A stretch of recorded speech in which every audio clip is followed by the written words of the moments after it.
Hi everyone, the name's Nat. This is exceptional and exciting guest who is going to be doing a great takeover. We have Dr. Shah Siddiqui, who is the founder and CEO of Time Research Innovation. They are also the CEO of Gen Z Marketing and the Neurodivergent Business Consortium. They hold a PhD in artificial intelligence from the University of Portsmouth, just down the road from me in Southampton. They have developed World Health Aid, an AI-powered multilingual telemedicine platform. Wow. Lived experience of both dyslexia and autism, late diagnosed. Hopefully we'll hear a bit more about that soon. They've even overcome a brain trauma during their academic journey. Thankfully, maybe a lot of us can't say the same. And they are a champion of neurodiversity, doing a lot of mentoring and supporting individuals, and a real they have some fantastic insights around AI and how it will combine with neurodivergence. So without further delay, let's bring you on. Hi, Dr. Shah. Thank you so much for being here today. Hi, Nat. Thank you very much for bringing me in.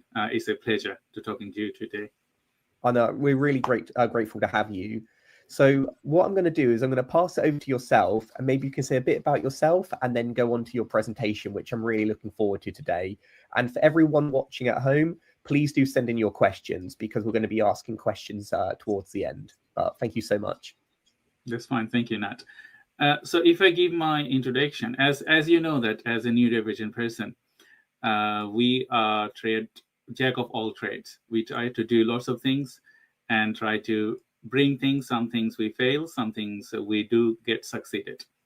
And my journey was similar like that way. So if I give a brief introduction from my childhood till now in few minutes, then you will have a detailed understanding my struggle and how I become successful and how I am working. So I was born in Bangladesh, a rural village, and then brought up in Dhaka.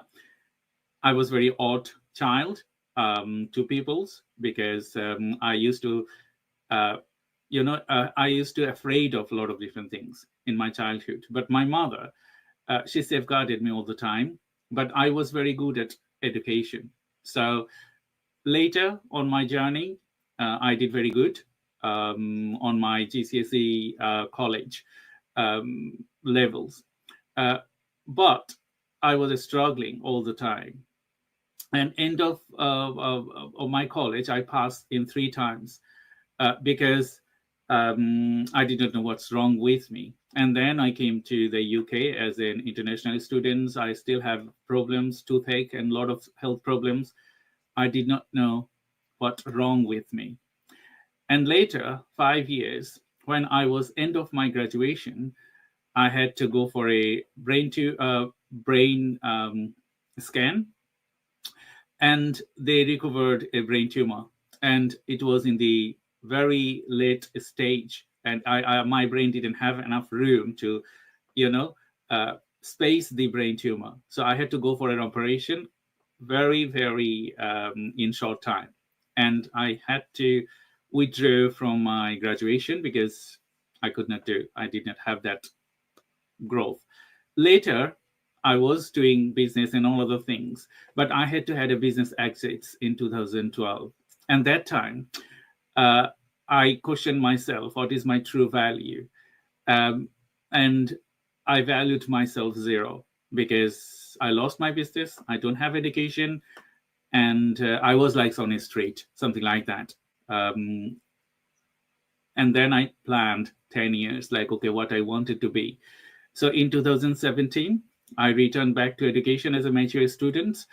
I knew I was dyslexic after my brain tumor operation, but I did not knew that I was also autistic. So my son born in 2014, and he was diagnosed with autism when he was going to his, play nursery at that stage. And I knew that, okay, he just shadows me all my characteristics. So I was autistic. And then, but when I returned to my education, I had a very strong mentality that, okay, I have to do something that I'm very good at. So I completed my PhD at one go, and I was very technical, and I can see things in 3 divisions and all other things I can do, and started my business at 2017, and now here I am. So telling this story, I know that most of the neurodivergent people, they have a struggle, but some of them, they can be a good position like me due to their work with people, due to their self-belief, trust, and willingness. Nat. Thank you so much for that intro. That's quite a journey there. And I think, a lot of us can probably resonate with that perseverance and determination that being neurodivergent can bring and face. Before we kind of go into your main presentation, I'd be curious to know a bit more about how you kind of got into the neurodiverse, well, the AI side of it, because I think this is an area which we just had a question actually from Vivian, who wanted to understand that, like, how do you even learn about this type of thing as a neurodivergent person? Was there already resources, or did you go out and have to find them? So particularly, as you know, that when you have willingness, you will find a way to work with. So when I came to the UK, I was a media student. So I was doing television productions, media, editing, all those things.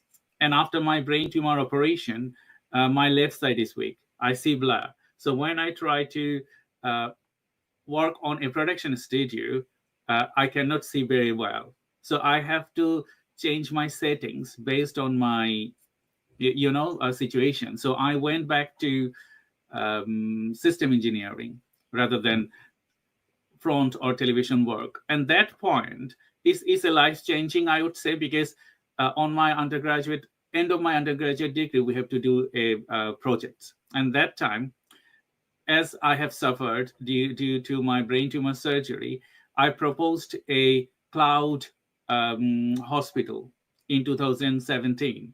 And that time, Cloud Hospital was like, okay, you are an alien. Why you are talking about that? Because no one going to go to your Cloud Hospital. But my supervisor trusted me, and he said, okay, let's do it. It's uncommon, but you can do it. So that was my starting. I pushed my boundaries with that, as I said, World Health Aid boundary. And I worked very hard. It was a challenge for me. Like, okay, I have to have first class, because if I don't have first class, I cannot get to the point that I'm looking for.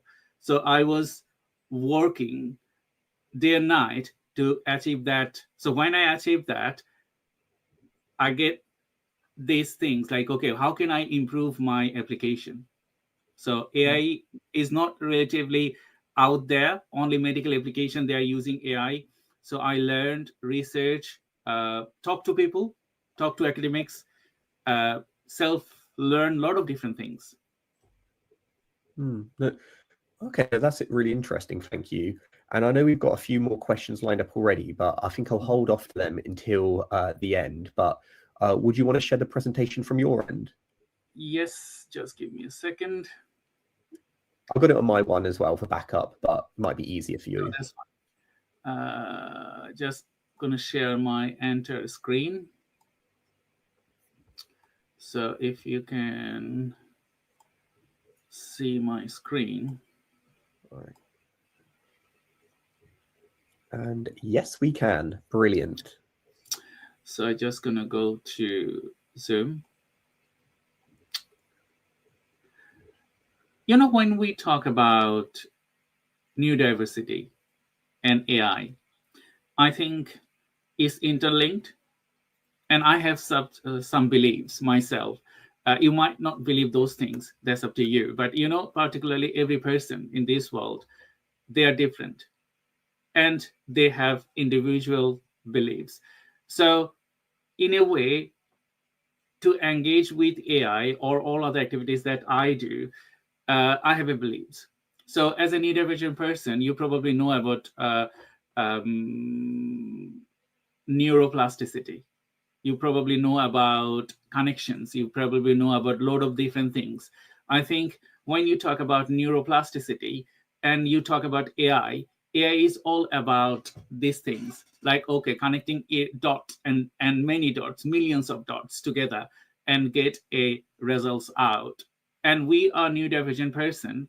Some people, they say we are superhuman. I don't say that we are superhuman, but I say our mutation is different because we are muted in a way uh, that makes us extraordinary. That makes us that we can do some of the things very well, and some of the things we are very worst.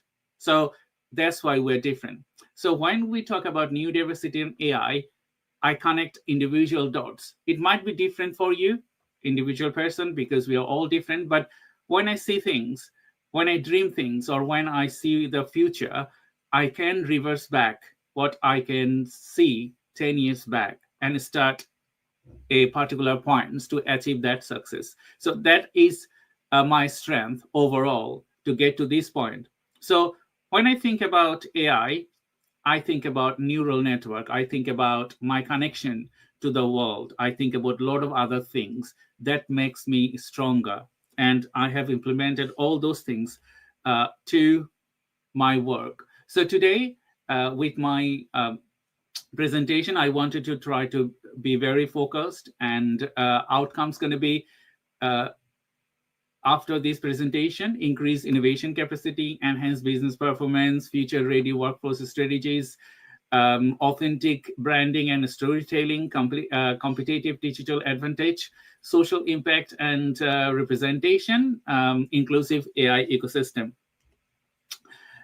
So we know that we are different characteristics, and ADHD, autism, dyslexia, we have unique cognitive strength sometimes, although it's not similar to all the people, but mostly we have a very stronger characteristics. Could be hyper focus, could be pattern recognition, could be lateral thinking, and many other things we have. And with that things, if we work to improve those, to get to an excellent way, we can make it. And another thing that I believe, like, we have lots of worst things, and if we consider to improve all those worst things rather than improving our excellent one, then we failed. So what I do, I have strong characteristics in critical thinking and all other things. So what I did myself, I become excellent on those things, and gradually I improve my other things later. So the role of AI in empowering neurodivergent talent, you know that there are different tools that we use. Adaptation I also use because I'm dyslexic. I also use Grammarly. I use AI. I use a lot of other things, and using those tools also gave me privilege to build new systems. And I'm going to be discussing about that later on this presentation. Why we need this? Because if you think about neurodiversity, or maybe a neurotypical person, no one can be 100% accurate, and it's not possible in this world. So to minimize your gaps, you need a colleague, or you need a friend, you need a partner to work with you to make it to the extraordinary. And these tools are supporting us like that way. I can remember AI wasn't, ChatGPT wasn't there when I submitted my dissertation, PhD dissertation. So I have to work and research long for 4 years, and I could define and submit it. But now, when AI is there, those work I have done in 4 years, I could minimize it to 1 year. Why? Because I have tools and I have additional supports that I can make it happen. So that's why the work I'm doing now, it is speeded up, I would say 50% due to the AI and implementation, all other things. So when we talk about benefit of AI tools in language learning, is for myself, I use enhanced writing tools to actually make a sentence, because due to my brain tumor surgery, I lost vocabularies, I lost punctuations, and a lot of other things. So what AI does, sometimes when I write things, I even can't understand after I writing and read it through. So I get support from AI to construct my sentence, get my dyslexic error and all other things, and as well as punctuations. I cannot pronounce certain words because my muscles doesn't allow me to pronounce, like, okay, when I'm talking about a pepper, and you know that there is pepper, people call it sometimes a shit. And when I call it shit, it means a real shit. It's not a pepper shit. So it's just like those kind of things. And it's a struggle, I know. But as I said, when I add AI or punctuation tools or other things, it helps me to go to the next levels. Next thing, I wanted to talk about real world innovation. And I also wanted to share my screen. So I have developed many systems when I started my journey with AI software development and innovation. So part of that is that bot AI. So I work with, it's already been open here. So I work with innovators to create chatbots for businesses, implement them. We also work in many other domains here. So working with businesses to sort out data. And you know that generative AI is it out there, ChatGPT models it's out there. But what we do, we improvise things, original knowledge with the help of large LLM models to get something different, to get something very much tailored. If I give a scenario like, okay, someone is looking for a chat buddy, and that chat buddy, they want to have knowledge of system engineering. So I want someone that I wanted to talk to, and it can tailor me all the system engineering knowledge. So when you talk to ChatGPT, it's not characterized, it's not model like you want. So what we do, we create original models and we add and link it with large LLM models to produce a systematic software or systematic AI application. Then if I go to my second one, we also working on sustainability. So you know that sustainability is a key thing currently, and people have talk about sustainability. So one of my project that we are working is delivering sustainability, change, transparency. So we do audits, and based on that audits, the DPP, Digital Product Passport legislation, will be imposed from 2027 and in the EU. And when it is imposed, every government, they have to have a tag, either a QR code or RFID or NFC cards with these governments for its historic data. So data could be anything related to carbon emission, journey, and a lot of other things. I can go through with just one simple click. And what we are doing, we are capturing the historic data, and with AI, because you know there's billions of garments each year produced. So to track these billions of garments, we need to have a smart decision-making software. We need to have a smart system that can analyze data and level this data for our consumers, that, okay, they are buying the right products or not, or their carbon footprint. All the time we talk about these buzzwords, sustainability, but we actually ever think about that, okay, if you are buying a t-shirt or a textile garments, are we sustainable ourselves? We need to think about that. So we are preparing that as well. The next thing we are doing, we are utilizing AI for sales and marketing. So we work with data, and we analyze people's businesses, and we create end-to-end solution based on the business, market, and future growth. Combination of together, we develop systems. So in sales, we talk about growth and growth and growth. So if you are not data driven, you cannot produce growth. So we analyze systematic data, and based on that, with our methodology, we work end to end. Like, okay, if you wanted to attract 100 customer per month, we need to get to those 100 customer. They're actually looking for your product and services, or they were looking to solve their pain points. Without that, it doesn't work. So we work systematically with data. The last one I wanted to talk about is, as well as understanding people and their work. So we do regular communication with people.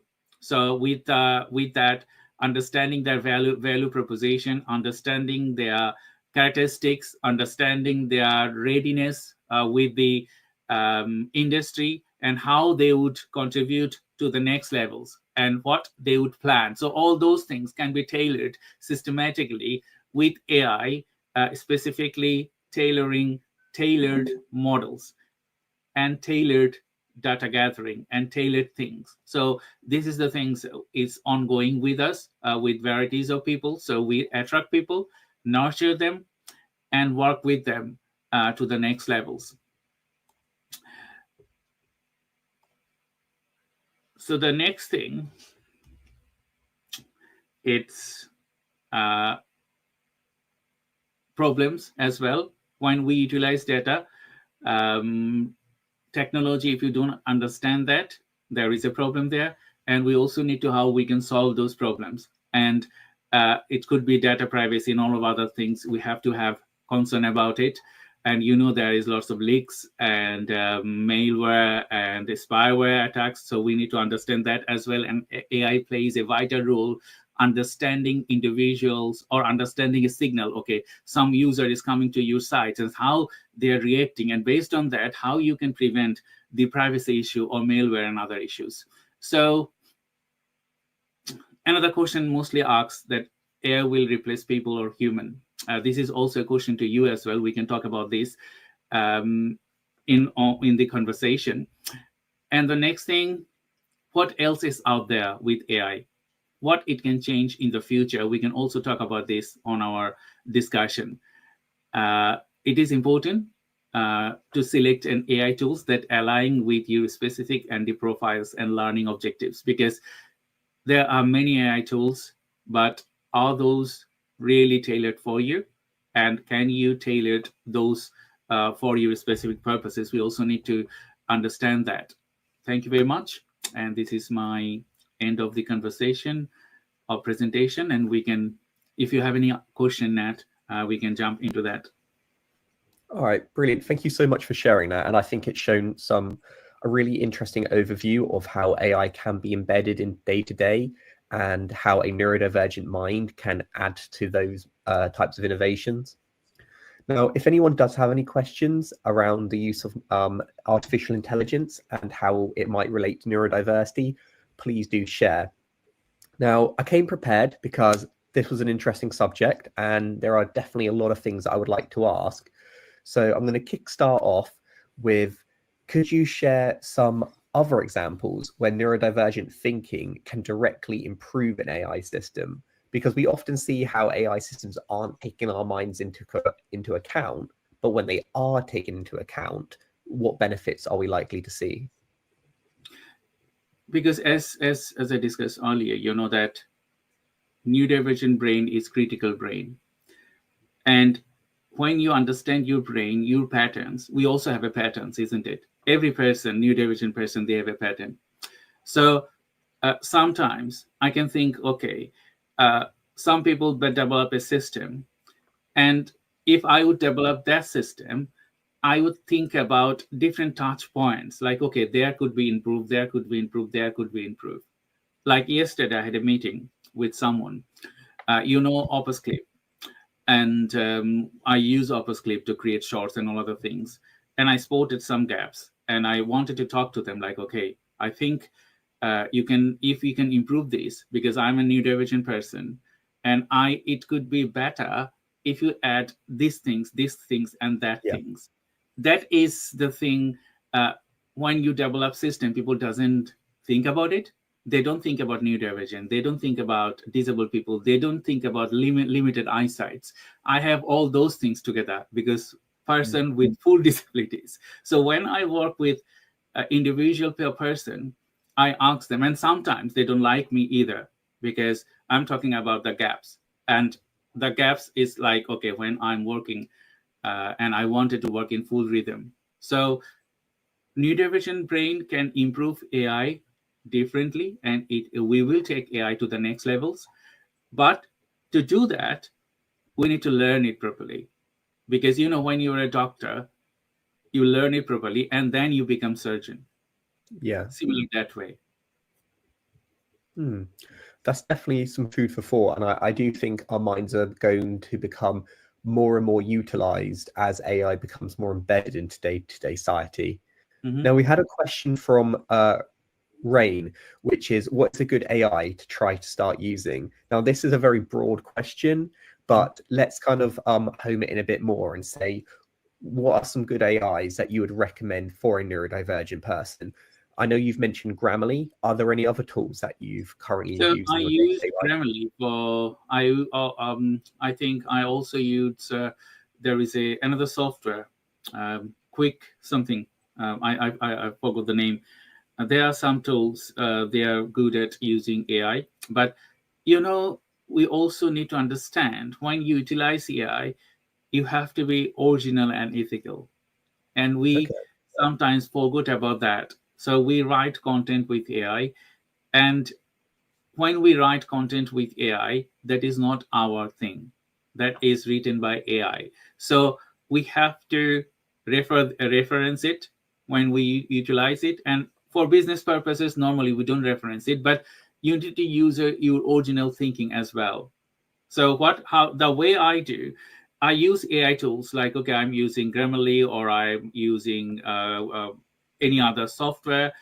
Or ChatGPT. There are different form of ChatGPT, already. So what I do, I create my patterns. Like, okay, this is my patterns. This is the way that I write. This is the way that I think.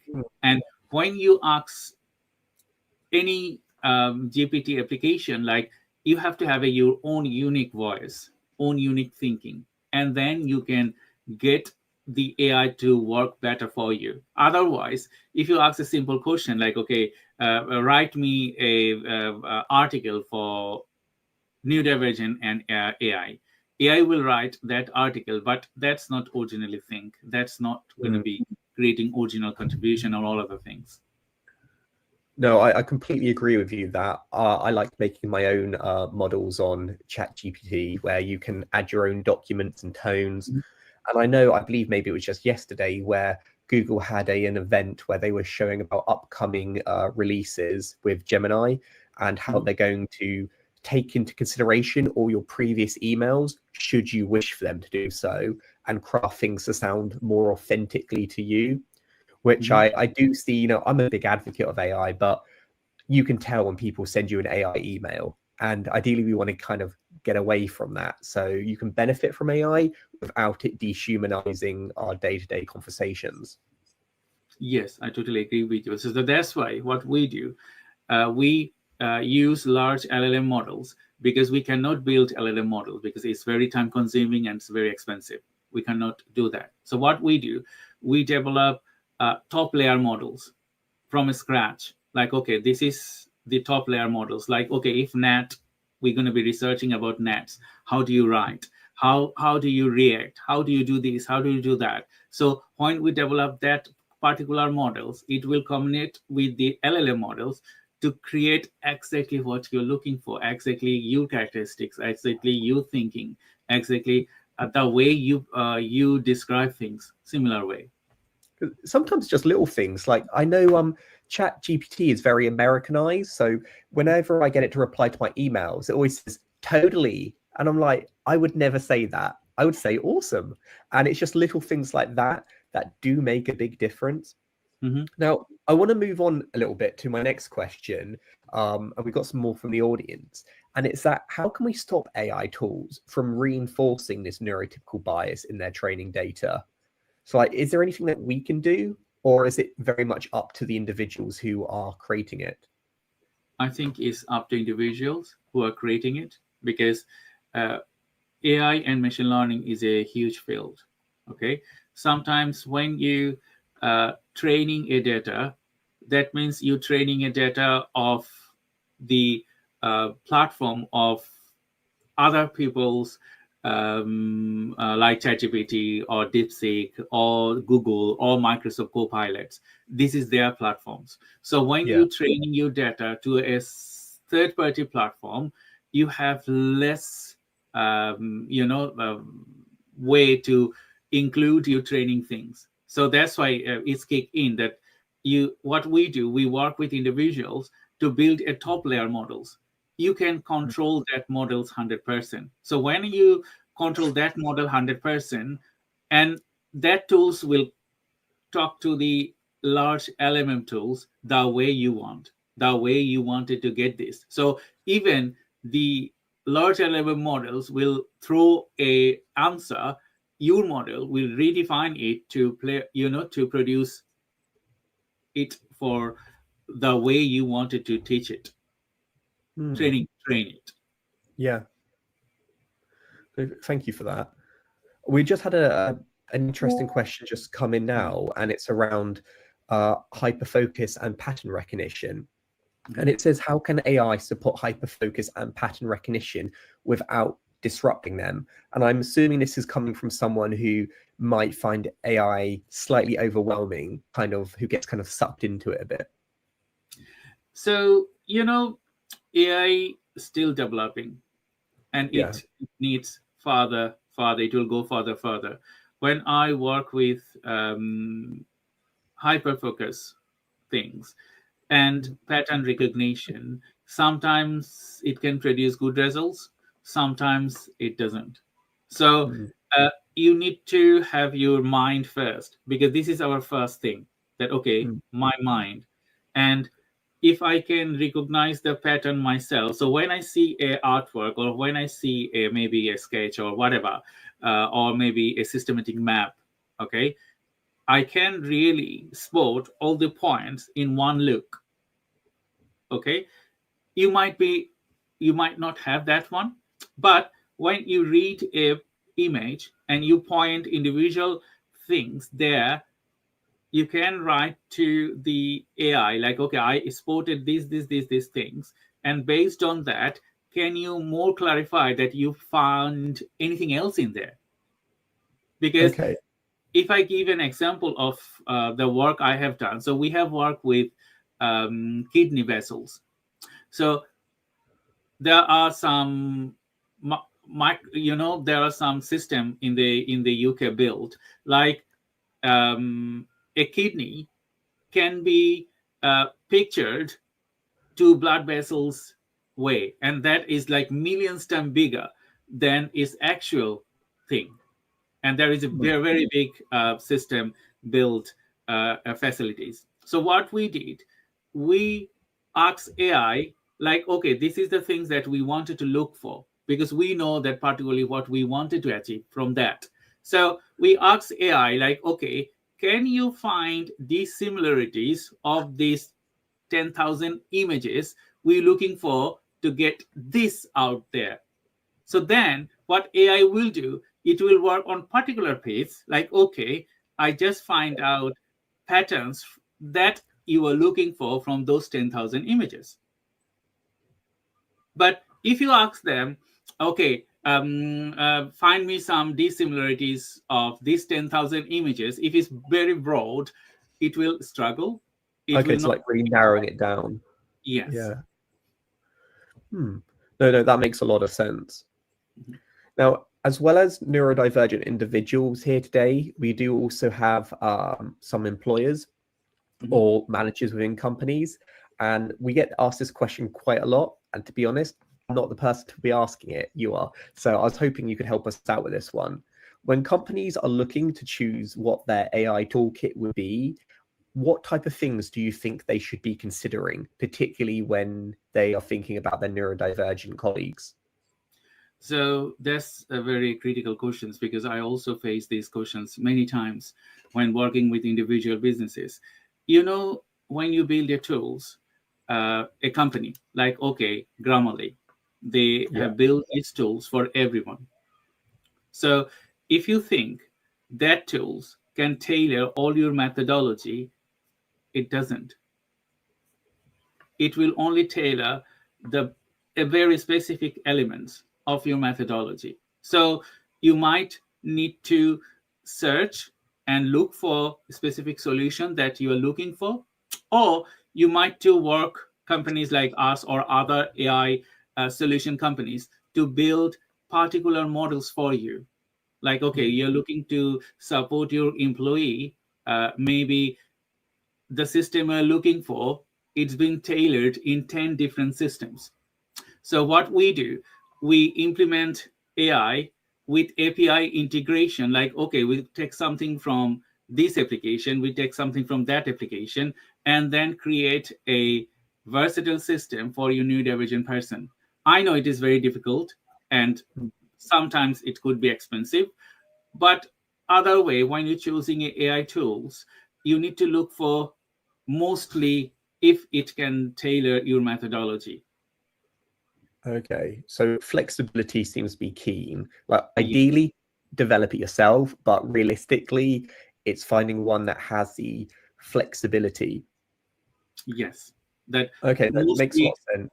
things, mostly like if you selecting in ChatGPT application, suppose some people they use Copilot, some people they use ChatGPT itself, some people they use the Google, all those things. Every application they have their strengths and weaknesses. You need to understand that first. As usual, we have a strength and weaknesses. So based on your strength or weaknesses, which application can tailor your methodology, more, you will select that tools. Okay, yeah, no, I think that makes a lot of sense. It's one of the reasons I personally pay for my version of Chat GPT, and it's because it has a better memory. And for me, it's much more useful because it remembers my previous conversations opposed to the other one, which forgets. Mhm. Now, I've got the next question is an amalgamation of a few people's comments, and I'll be honest, it's not an easy one. So Mhm. be prepared. It is, where's the line between AI as support and AI as over dependence? And I'm saying this particularly with a neurodivergent lens because this has been a game changer for a lot of us. But I Mhm. do worry that maybe it's going too far. I totally agree with you, Nat. But as an AI myself, I build AI application, and I also get supported with their AI applications. So it doesn't matter the support you need. You need to think about two things. As I described earlier, is the authenticity as well as ethical. So Yeah. if you are ethical, okay, and if you are creating original knowledge, it doesn't matter how far you utilize AI, there's going to be ethical and original. So uh, over dependency depends your particular scenario, actually. Sometimes you could be more dependent, sometimes you could be less dependent. But what as I said, when you create something, go through with that properly, use your imagination, your mind, because new division people, we have excellent minds, no one can copy that. So you are unique piece of creation itself. So Mm, input your thinking, make it extraordinary, and then it will stand out. mm. No, I think that's really useful. And it's something that I'm always been very mindful of is that if you become so reliant on something, it might make other things become a bit sloppier. It's a bit like, studying's great, but if you study so hard that you forget to go to the gym, then your body kind of decays. So balance with everything is key. But on the other hand, people would always say, when back in school, it's like, you're not always going to have a calculator on your hands. Well, we always do. So I think expecting that AI is always going to be there and it's always going to get better, while also keeping up with the skill set, which we like the foundational. Now, we've had a lot of questions in the chat around data privacy, because I know this is a hot topic. And a lot of organizations, particularly in the public sector, have been kind of slow to adopt AI because they are worried about where their data is going. And when we spoke about personalization, it kind of got me thinking around, well, let's say you tell the AI your everything. I was diagnosed at this age. I had this trauma. I struggle with this. Is there any potential risks, or are there ways to mitigate potential privacy concerns? Yes. So when you ask ChatGPT, you see their privacy policy. So they keep your data at certain times, and they have to, because as a business, we know when we utilize people's data, we have to keep that certain times. Yeah. Sometimes there could be leaks, like before last week we had the company Marks and Spencer data leak. Okay. This is a normal thing. It could happen to you, and it could happen to anyone. So if we move away from that space, like, okay, personalized information, shall we share with AI? I wouldn't say yes or no. It's up to you what you wanted to do, because this data you will share with them. Any application, they will store it, and it might be leaked in the future. So you need to understand that first. Second thing, how can you stop that?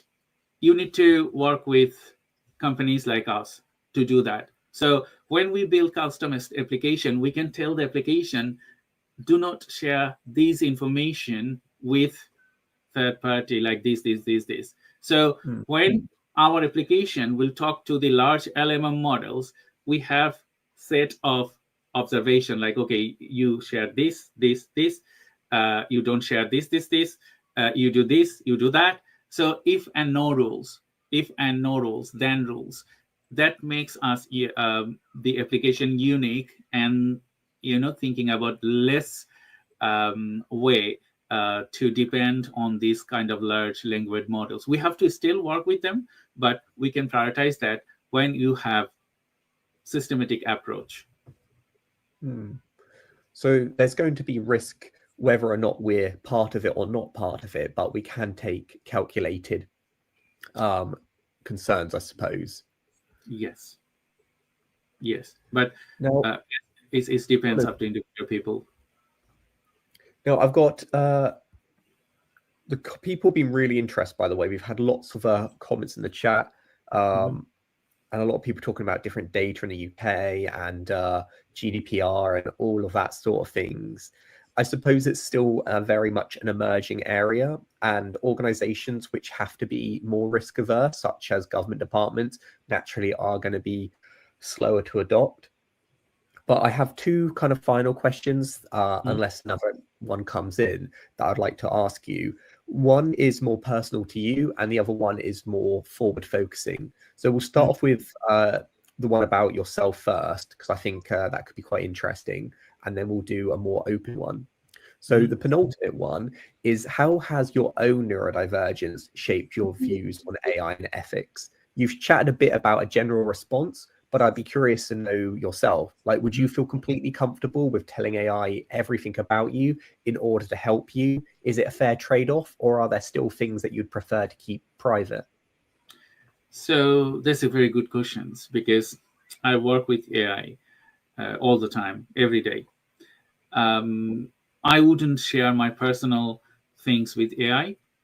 I wouldn't do, because I don't like to do it. I can talk about my personal things the way I did, and in personal conversation and a lot of other things. But that's my view.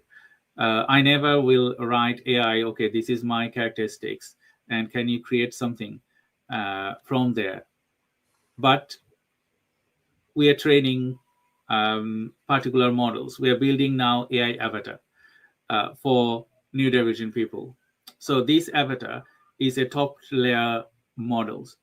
So Right. what we are doing, we are injecting all personal information with this avatar, but we are not injecting this personal information with the third party. So in top levels, we have information there to understand and talk to you like a buddy, talk to you similar like Yeah. way, you talk to them like a friend, but you're not passing your information to the large new LLM models.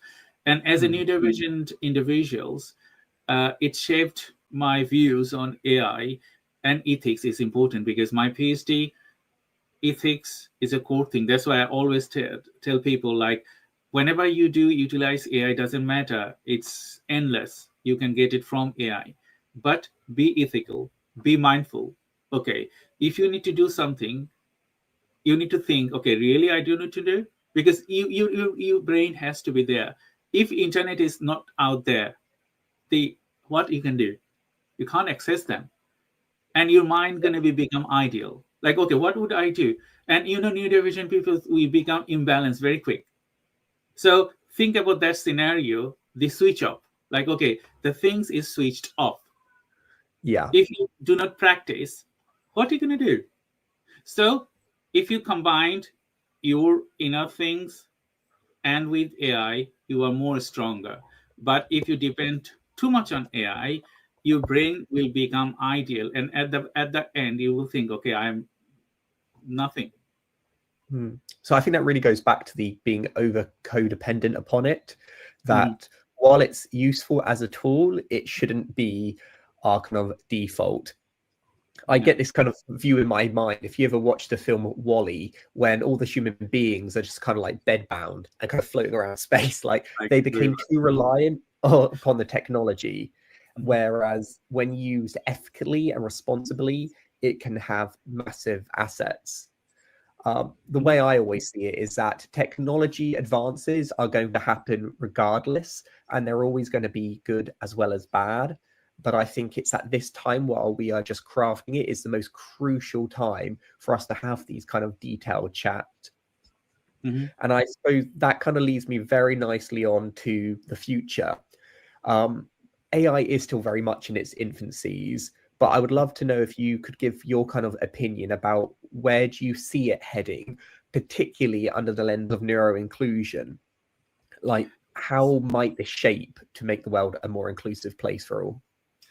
So AI is helping neurodivergent people a lot. There is an endless support we're getting from AI. In reality, what I'm thinking now, to create um, cubicles in the future for health purpose. So maybe it could be a virtual cubicles, and that cubicles you can um, get help from there for your medical treatments and all other things. Hmm. You know, we're thinking about time travels. I don't know it will happen or not, but if we think about that, my son talk about magical potion to reduce your age. So you will not get aged, because he want me to be alive hundreds of years. Nice. Okay, and I think AI had that capacity to analyze data, millions of data, and produce a specific elements for you, and it will happen. Yeah. People are using astronomy, or people are using geography, people are using human cells. We work on particularly phenotypes. You probably know about phenotypes. So Mhm. what phenotypes are you? And these phenotypes, how you can change your genetics mutation, and a lot of other things in the future. Uh, this will happen, it will go further, but before we jump into that, we need to know, yes, we can get endless things, we have to be ethical. There's another thing that I'm talking about. With AI, you can create distractions. If you create a bomb, if you create something that will destroy human, we have to be mindful about that. And neurodivergent people, that majority of the neurodivergent people, if you go to see the crime rates, is there. Okay, because we are very clever. People don't understand our strength.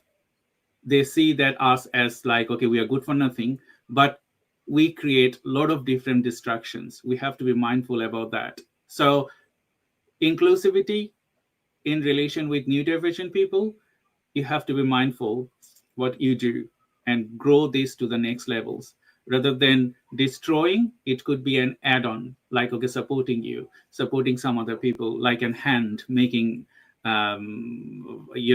prostate hands or prostate legs or something like that. I'm thinking, I talked to my son, he's 11, that in the future we might change our body. Okay, we have a new body and we just change our body, and it will happen because we are thinking about it. That's why it will happen. But it has to be ethical. Like, okay, when we change our body, does it need it to change it? Yeah. So kind of what I kind of got from that is that the future will be whatever we can think it to be. If you think it, it can become it. And having a neurodivergent mind can allow for more creative possibilities. And I think having that diversity of thought can also help keep us in check. Because if you think one certain way, you end up with a bunch of yes people, like yep, yep, yep, yep. Where neurodivergent individuals are much more likely to go against the grain. And as you say, not always be like, whoa, I'm not so sure on that. So we are kind of our own self-correcting mechanism, which kind of keeps us in line.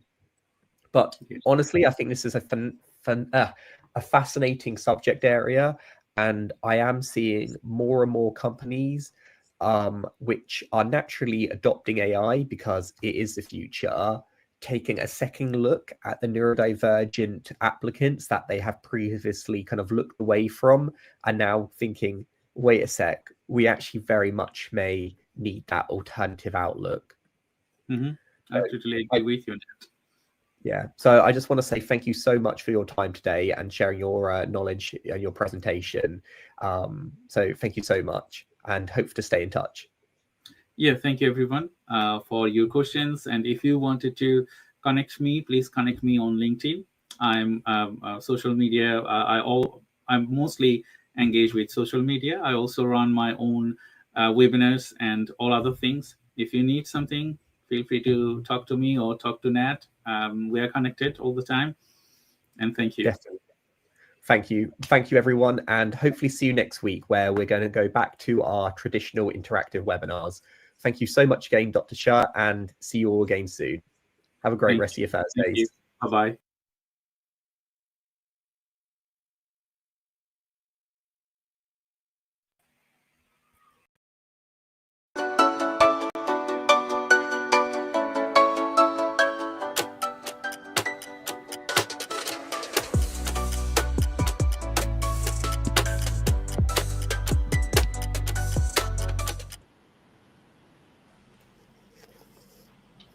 Hello, everyone. Hello, Anna. How are you today? Hi, I'm good, thank you. Yeah. So I think we couldn't do last episode of our Andy Business Club live event. So we do apologize for that because it was summer holiday and we got busy. So this busy time, but still, we have managed today. So thank you everyone for joining today's live webinar. I'm Dr. Shah Siddiqui and I have Anna Bromington with me. So today we're going to be discussing personalized marketing, isn't it, Anna? Yeah, absolutely. And in particular, like AI, the AI side of it, which is a hot topic at the moment. One of my personalized marketing is one of my favorite things because every stat tells you, particularly as the younger generations come on, that that's what people want. They want stuff that is tailored to them, that is not random. So this is going to be such a good topic. I totally agree with you because, before AI kicked in last couple of years, people used to struggle, something like that. As a neurodivergent person myself, I also struggle in different ways. But when we got the AI, some of the things that we think that okay, it's like multiverse, it's just like multi things that our brain, three-dimensional things, all those things came alive. What do you think? Yeah, absolutely, absolutely. Just before we started, I was talking about all the things that our AI is opening up, wasn't I? Of all these ideas I've got. Oh goodness, don't give anyone with ADHD like me AI. The possibilities are so endless, aren't they? Of what you can create and do with it, because it's just so broad. So I'm so excited about the technology, but I have got now about 6 projects going on at one time, because I want to do this with it and I want to do that. I was just saying to Dr. Shah, I'm creating an Anabot, because I want to put all my knowledge into Notebook LM and use it as a little sort of query bot that my community can use. And it's things like not just helping me, but helping my customers as well, how I can use it. But because it's so broad, it's quite daunting as well, isn't it, Dr. Shah? I totally agree, because I was talking one of my business partners, okay, and he was saying that I have lots of ideas, okay, and when you write it down, my ideas is dumped on a piece of paper, so my brain is empty, so I can generate more. When AI kicked in, I also had the same thing, that lots of ideas, but when I dump that on I cannot do it on a piece of paper because I'm dyslexic. So what I do, I dump on a Excel documents or a digital documents. But after, when AI kicked in, now I dump that idea to my AI engine. Yeah, same, exactly the same. I've got little folders of lots of different chats where sometimes it's not gone anywhere, but I love that, like ChatGPT, I love it where you can do a project. So you can just dump some ideas, and then when you're doing a future project, it remembers them, and then it can reference them as well. So it's absolutely brilliant. Mhm. And when talking about, as we you are in marketing and we also do marketing, and when is marketing, we do marketing, is most of the thing people sometimes they don't get the essence of personalization, because Yeah. when you do marketing, we think that everyone is our customer, but that's not true. Yeah.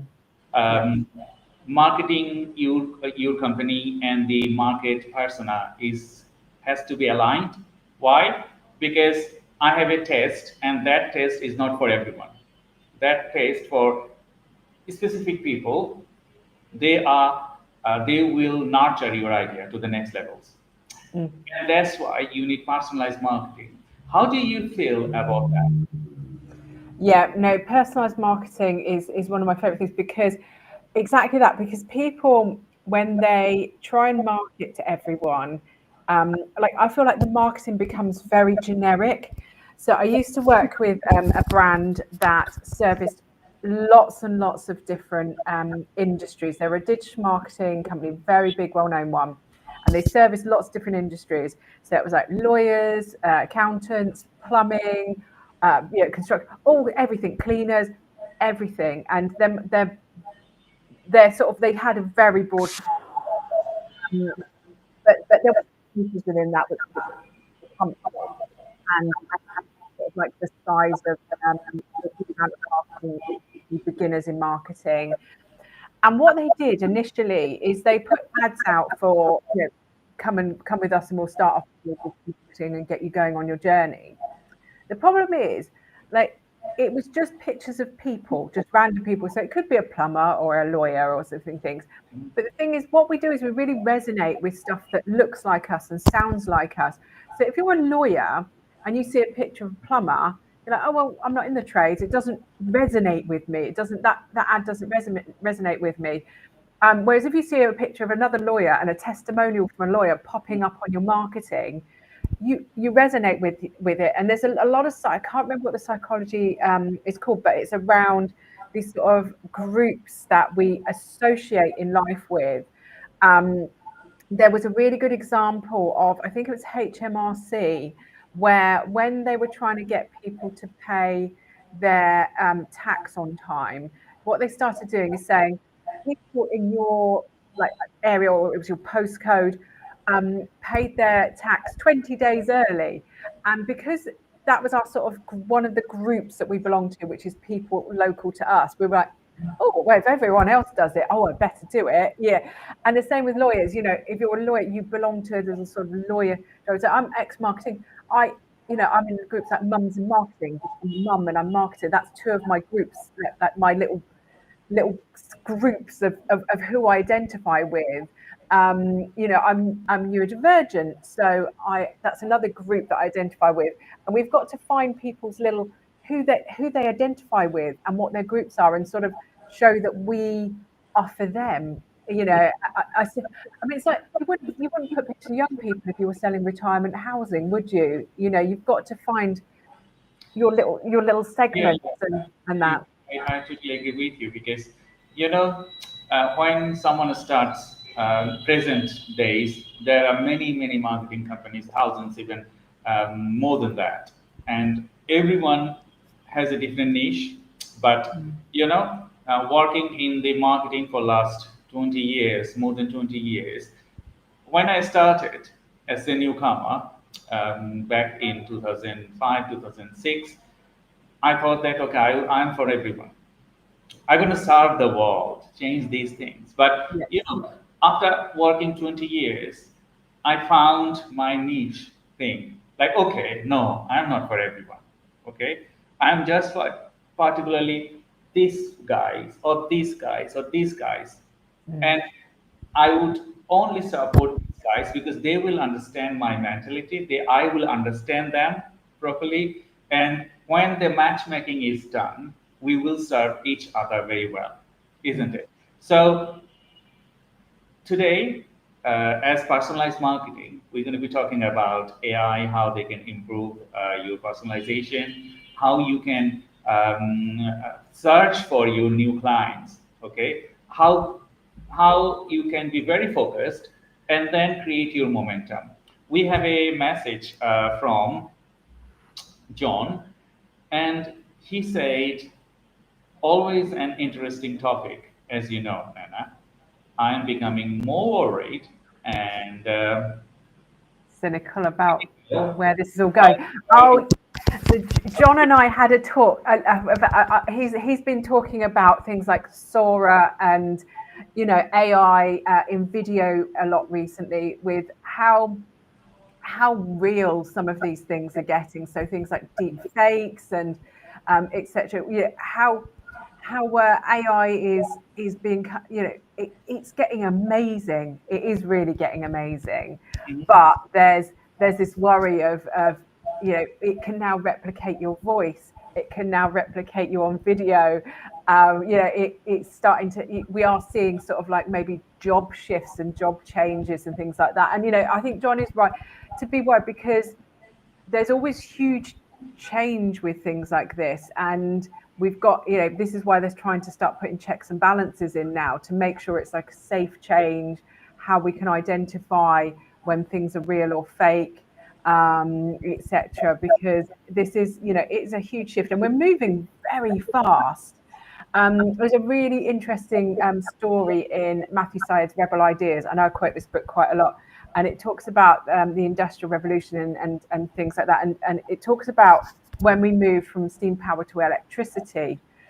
And they expected it to be a quick move, but it wasn't, because people were really cynical about electricity.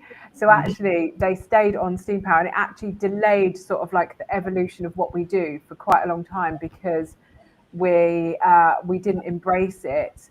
And I think there's this line between embracing stuff and being cautious, because I loved AI, but do I trust everyone that's developed an AI system in the capitalist society that we've got? Probably not, because there are people that use things for unscrupulous things, even pre-AI. There's hackers, there's cybersecurity problems. So everything we have to proceed with caution. But I think that's where education lies in. I don't know about you, think, Dr. Sharp. educating people on how things work, how to spot fakes, how to do your due diligence, and making sure that we're not.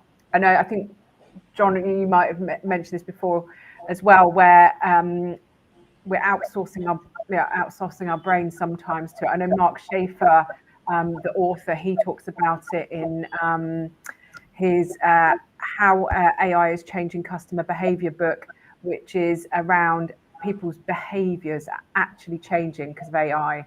So, you know, there is some education bit, I think, there, definitely. But that's why we do these, isn't it? To sort of teach people how to navigate these topics. I totally agree with you, because we have done last year, we are doing this year, and this year also we are just finishing this year in next 2 months, 3 months time. And we talk about marketing, we talk about personalization, we talk about ND mentors, ND special business people, entrepreneur, and all those things we talk about. And the core motivation for us to engage people, to support them with understanding of knowledge, how diverse people are and how they are changing. I have found few things working with people after the AI kicked in. People normally, some of them were very afraid. They didn't know what to do, and some of them utilize it in a way it shouldn't be like that. Some people, they utilize it better. Okay, Yeah. so we talk about, I think, one of our programs, that you can utilize AI, but you have to have human thinking on that. You have to have personalization in there, because AI, they understand what you are doing, what you wanted to tell them to do, but they don't understand the heart rate, isn't it? They don't Yeah. have that. So when you write something, personalize it, to make it yourselves. As an academic myself, we always tell people that you're going to be always stealing things from other writers, but recognize them, refer them to your literature, Yeah. praise them for their work. And then when other person is referring you, you're going to be that writer that you thinking that you are. So in AI and all personalization, all things, I think,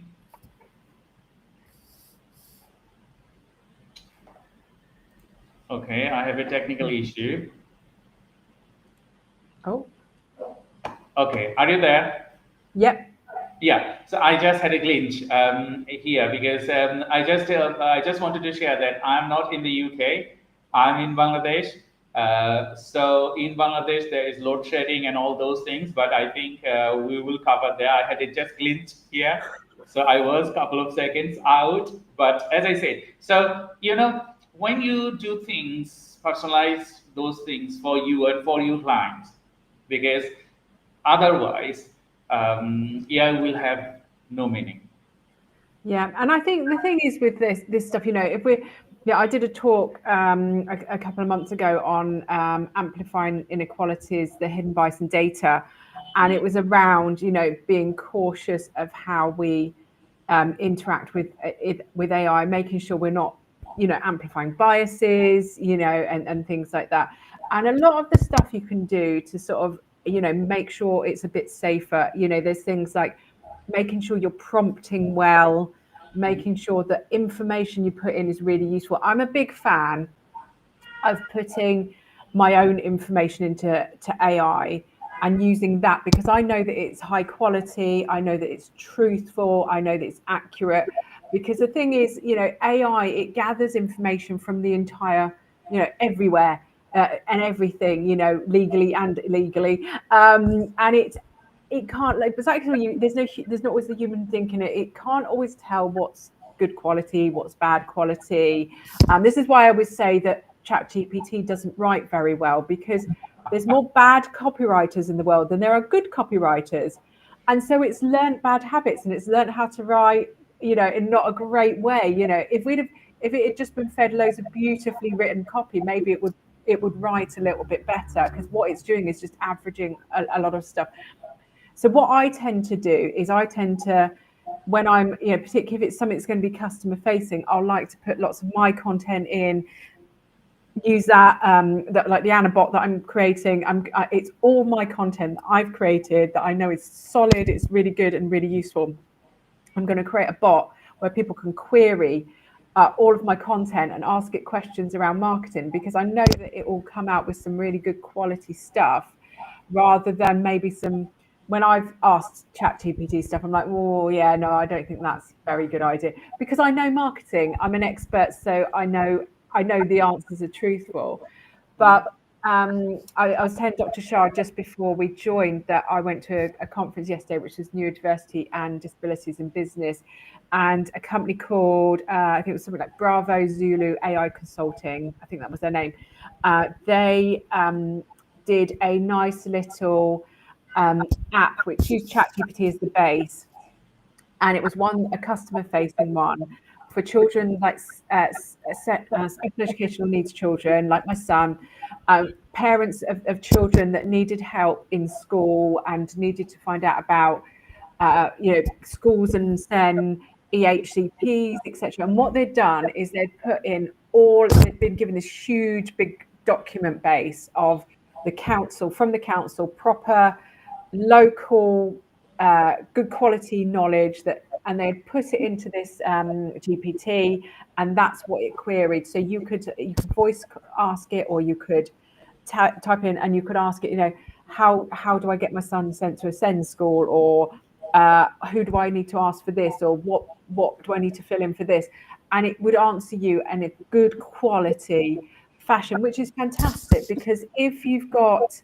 think about this personalization, having this big sort of resource database of hundreds of different documents, and people don't know what they want, how to find it, is incredibly hard. But if you've got an AI one where you can go, I've got a specific issue, help me with it, but you're using this good quality information to bring out the information they need. This is like the absolute brilliance of AI. It's that very personalized response marketing to specific questions, specific needs. And I love that example. I wish that was around when I was first navigating it. Mm-hmm. I totally agree with you, Anna, because I just wanted to share one thing. I think this is very important. As I utilize AI, and that's most of the people utilize AI, academics, non-academics, marketing people, business people, everyone. So I think I have another glitch, and we can still see you, luckily.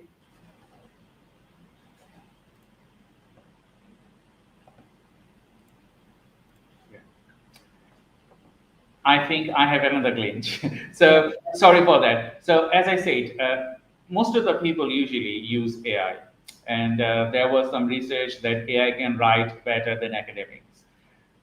Sometimes in a way it is true.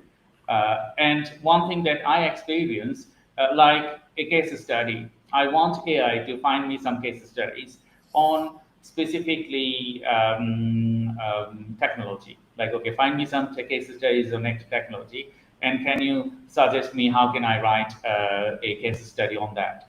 Mm-hmm. So what it did, it found me the case studies and write me the way that I wanted to present it.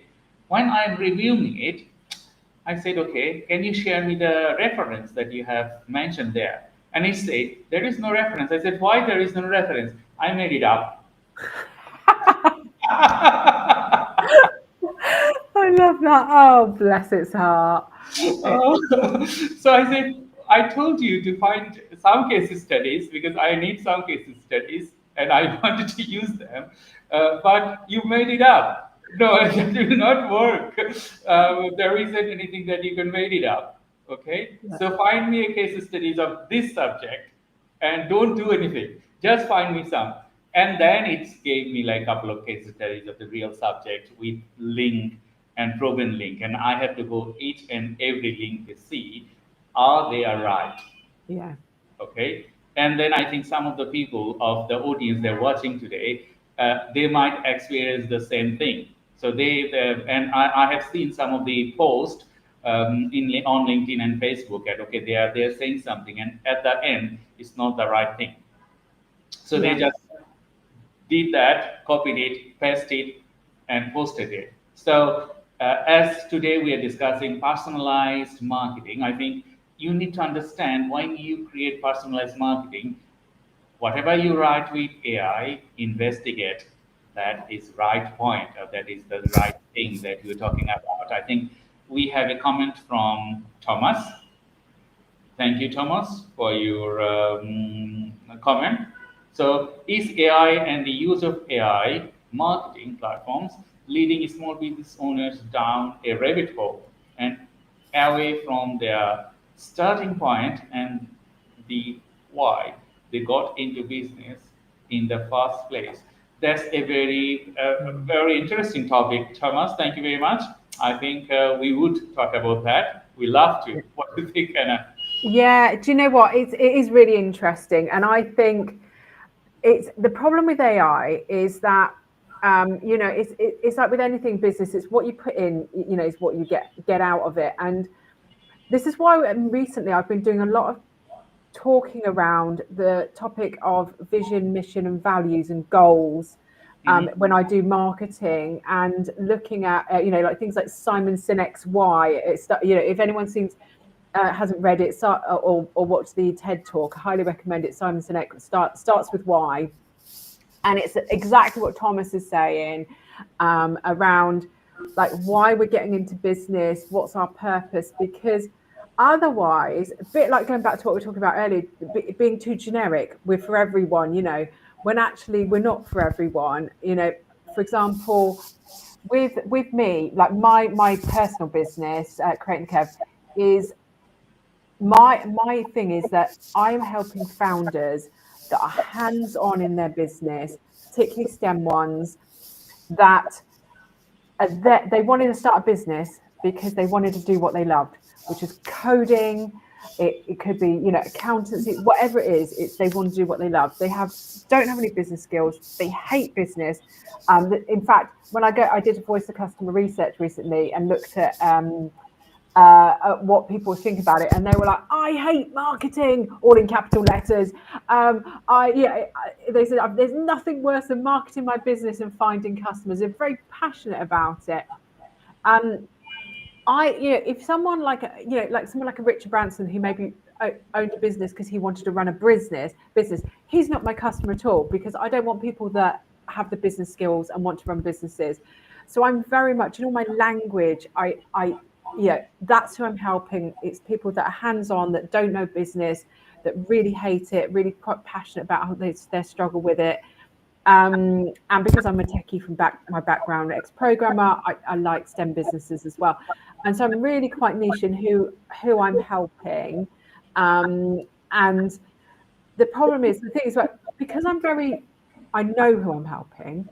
When I use AI, I use it with that lens of who I'm helping, because that's what I'm experienced to do. So when I use AI, I get really targeted quality stuff out of it, which aimed at my audience. I've trained it on, my purpose, my vision, everything.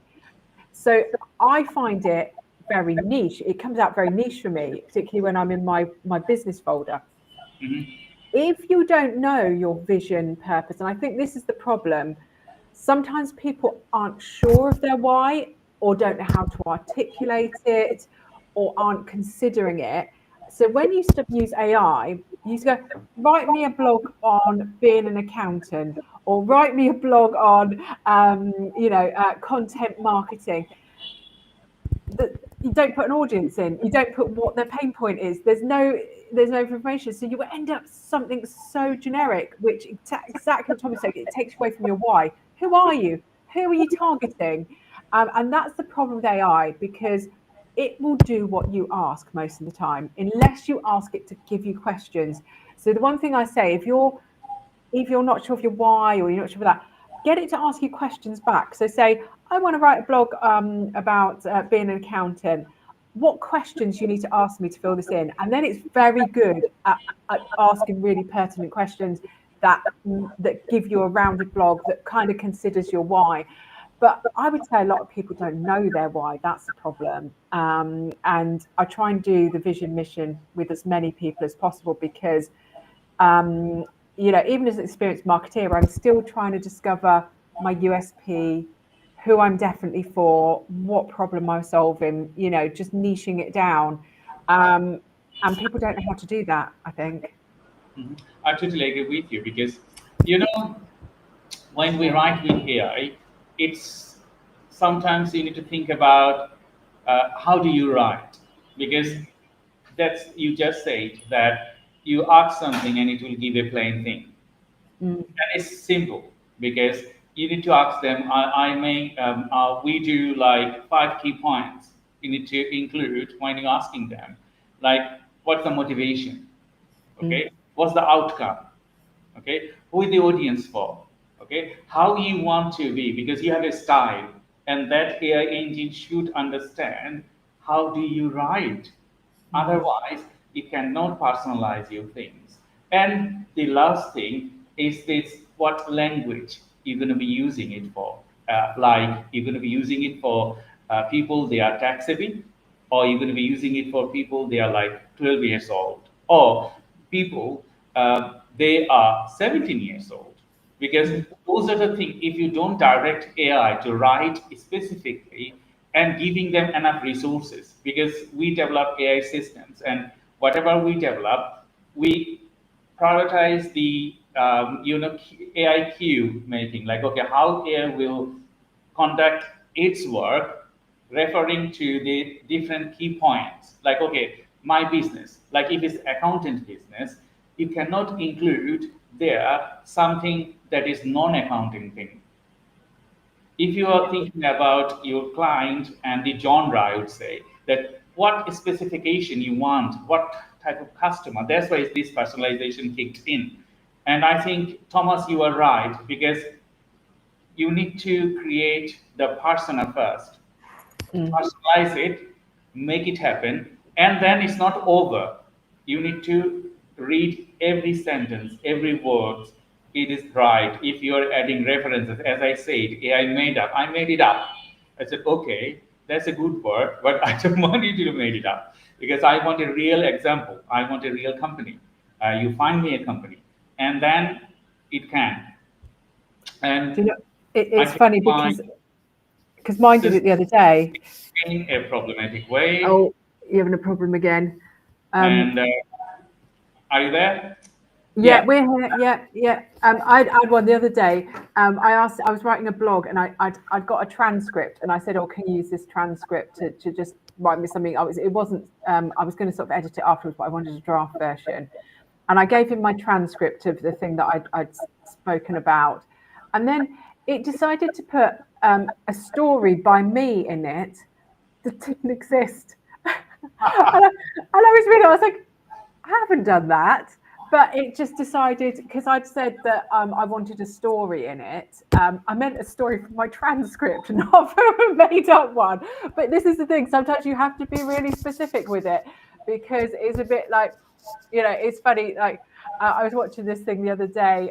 It was my neuro teachers, and she was talking about speaking to autistic children, and she was saying about questioning them and things. And she said, she had this new pupil to the school, and she'd said to him, they'd shown him around the school, and she said, do you have any questions? And he said, oh, what's the highest point and the lowest point in the building? And she was like, oh, that's really interesting. So they actually did go and find it. And then she went afterwards, so they came back finished, and then said, oh, have you got any more questions? And he said something around like, what's going to happen to all the bees? Because he's really into insects. And she said that wasn't his problem. I just asked him, had he have any questions? She hadn't put any context behind it or any reasoning behind it. And this is what we do. Sometimes we make assumptions when we're speaking to people that they know what we're talking about. And AI is very similar. We think we know what it's going to talk about. So we tend to make our prompting too open-ended, don't we? And not enough information in there when actually we should be questioning it, giving it information and making sure we're not making assumptions. I mean, when I did my my talk the other day, you know, AI does, you know, it has a lot of biases in it. So things like when I asked it to do an image of a startup founder, and it showed me this like late 20s guy, glasses, sort of bit of a beard and everything. And then I asked it again to create me another one, and it gave me the same guy. And then I opened another chat window and asked it to do me a startup founder, and it created another one. And then I used Gemini, and then I used Copilot, and they all created me almost the same identical guy. And it had made an assumption like that startup meant technical, and that and that I wanted like the sort of like what everyone perceives a startup founder to be. It made loads of assumptions of what I hadn't asked it to do. Where a startup founder could be a coffee shop owner, or it could be, you know, a plumber, it could be anyone, but it sort of made these assumptions because I hadn't told it what I was thinking. So we have to be really careful when we're prompting, because it's not a mind reader, although it sometimes tries to be, and you know, and sometimes we can be folded in a sort of lulled into sort of false sense of security that it knows what we want, but actually it's guessing, and actually we need to you know, make sure it's not guessing, I guess. I absolutely agree with you. Like as Tom said, that people are or getting down to the rabbit holes and away from their starting points. I think that's true, because they are so dependent on AI that they think, okay, they can do everything. But as a person, you are good with something and you are not good with the other things. So if you are not good with some other things, I think that should be handled by a professional person. They good at. I think this motivation, if someone they are a new innovator, or they are starting their business, yes, and they're starting with, if you don't have funding, you can have jack of all trades, but this jack of all trade will not develop in next day.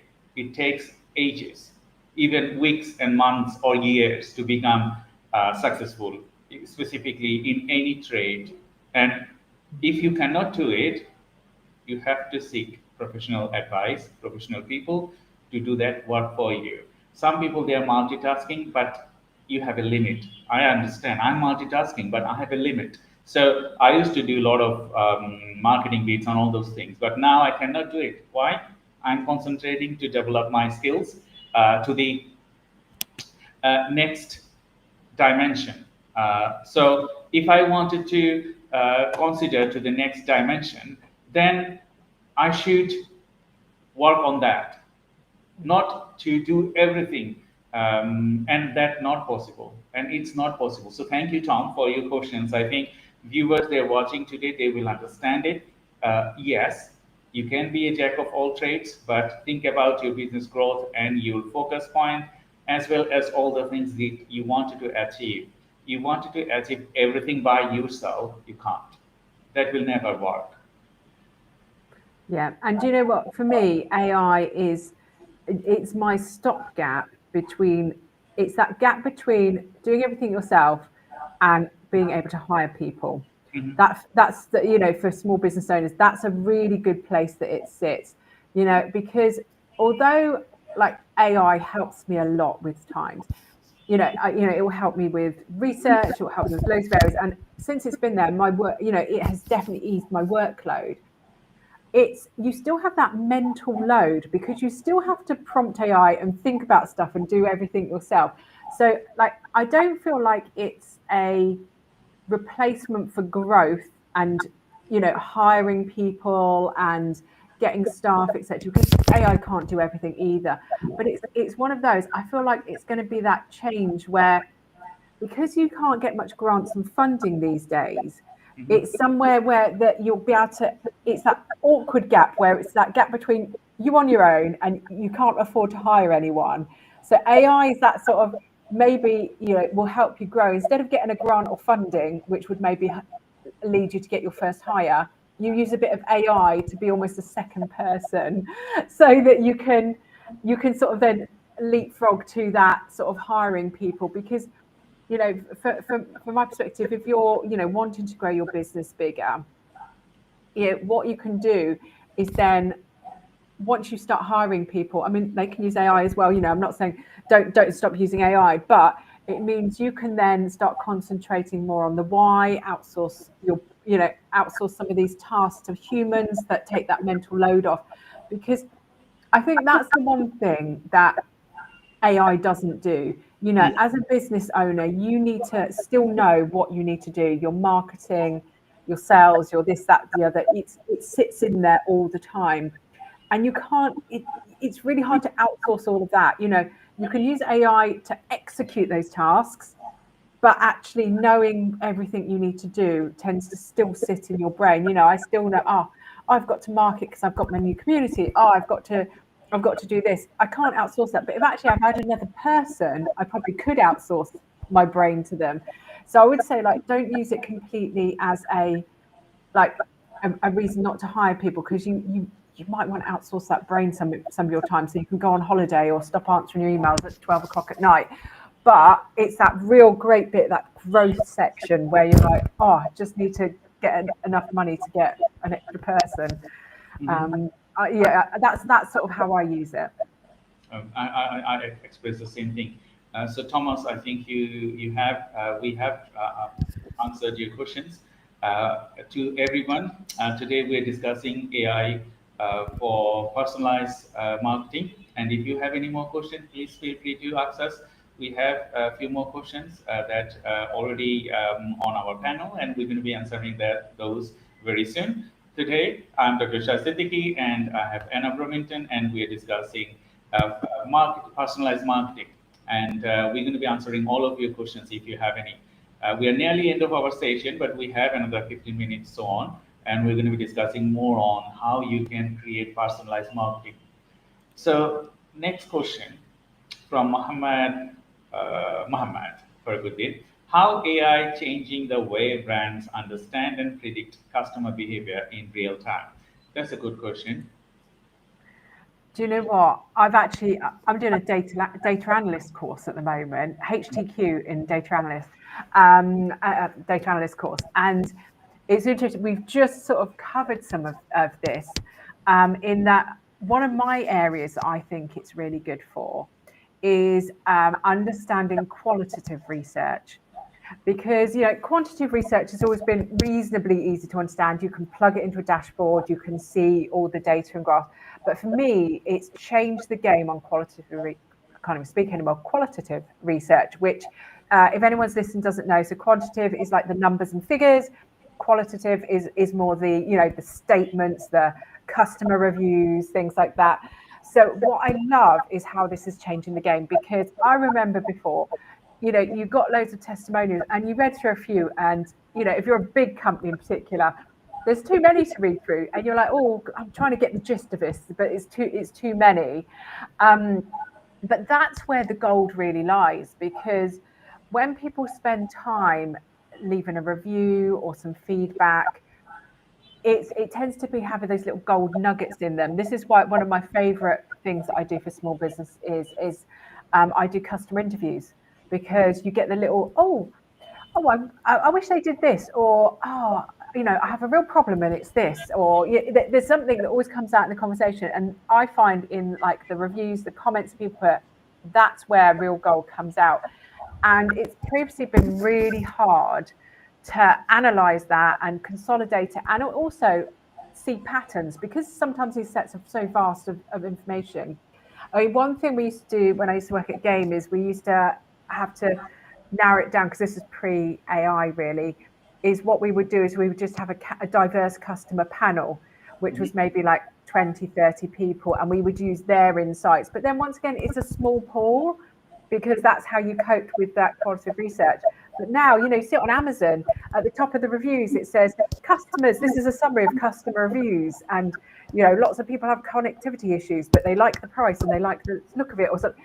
That sort of stuff is becoming amazingly useful. So that's where I think that, you know, understanding, predicting customer behavior, I think that side of it is really coming into its own, because with that stuff, people are telling you how they're using products, they're telling you what they want from services, they're giving you the insight that you wouldn't get from just a tick box or a bit of information data. So that's my thoughts. I think it's brilliant. Yeah, because as a data scientist myself, we play with data, and without data, AI is nothing. So when you have data, millions of billions of data, AI can give you prediction. AI can play with that. So when you talk about customer behavior, like Anna mentioned, qualitative and quantitative research, and as well as lots of data that it can skip through. As a human being, you can maybe read 10 or 15 or 100 reviews a day. But if you have a website and that website has millions of customers, targeting, like you have product, you have messaging, you have a lot of other things, you have reviews, people are clicking same time, maybe a million people clicked at the same time in different pages or same pages. Without AI, you cannot track them, you cannot it's not possible with a human. So AI is making these hell of things very easy because it can track millions of data and millions of things.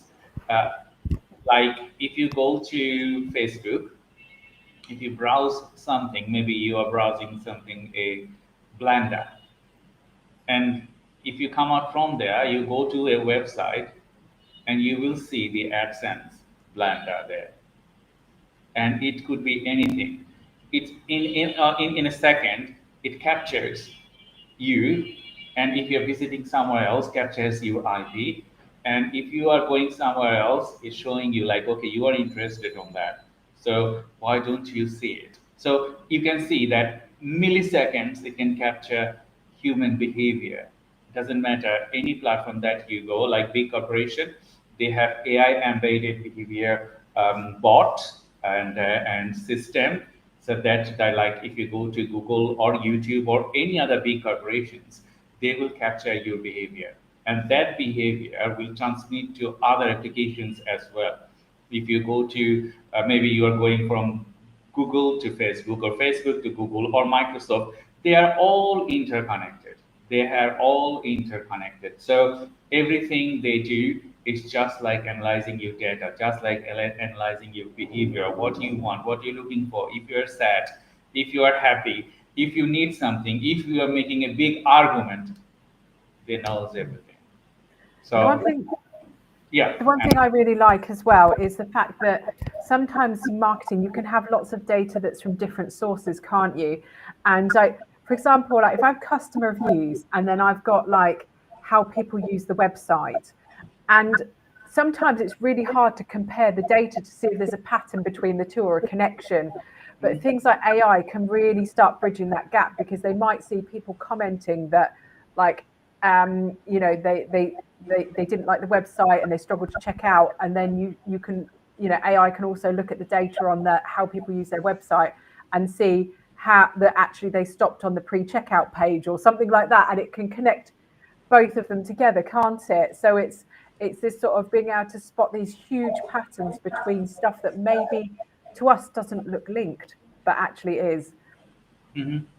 Yeah, I think Muhammad, you have your answer, because AI is really changing the way brand understand and predict customer behavior in real time. They can do it, and we also, as a AI developer, we develop systems where we specifically tailor methodology. Like, okay, if a customer entered to the market, entered to the site, if it's an e-commerce site, then if they are adding something to their basket, and then how you can clear that basket on that money, you need to emphasize, you need to understand customer behavior, that they check out that baskets. There are millions of people, they added things to the basket but they never check out, because they don't have that they don't have that willingness, or they don't have that thing. So we specifically tailored methodology with working with brands, like, okay, we will safeguard like how you can more sales, how your basket is more towards the payment solution. So without AI, understanding customer, understanding those things, you cannot do it. Yeah, and I think also, from past times when we used to personalize things, sort of going back to the personalization side of stuff. Mohammed's sort of talking about real time. When we used to do personalization, we couldn't react to it like as nuanced as you can now with AI. So when we used to do it, we used to go, right, let's map out 10 different journeys of like what our average customer does. So it might be, if it was gaming, it might be that they are parents that are buying for Christmas. And we would map out a journey and we would try to like personalize this as best we could, because we're right, okay, so they've been on the gaming chair page because that's what the parents often bought. Right, we'll show them an ad for this game that's coming out this Christmas. Then we'll show them like maybe a second controller because they might want to play it with their family.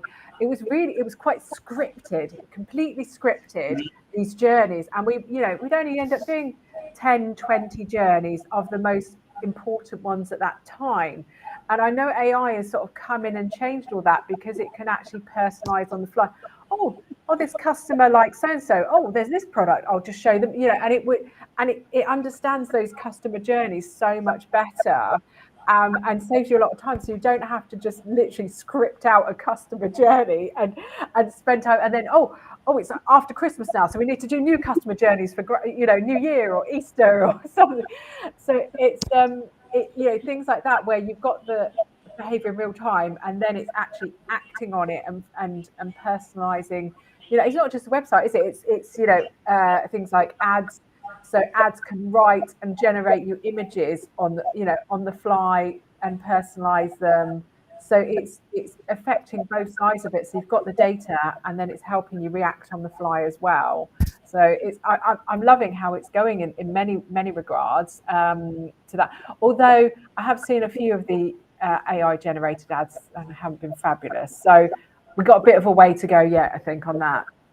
Yeah, I totally agree with you, because when you use AI to generate an image, if you are not an expert, you cannot get the right image to be done, because even if you add your direction, all those things, the normal things, they are not capable to do it.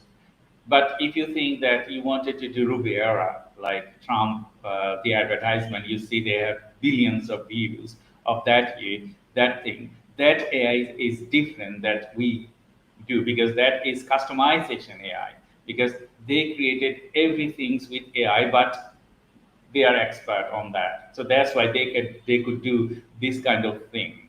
But if you are a standalone person, you don't have that tools, then I think you need to combine human touch and AI together to make it happen. Otherwise, people will understand an AI generated image and human generated image very well. So Anna, we are nearly end of our session. So I just wanted to talk about tools and platforms that drive personalized campaign, how we can do it, because you also use versatile tools. I also use versatile tools. I think we can give some examples of that.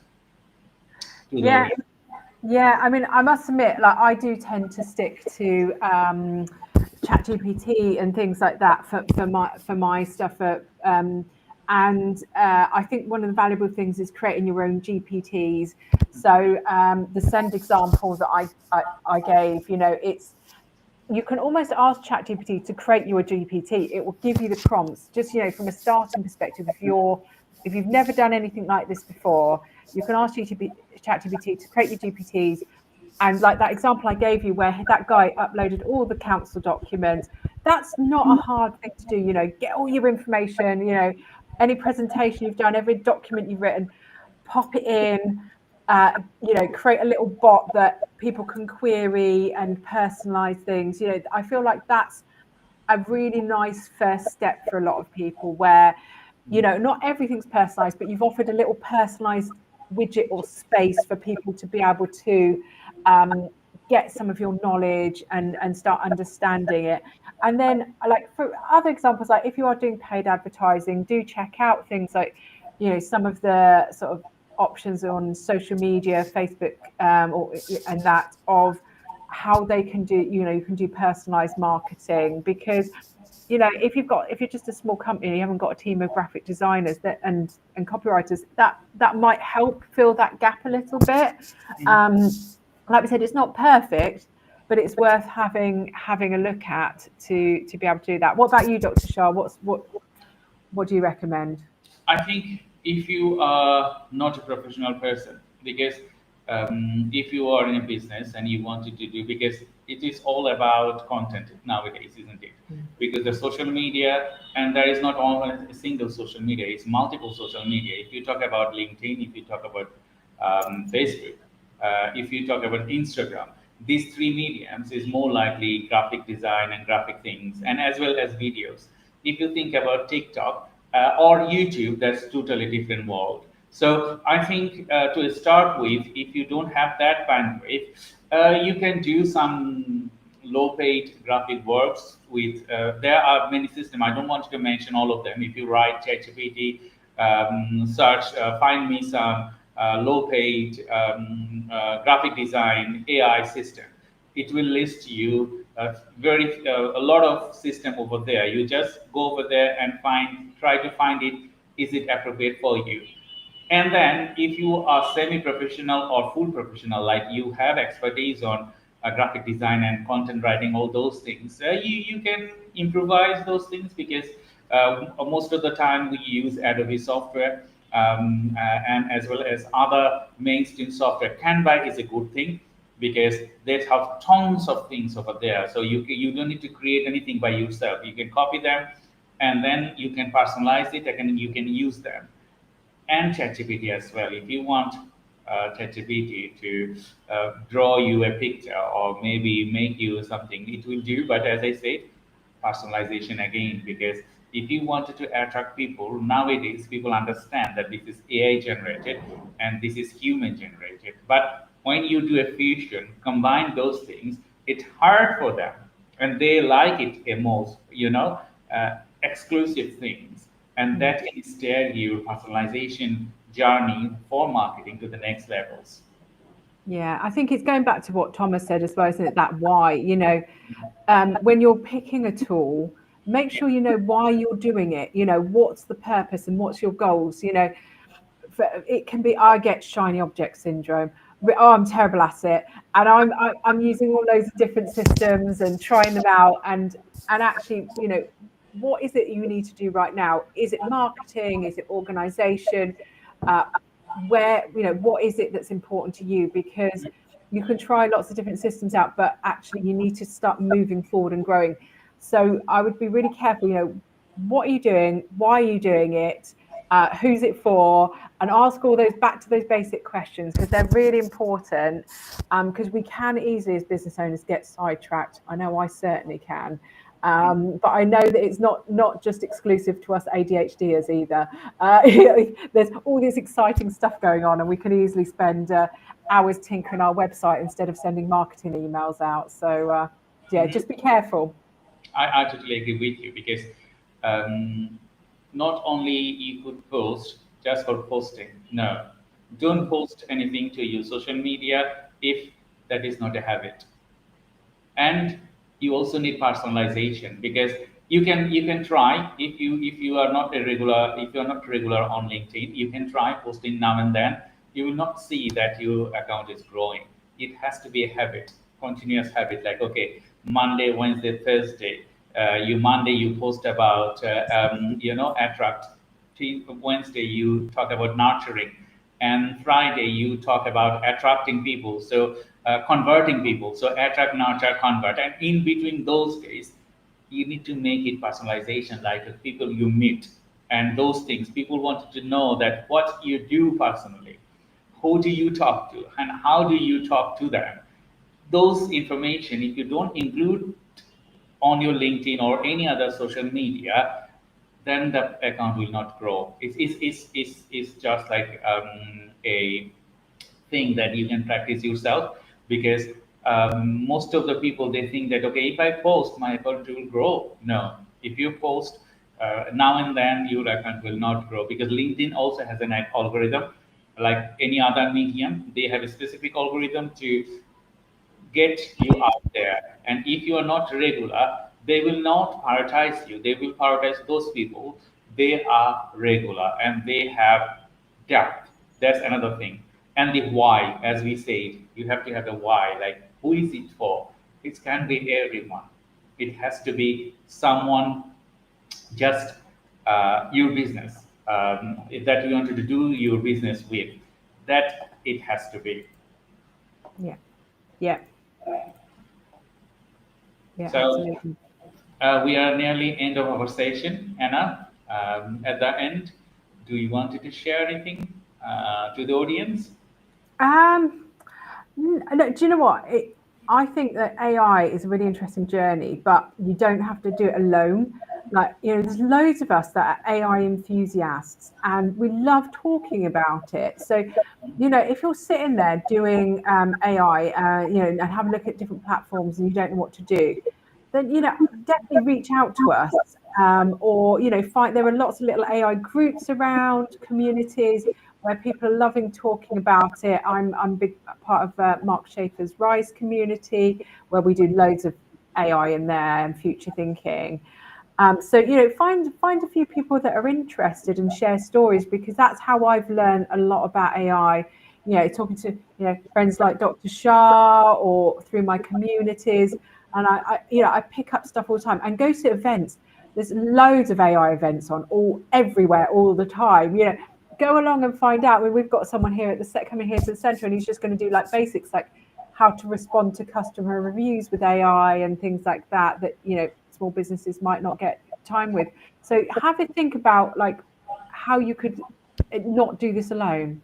I totally agree with you because you are a particular business for a particular reason. Think about what you wanted to do and what you wanted to achieve for yourself and for your clients. Because if you wanted to achieve for yourself, you're not going to get any client. It has to be a combination of both, that you succeed someone and you get the benefit out of it. Because you have to see people with other people lenses. Otherwise, it's not possible. Like Anna said, because we discussed it last time, that you need to see you from behind the jar. If you're in the jar, that's John Asperian, who's on the who asked the question earlier. That's what he that was where I first heard the saying, can't you see the label from inside the jar? So yeah. So you need to see what your audience are looking for, and not everyone looking for. Targeted, niche, why, and then utilize them to grow your network and see who is the right people. You might go to here and there at the beginning. That's okay, because otherwise you will not find niche people. You can go with them, meeting, booze, drinking, socializing, all those things you can do to get your desired things, like the pain point and how you can serve them to, overcome their barriers. Then, as a business person, you will get your success. Otherwise, no. Love it. So, thank you, everyone. We will come back again next month, and we will up our events and we will talk a specific point that time. Until then, I'm Dr. Shah Siddiqui and Anna from Inton. We're going to say bye-bye for now and talk to you and discuss a new point next month. Thank you. Bye. Bye-bye. Bye-bye.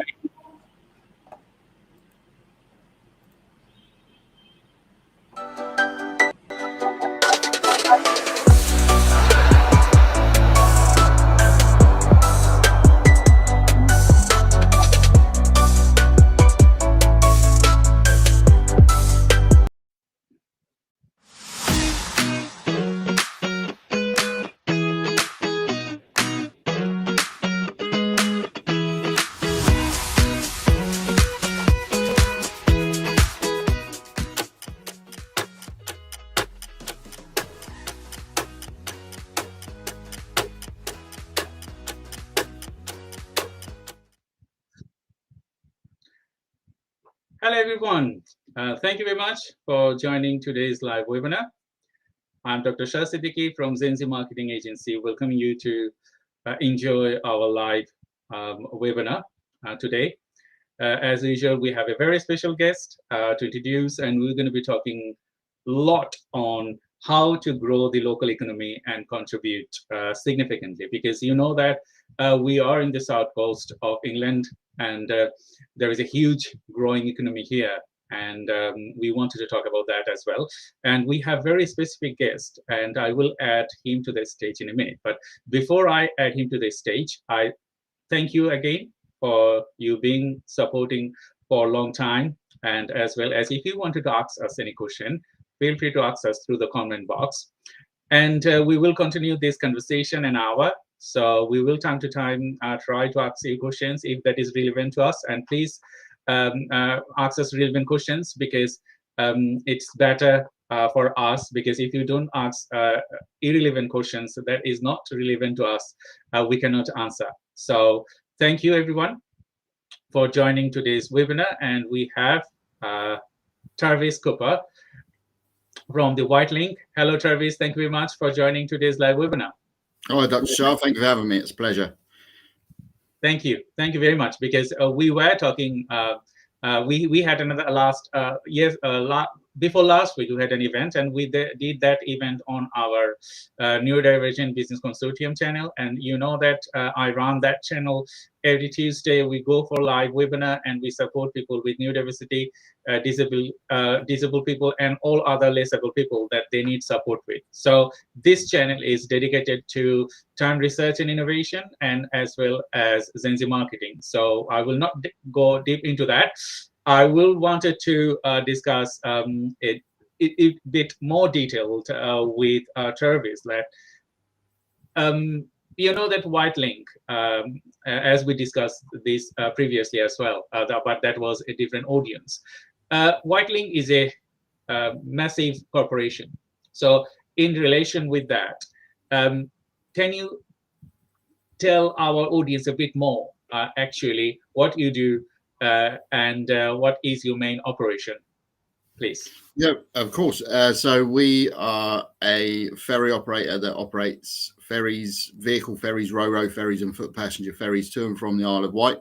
So not only are we a travel and tourism business, we're also a lifeline service to the island. So we take a lot of essential freight to and from the island as well. So there's a lot of food that goes over, medicines, goods for manufacturing, materials. So there's a whole host of things, as well as people that are going over to enjoy the Isle of Wight for holiday, and then transversely coming off the island. There's a lot of export from the island, and a lot of people that work on the mainland that live on the island. So we transport those as well.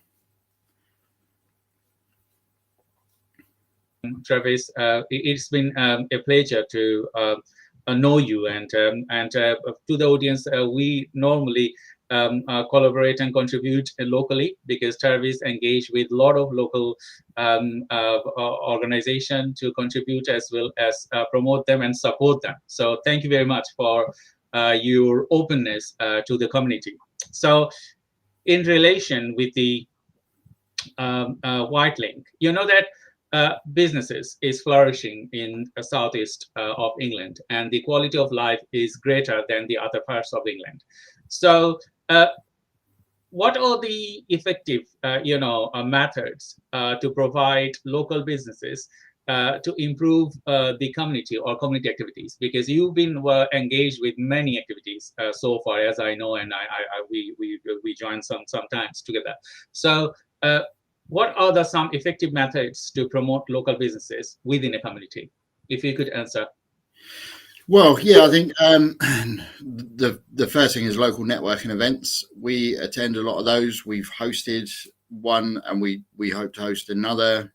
We always look to the local community to try and do business where possible. We won awards for using local suppliers on the Isle of Wight for our retail offering. And in fact, we've got 72% of the produce in our retail outlets comes from Isle of Wight or Hampshire.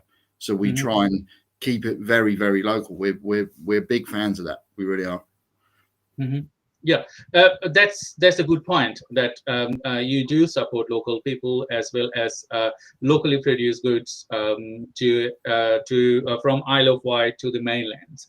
Is there any barrier when you work with this organization for the community aspects or business aspects, or if you have barrier, how do you solve them? Well, that's a good question, actually. I would say the biggest barrier, if a lot of people know the ferry operators, is a lot of people are put off by the fact that they've got to cross the water and they're concerned about price. So what we do is we work with local businesses, and if you're looking to do business on the Isle of Wight or from the Isle of Wight to the mainland, then we offer a whole suite of business products, which means that the cost of getting to and from the Isle of Wight isn't prohibitive in any way. And it means we don't want that stretch of water to become a barrier to business. That's exactly what we don't want. So we're there to try and connect people and to promote both sides of the water to do business with each other, which is what we as a commercial department spend a lot of our time focusing on, just to make sure that we can offer those products that suit businesses and mean that they want to do business.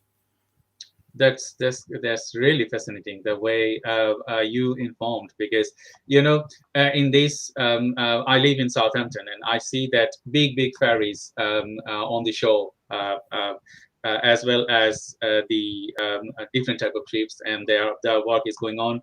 My wife works at a still order company, so when a visitor is coming, is flourishing their businesses. So she is very happy when someone is coming from the offshore, because I sold like this much, I sold like this much. So that's a good thing, isn't it? Because you are holding the economy and growing it to the different levels. So my next connecting question would be, yes, you have barriers, as well as you solve those barriers. Are there any government initiatives to support your work, or you have to self-fund all of those activities?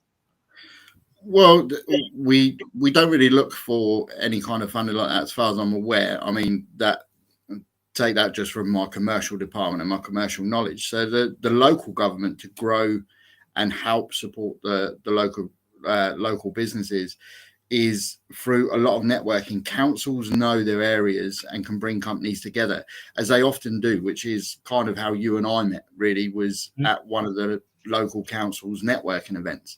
So they're really good at that, and they can help by making us aware of funding opportunities, and of course makes policy decisions to buy local whenever they can. So it's really that they do a lot of connecting businesses. I mean, we've been connected through Portsmouth City Council. We hosted a Portsmouth City Council networking event on one of our ferries, which then connected and showed people actually that going across to the Isle of Wight isn't as, I would say, scary. It's never scary, but it's just, some people think, well, it's so far away, or how do I do it? What are the mechanics? And a lot of people got off of that networking event and thought, actually, the Isle of Wight is somewhere that I could look as a potential customer base, which is exactly what we wanted to achieve. I totally agree with you, because I was on that event, and I enjoyed a lot, because Danielle, when she was asking me, Shah, can you introduce your people and can you tell you a story? And as a strategist myself, academics as well as marketer, I intend to like this and love this kind of events, because I can tell people who am I, and what is my capacity, and how do I help. So that events, the ups and downs, going to Isle of Wight and coming back from Isle of Wight, it was really fascinating. It was really fascinating, and seeing people, that is not only an experience that you get for lifetime, it's lots of business opportunities as well. I did not know that before. I did not have any clue. Yes, I've been to Isle of Wight 5-6 times, because I like and love the ferry journey. And I told you last event that I still remember my 1-year-old playing on the deck, and it was so safe, and the way it's still on my memory.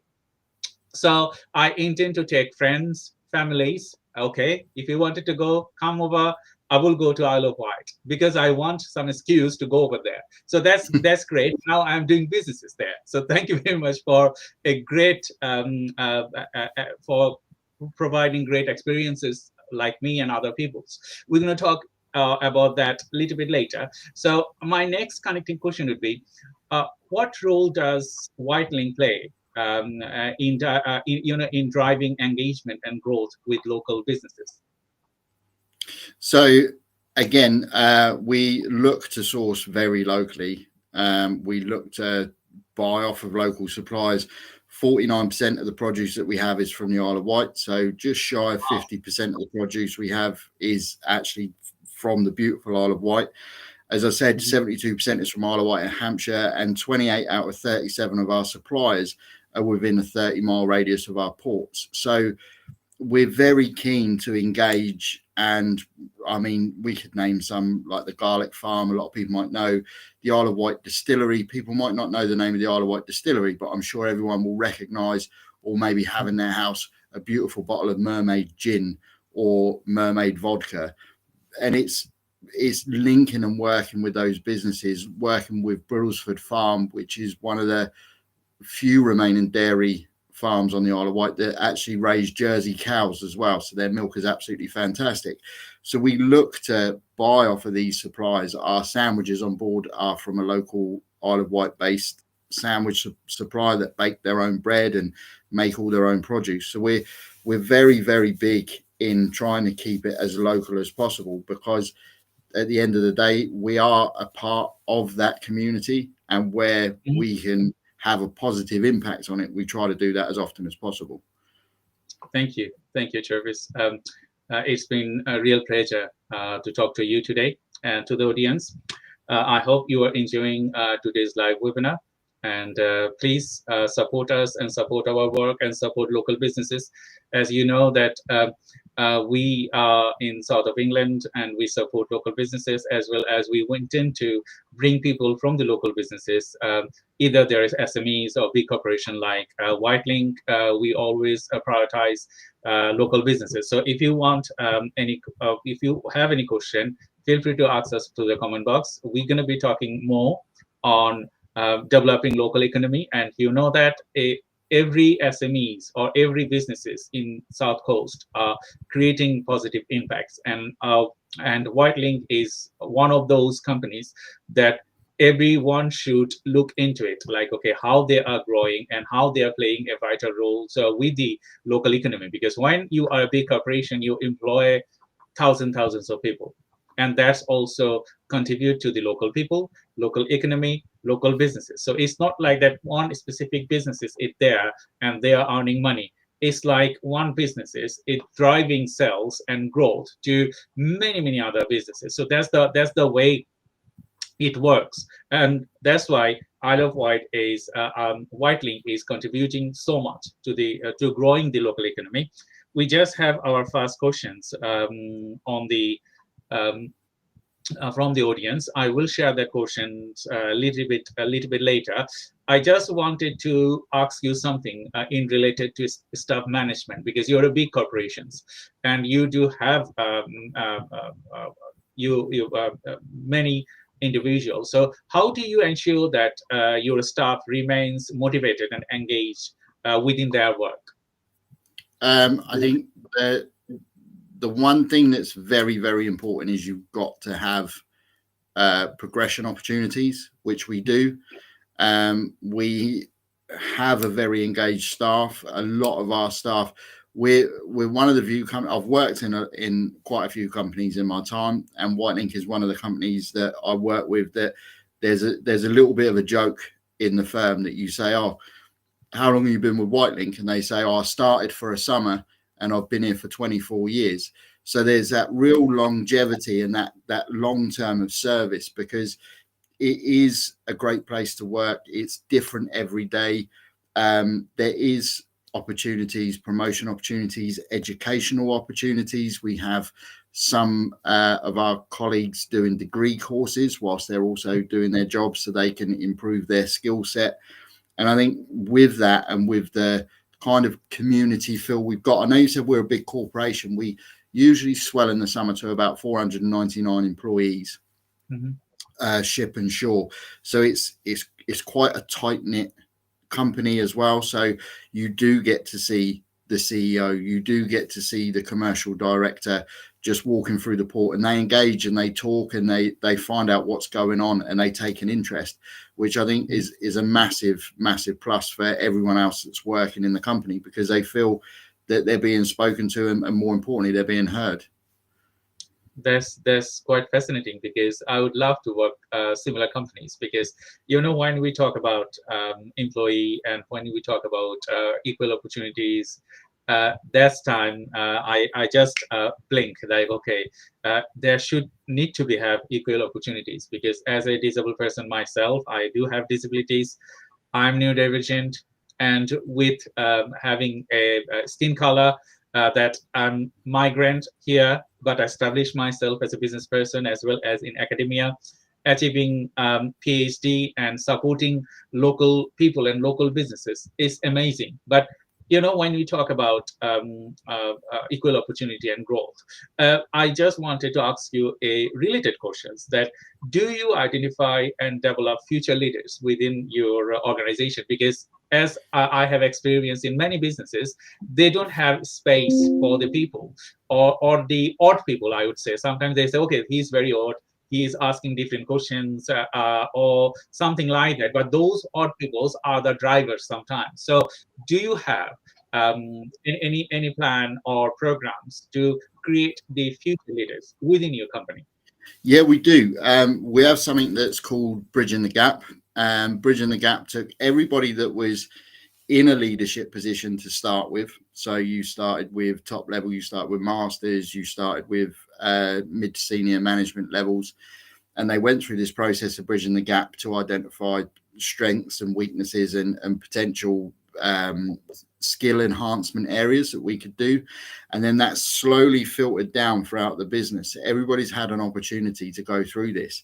And then what's come out of the back of it is some people have been put onto specific leadership courses, management courses. Some people have been given mentors. I myself had an external business mentor assigned to me, which I found helped immeasurably and really kind of gives another perspective on the way you operate in your role. So we do identify them, and then we set up personal development plans. So we talk to those potential leaders and say, well, where do you want to go? What do you want to learn? What kind of leadership do you want to do? Because there's more than one type of leader. You don't necessarily have to have a big team of people. You could be a leader in your field. You could be a leader in your area. So it's just identifying where people want to be. And then when you start going down that path, that kind of backs up the question you asked me before, which is that then drives engagement and commitment and motivation from the staff as well. So it kind of goes hand in hand, I think. I think, yes, that these are all interrelated fields and interrelated sections, because sometimes if you have a program that will motivate your future generation to be a leader, because, we are human and we have a shelf life, everyone. Everything in this world will have a shelf life and we will die one day. But if you don't create the future leaders, then you cannot sustain, because a system in place now, it will go for maybe another 100 years or 200 years until some innovation or something comes up, like, okay, you don't need a ferry to go to Isle of Wight. You can just do like this and you can be transported with a wire, that, okay, you are just with a wire or with something, you just go over there, finish. That's not, I think it will take time to come to that stage. But until then, we need these services to be sustained and to be grow in the next level. So we need to create specific programs to tailor this growth. So my next question, the related one, that yes, I understand that you have programs, you develop future leaders. How do you, evaluate these things? Because I think our audiences, they will eager to know that, okay, what type of process do you follow that they can embed in their growing culture, in their company? Yeah, so we use a growing and development framework for some of the leaders, which is you set yourself objectives that are then agreed by a senior manager. So you look at those objectives and you put in, it's selected by the individual. So it's what they want to do. We try and focus around growth, business change, sustainability is another one. So we can then work towards those goals, and we put measures in place. So it's a bit like a SMART objective set up, really. And then with the other leaders that have come through Bridging the Gap, like I said, there's personal development plans. Again, it's speaking to those individuals. And I would say, I know it's a bit old business school, but SMART objectives work. They're great to have. They're great to put in place. So long as they're agreed by everyone, and you know where your measures are, and you know where your triggers are, so you can see how well you're doing, so it's not subjective, then I think that's the best way to do it. That's quite fascinating, Travis. It is great pleasure to talk to you today and let our audiences know what you do, what you are capable of, and how you are contributing to the local economy. So thank you everyone for joining today's live webinar. And we have Travis Cooper from the Whitelink. And as you know, that Whitelink is a ferry services. They operate it from different places in South Coast to Isle of Wight, and they are not only the ferry services, they do a lot of development work in the community, and we should be proud of that. We have these kind of companies in the South Coast to grow the economy, to support specific people, because if you are not in this area, you wouldn't know that how they are contributing to the local economy. So that's why my drive also comes from there, that okay, they are doing a good work, but why shouldn't I support them? Maybe a little bit of support it would be, but you know that we do live webinar, and there are a lot of customer and as well as connections we have, and they will enjoy this live webinar. They will think to go to Isle of Wight, because for maybe a good experience they will get, as well as they will know about the economy, because today you probably know that the new government is here, so they don't want to increase taxes. So if they don't want to increase taxes, they have to drive the economy and grow the economy by selling goods and services from UK and growing this economy differently. Otherwise, we will be taxed, and we will have a lot of things to think about, and bills and a lot of other things. So we don't want to do that. So if we support local company like Whitelink and other local people, we can grow the economy without hesitating different things. So thank you, Travis, for joining this live events. And thank you to the audience. We're just getting some questions over there. I will go to the question a little bit later. I just wanted to ask you, as we are a marketing company, so we always cater and represent marketing tactics, as well as if we can learn something, company like you. You know, there are effective ways to do marketing, and there are strategies to do marketing. So can you tell our audiences that what are the most effective channels you use to reaching your target audience, and how much do you need to budget to reaching each target audience? Well, for the budget thing, that would be with the marketing department. I'm not sure on their budget, to be honest, but we do we use Sky targeted advertising. We've just started a TV campaign. We've done one in the past, which I think was very successful. We use social media outlets. We use LinkedIn. We have a specialist team in our marketing department now, which focus on TikTok, and they're being very successful. Some people that are watching this webinar might remember the mock video of the Mercedes. There was a lady stroking parts of a Mercedes car, and she kept saying Mercedes. And our team went out and they did the same thing, but replaced it with touching different parts of the Whitelink ferry and saying Whitelink ferries. And that picked up traction on local news. It had over 1 million views. So that was very, very successful. And we also look at local radio advertising as well. There's a couple of local stations on the Isle of Wight, which we use. And we also advertise across the local radio stations on the South Coast as well, which we tend to find gets quite good traction as well. Mm-hmm. So yeah, you use quite a bit of a system and media to enrich your target audience and goals. So to the audience, if you wanted to contact Travis directly, feel free to contact him directly. If you wanted to ask him any question, feel free to, after this program, feel free to ask him any question you have. or if you are watching this live webinar recorded later, if you wanted to ask any question, feel free to do that, because we are here to support you, and Whitelink is contributing greatly. And if you wanted to have any business opportunities, they are also supporting local businesses to work together with the Isle of Wight businesses. So can you elaborate a little bit of how you're supporting mainland businesses to work with the island businesses together, and what is your motivation to drive this growth? Well, from my perspective in the commercial department, the more links I can make between the mainland and the island business, the more reason people have to travel. And if people want to travel, then they choose us as their preferred route to get to the Isle of Wight. So then that's where we benefit as a business. We benefit from that travel.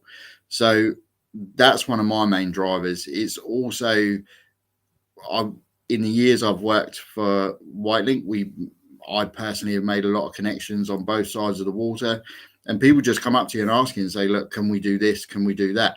One of the most common ones is, I've just recently moved to the Isle of Wight. I've ordered a sofa, and they're telling me that the furthest I can get it delivered to is Gunwharf Quays. No one will take it over that stretch of water. So I pick up my phone, I ring some local businesses that I know that are based on the Isle of Wight and say, look, you might want to speak to this person or that person. And they specialize in the fact that they're not classed as mainland UK. And I can put them in touch. That generates business for the island company. They travel with us. The customer at the other end that's on the Isle of Wight is happy. My customer's happy. And it just kind of keeps the economy moving.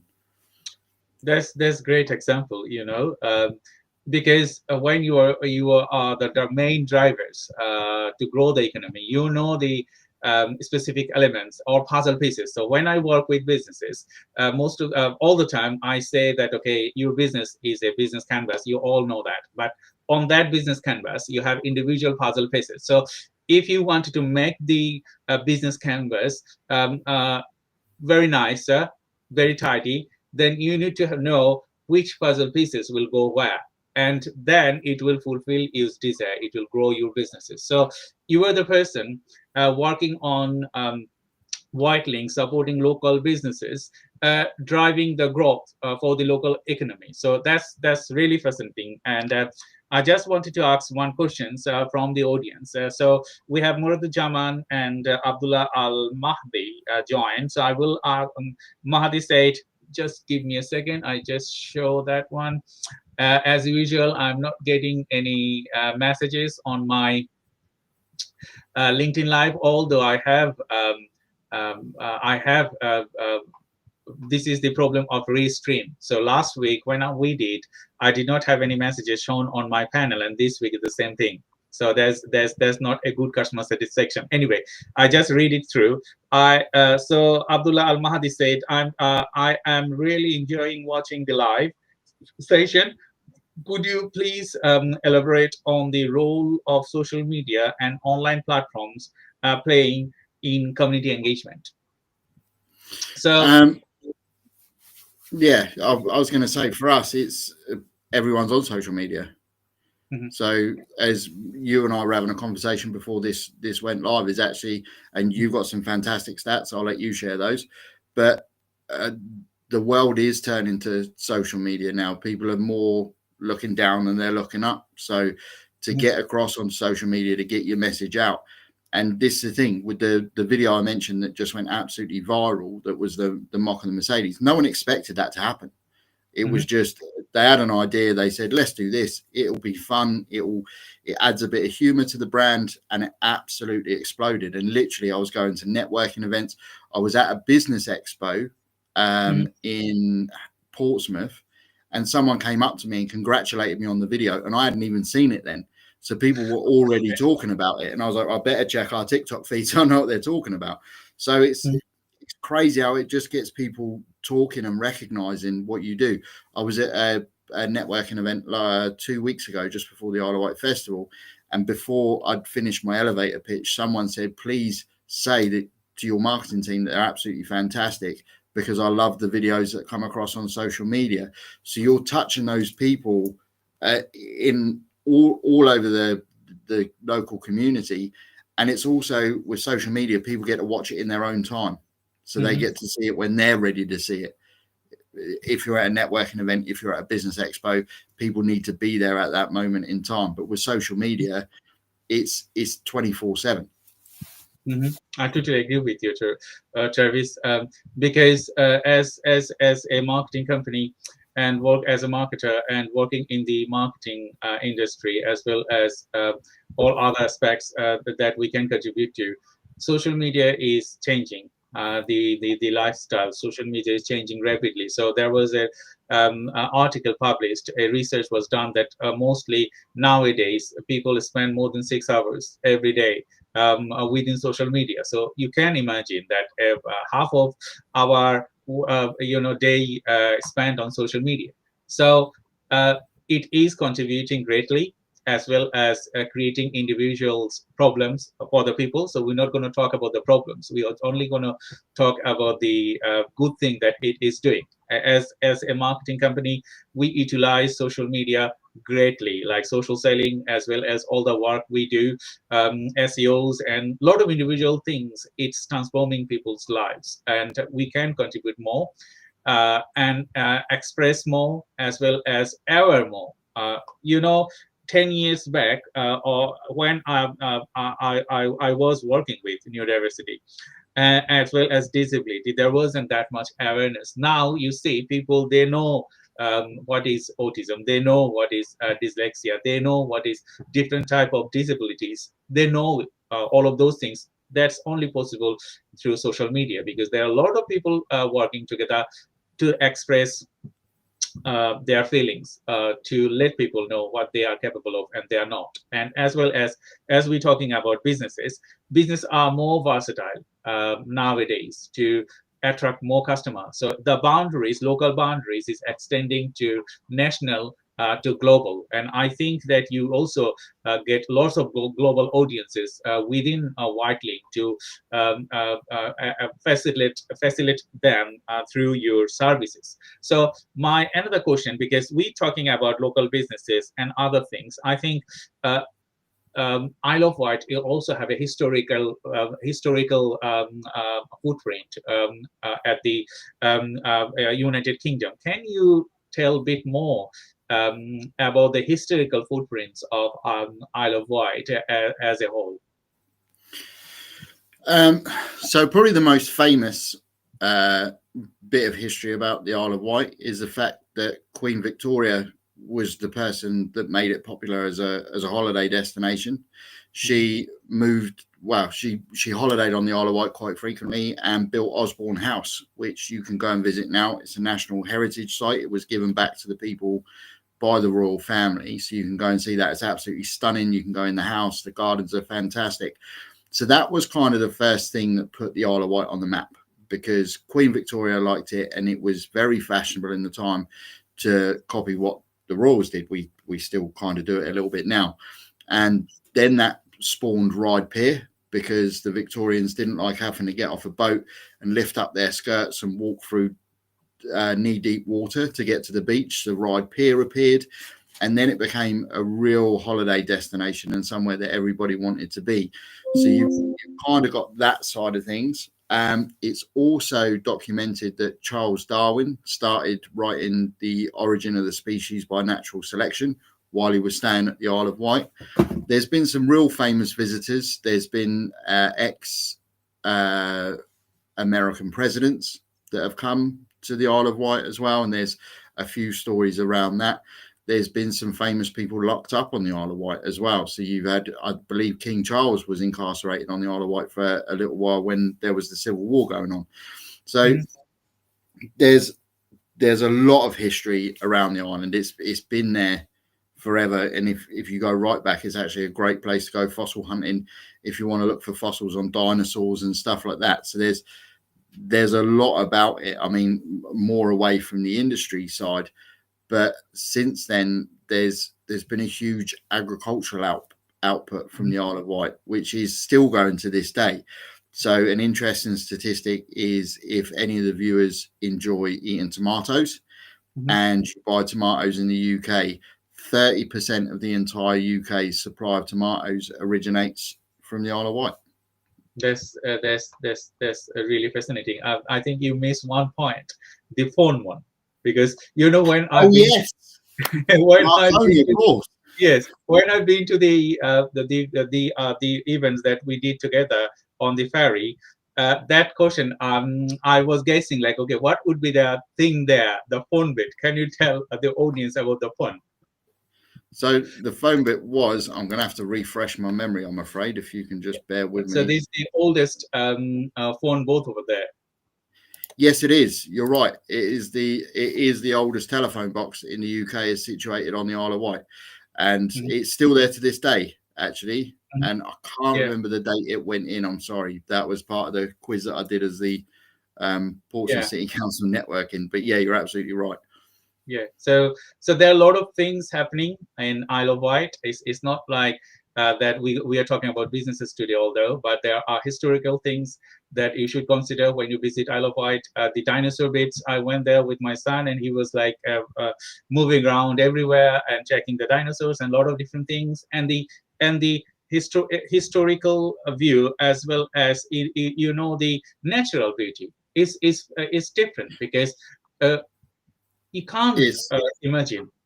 It's an absolutely stunning place to go. It's also worth mentioning as well that it also has a fully active heritage railway. So there are steam locomotives that run on a specific part of track. It's a 3 or 4 mile bit of track as well. So that's in operation through the summer. They have fantastic events at the Isle of Wight Steam Railway. But yeah, it is an active heritage railway that's won awards. But you're right. The natural beauty, it is an area of outstanding natural beauty, the Isle of Wight. And on a day when it's sunny and the recent weather we've just had, if you were visiting the Isle of Wight, you could literally be anywhere in the world. I think the memories, it's implemented in different places. I can remember that the railway you told, just you informed the audiences. I had a trip with the railway experience, and I was, in the UK, you cannot, it's not possible to put your heads up, outside of the train, but the natural one, and I was like enjoying it indifferently, because I can put my hands out and my head out and see what is happening. It's different things. Another thing I would mention here, I'm a fan of Princess Diana, and when I went to the freshwater falls, and I just saw I think they have I think they made the individual jewelries for the royal families and others. Yes. So you can see the displays and you can relate. You think, okay, these are the things that you will never experience to go to a royal family and see those things. Okay, it's been produced from there. So that's another thing. And there are lots of good memories, lots of good things that you can experience when you go to Isle of Wight, and as well as the businesses. So we will not go in details of the other things. We just wanted to return to talk about businesses. So to the audience, if you wanted to ask us any question, please feel free to ask us through the comment box, and we will try to answer your questions. And we cannot display the question today, as our UI is not working properly. We will solve that problem for the next live webinar. And we have Travis Cooper from the White Link, and we are talking about contributing to the local economy, and talking about Isle of Wight and the mainlands and their services. So in relation to my next question, so we have spoken a lot of the individual things so far. We wanted to talk about customer service and successes to the next segment. So you know that you work with customer, and you have lots of tons of, I think, compliments from your customers. In relation with what step do you take to ensure a positive customer experiences? I think it's multifaceted, if I'm honest. So it starts with the customer journey. So the first touch point you would have with White Links, you can book your ticket on the phone, you can go on the app, you can use the website. So that's the first step. The other thing as well is because of what we do, we operate a connective service, a transport service from the mainland to the Isle of Wight. one of the huge things we look at is reliability and punctuality. And I think our punctuality and reliability are close to 98, 99% at the moment, which is fantastic. Because at the end of the day, if you're looking to go away somewhere and you want to get away, you want to leave when your ticket says you're going to leave, and you want to arrive when the time says you're going to arrive. So that's another step. And then on top of that, we layer on top everything else. So you've got our retail offering, which again is stocked with a lot of local produce. We have the first hybrid electric ferry to operate on inshore waters, which is an absolutely stunning craft. That was the one we did the networking event on. So we try and make sure that every touch point is an enjoyable one for the customer, really. The staff are trained to a very high standard, all very friendly, all very efficient. So that's kind of what we do, just to make sure that it is as good an experience as possible. We cater for people with pets, we cater for people with children. And then if you look on the business side of things, that's probably where the reliability and punctuality comes in more, because if you're running your own business and you're trying to connect with the mainland and the Isle of Wight, then you need to make sure that the service you offer your customers isn't impeded by the service we're offering you. So we make sure we nail that as best we can to make sure that we get you there on time, so you're not letting your customer down, because at the end of the day, that's absolutely crucial. I totally agree with you, Travis. There isn't anything that you can do more to satisfy your customer, because they are the future success, isn't it? Because they will let people know, as I am satisfied with the services I received, and I all the time I just tell people, okay, experience these things. It is one in a lifetime opportunity to go to Isle of Wight with the ferry, and with the experience you will receive. It's different. It will stick with you.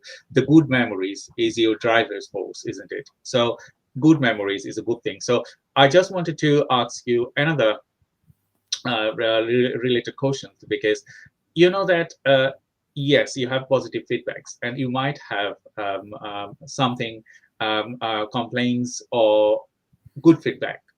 How do you cater these things and handle these things? Like, okay, someone maybe they're not happy, because you cannot fulfill 99% or 100% population. There are going to be some people, they will maybe do something, okay, they are not happy. So how do you handle complaints and feedback to improve your service? We'll always deal with everything on a one-to-one basis. We'll always address and talk to that customer that's raised an issue, find out where the issue came from, and see what we can do to improve on anything that they've raised.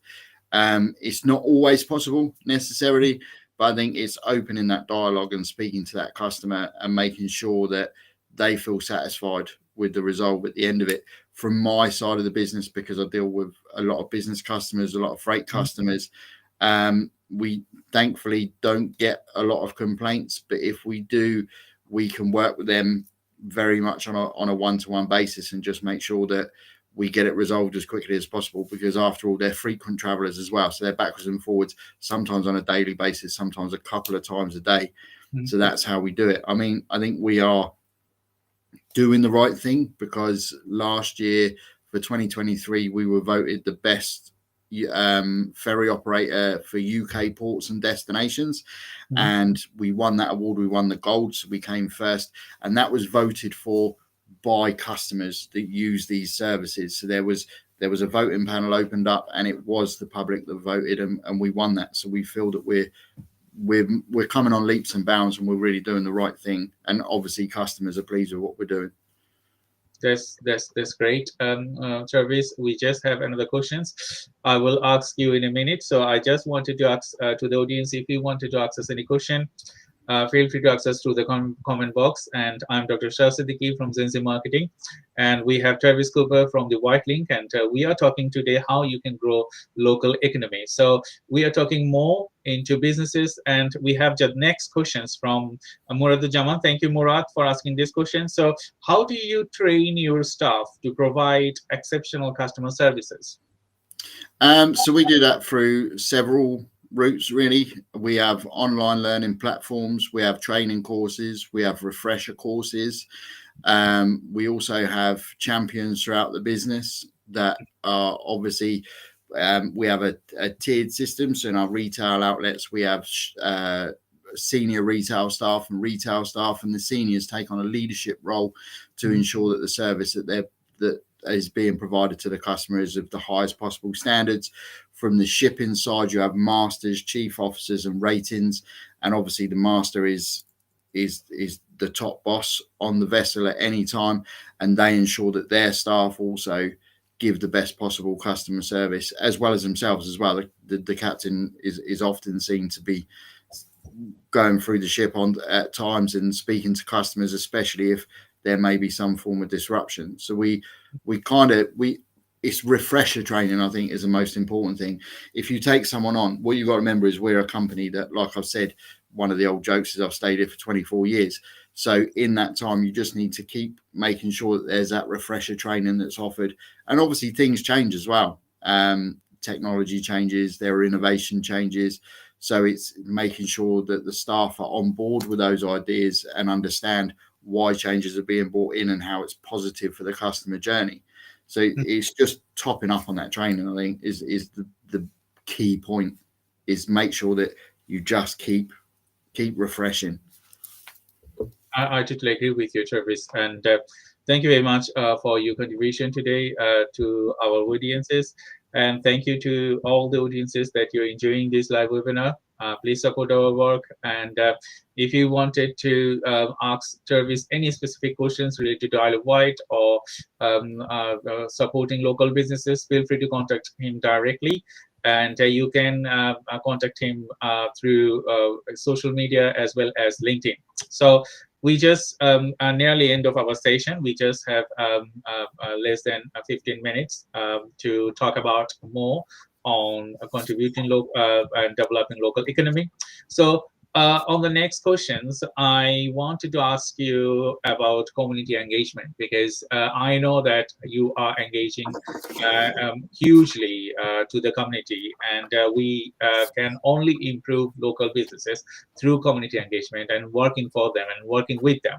So what are the benefits of engaging the local community for businesses, and and the related question, another question I just wanted to ask you, that how do you how do you influence local businesses to be more community focused?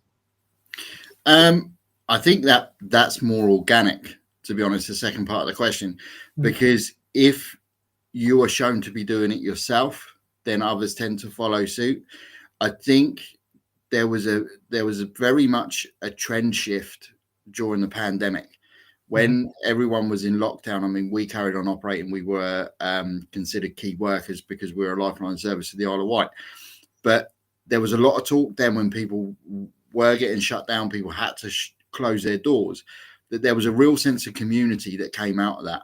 And that sense of community, I'm glad to say, has kind of carried on post-pandemic. So people realize that actually it's a great thing to support local business and buy locally, because the power of community is huge. And if you yourself are seen to be engaged in the community, supporting local businesses, it builds a level of trust, and people tend to look towards your brand more favorably. So you're not doing it for kudos, you're doing it because it's the right thing to do. But by doing that, it builds that trust, and people know who you are, and they don't. Big businesses have a risk of just being labeled as like they're not necessarily us. We're an SME in the community, but you look at other big brand names and they're kind of just, they're just this huge brand and you don't know much about them. So to see that there are businesses trading with other businesses doing local business, I think it's huge, because it builds a network, and it just means that people trust your brand a whole lot more. I totally understand that. So in relation to my next question, so I just wanted to ask you, that how can businesses create meaningful community engagement and initiatives like you are doing? Because you need to collaborate with people, and they have to have a right mindset, because when businesses or community, they don't have right mindsets to contribute greatly, you cannot work with them. So how do you create meaningful community engagements to initiate the growth? I think that's through the power of introduction, for businesses that might not be as connected across industries. Then it is things like business expos, networking events, because anybody that attends those does have that mindset and is looking to engage with local businesses and do business locally. You can't necessarily change the mind of everyone.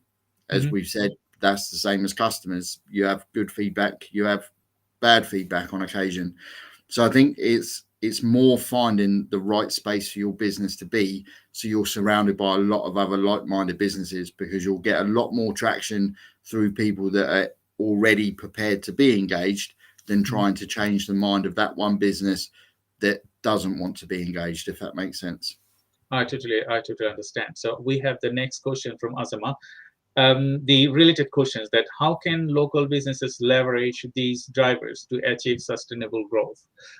And we haven't touched sustainable development and growth, because I think on our last program, you mentioned specifically that how you are driving the growth of sustainability in relation with net zero and others. Can you a little bit elaborate on the work that you are doing and how local businesses can leverage these things with their culture and grow sustainability in the community? Yeah, I mean, there's a lot of things that we do. And if you look at it in isolation, it might seem fairly small. And this is a thing that businesses, I think, have to look at and realize that step one isn't going to be a massive step. So your step one isn't going to get you carbon zero, but it's taken those tiny little steps, and each step forwards is a step closer to building a level of sustainability. So we no longer have any plastic cutlery or plates on board. We use solar power at our shore-based office in Gunwharf.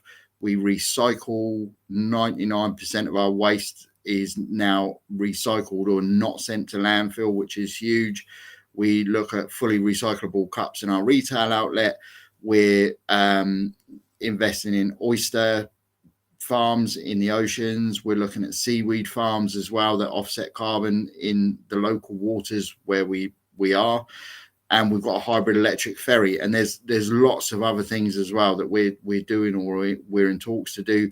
We have a salary sacrifice scheme for employees to get an electric car or a hybrid electric car, which is then improving their journeys to work and reducing their carbon footprint. So it's interesting, really. To drive sustainability, you've just got to take the first step. Because step one might be small. Putting LED lights into your premises or timer lights, so they're sensor lights, so they only turn on when someone's in the room and they turn off. Seems like a really small thing to do, but you just start adding it on top of everything else, and before you know it, you're having a huge impact. I totally agree with you, because when you talk about sustainability, it's not the one company that could make the world sustainable. We have to work individually and from our own spaces. Like, okay, I want to be part of the sustainable growth of the economy or a sustainable growth of your specific domain. Without that, it's not possible to grow. So thank you everyone for asking different type of questions today. And I hope that you are enjoying the webinar. We are just nearly end of our session. So at this session, we're just going to be winding up. And I just wanted to ask one question to Travis, that if someone wanted to experience Isle of Wight, I know that you're driving local economy and you are driving local growth and local people. What are the things you do to attract national and international audience? That's a good question. So for the international audience, it's more based around travel and tourism. We invest, as do other island companies, into the Visit Isle of Wight group, which is done by a levy system, the DBID, and they go out and they promote the Isle of Wight on our behalf and on other tourist businesses' behalf. So they attend trade shows, travel shows overseas to raise awareness. it's also, we touched on the historical side of the island. That kind of sells itself. We do get a lot of overseas tourists from America, from Germany, from mainland Europe. Holland is another huge destination that people come from just because they want to experience the history that's on the Isle of Wight. So that's a huge driver in itself. It does sell itself a little bit, which is fantastic. Thank you very much, Travis. And I just wanted to ask you the last one, the takeaways. So if you wanted to let our audiences know specific takeaways from this webinar, that they will be meaningful and they will benefit from this.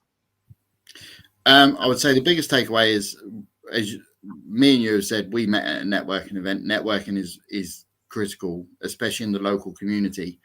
Mm-hmm. But if you're going to go to a networking event, go to a couple and go to them regularly. Don't just necessarily go to every networking group you can find, because the whole point of networking is building relationships. And when you start building relationships, you then build business relationships, and that benefits both you and the other people that you're doing business with. So I would say, and as I said on the last webinar, is just scratch below the surface a little bit. If you see the amount of produce that we've got in our stores, which most of it comes from the local and surrounding area, over 70%, then it's surprising what's actually on your doorstep. Mm-hmm. And it's really surprising at people that you can do business with. So you might have a large company supplying your telecom system. You might actually find that there's someone local that can do the same thing, and they might actually save you money. And then you're helping grow that local business. So just find out what's around you. Take a look, take time out, go to networking events and find out what people do. And then people can find out about you as well, which I think is huge. It's totally agree with you, Travis. And thank you for supporting today's live webinar. And I think we can have more webinar in the future to support local businesses, as well as let the national and international aspects that, okay, we can contribute, and the contribution we will create local jobs, and as well as a lot of individual things. It's not only local jobs or improving the local economy. It's a lot more that specifically a business can contribute. A business like you, a business like me, and others, whoever working in the Southeast, as well as in the other parts of the United Kingdom. So we all want you to contribute from your own space, and as well as contribute greatly, because the community you will create today, they will drive force for next generation. So we need to create a diverse force, and we need to create the economy in the next level, that we don't think about a lot of individual things that we cannot cater. We can think about, okay, we can cater for things, and we can grow the economy, and we are fulfilled. I think we are the 6th largest economy in the world, so we can make it better, and we can contribute more. So Travis, I just wanted to ask you the last remarks for our audience from yourself. For me, it's just been an absolute pleasure for you to have me. Hopefully there's been some information there that's shared that some people have found useful. And as you said, if anyone wants to reach out, they can find me on LinkedIn. Happy to accept an invite. And if there's any more questions, then happy to answer them. Thank you, Travis. And to our audience, thank you very much. Please stay on the line. I will just say bye-bye to the audience, and then I will say you bye-bye. Thank you very much, and I hope you have enjoyed today's live webinar. And thank you very much to the audiences and all the guests that you have asked questions. And next week I will bring another guest and talk about different things. As you know, Zenzi Marketing and Time Research and Innovation is a parent company, and we work together to support businesses with innovation, technology, and technology-enhanced decision making. So if you're thinking about technology, and if you're thinking about technology-enhanced decision making, as well as implement technology for your business growth and marketing, feel free to contact us, and we will grow together, and we will introduce you to the relevant people that you can do business with. So thank you very much for all of you joining to this live webinar. Until please support our channel, and thank you, and see you next week. And until then, Bye-bye, and please support our channels.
Hello, everyone.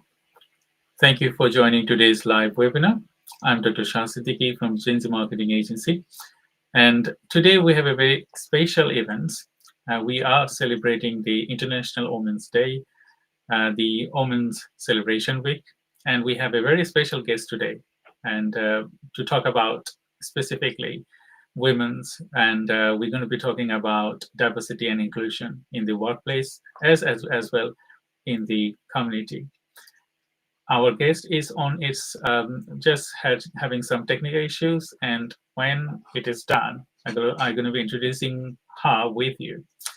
I haven't done Women's Day in the past as an anchor. I was invited to many events, but this is my first ever International Women's Day event anchoring today, and I hope you will like it. And our guest is ready, so I'm just going to introduce her and invite her to the stage. So she is Arzia Abbasi. You probably know her because we did past few events on our channels, NBC, TRI, and this channel. So Arzia, thank you for coming and joining this live event. In fact, one thing that Arzia asked me if I could do these events, so it's full credit to her, because without her, as a man, I wouldn't thinking of doing an International Women's Day event. But here we go. We are here. Arzia, how are you? I'm fine, thank you. After all the technical problems, I'm glad that you can see me on screen and it looks okay. Yeah, we didn't. We just have 1 minute delay, so that's okay. I think the viewers they are okay with it. So, you know, every year we celebrate. There are different type of events. If you talk about Women's Day, Men's Day, this day and that day, and actually, what I have seen specifically, as I'm very much observe the Women's Day, Men's Day, and Neurodiversity, celebration week or day. There are lots of work going on, but actually, when I talk to people, they still have that problems. They still have the inner anger, like, okay, the community is not ready, community is not doing enough, this and that. You are working in the community, working with women, specifically Asian and non-Asian women's. What do you see? Are we overcoming our barriers, or still it's lag? We've got a very long way to go. So even today, I've been to a few different meetings and a few different events today. And even today, people are saying that they are being discriminated against all the time. And it's not just on gender. People are being discriminated on their race, their religion, their postcodes, their sexual orientation. There's so many. It's called intersectional factors. So all of our personal factors, like our gender, our race, our religion, our status, our education, our professions, all of these factors contribute to how we are treated. So compared to, say, a white lady, I will be treated worse off, and I have been all the time, compared to, say, my white friends. compared to a man. I might be discriminated against on that. If I have ADHD, if I have trauma affects, if I have a history of domestic violence, if I am not highly educated, if I don't have a professional job, there are so many different things that we are mistreated for. It shouldn't happen. You know, we are all human beings. We should be treated as equals. We should all be given the same opportunities. You know, if, for example, we're going to a professional and we're asking for help, why are we not getting the help and support that, say, my white counterparts are getting? What is it about me that makes other people want to mistreat me? And I actually last week I went to an event or a meeting or something, and there was someone from Saints there. He might be watching, I'm not sure. And I actually said to him, I said, is there something on me? Is there like a sticker on me? Is there something on my back? Is there something on me that says, kick me, hurt me, bully me, discriminate against? Because I don't understand. What is it about me or other women like me that is making people treat us like this? Mm-hmm. I totally agree with you, because, you know, when I see different people, or when I talk to different people, due to my work, I intend to talk to many neurodivergent people. Yes, different age, color, and nationalities. Over there, their emotion and their thinking are different, totally different. And when you talk about specifically like discrimination, some of them, their eyes are very big. Okay, is it happened still in the UK? And then I said, yes, probably you do not see the other side of the discrimination. Yes, it's improving. That's very, thank you. That's very good. Like on the other day, there's going to be I don't know that people will laugh at it. BBC featuring Rishi Sunak, and asked him, "Are you British or English?" He said, "I'm English," and people laughed at him, because how come you become English? You are Asian born brought up here. That's the question. Who we are, what is our what is our Identity. That is a mystery. Do you have anything to add on that comment? Well, what you were saying about people not believing that discrimination still exists. So I recently had a conversation with someone about this, or a couple of people about this, and they said racism. Surely racism is better now. And I said, growing up in 1980s in St Mary's, it's known to be there is a lot of racial tension going on between whites and Asians and blacks, and you know, all the different colours and races and things like that. And it was really, really bad when I was little. But since 9/11, since all of the major things that we've had, like COVID and things have got worse again. I don't think it's getting better. I don't think there's more awareness. I think, if anything, people are even worse now. You know, I think maybe the 90s maybe was a bit better, or the 2000s might have been better. But certainly in the last few years, last 10 years or so, I've noticed it's just really, really bad. And it's almost like subtle, everyday things are happening. Everyday discrimination, everyday racism, everyday intolerance towards other people. And sometimes, like you say, people don't realize. So, for example, people of the black and ethnic minority who maybe English is a second language, so they don't pick up on certain things that are said, certain words that are used, certain ways that people look at them or talk to them. I notice, because, you know, I've been here most of my life, so English is like my first language. And it angers me when I feel someone is treating me differently just because I'm not white, or just because I'm Muslim, or just because I have ADHD, or just because I'm a trauma victim or something. It really makes me angry. I don't know why in the 21st century we have to be subjected to discrimination, to racism, to sexism. Why can't we all agree to be different and to accept each other's difference and to celebrate each other's difference? Because it's what makes the world a beautiful place. It's a true fact. Even if you look at the recent USA history, the women and the men, fight. They have selected the men, not in women.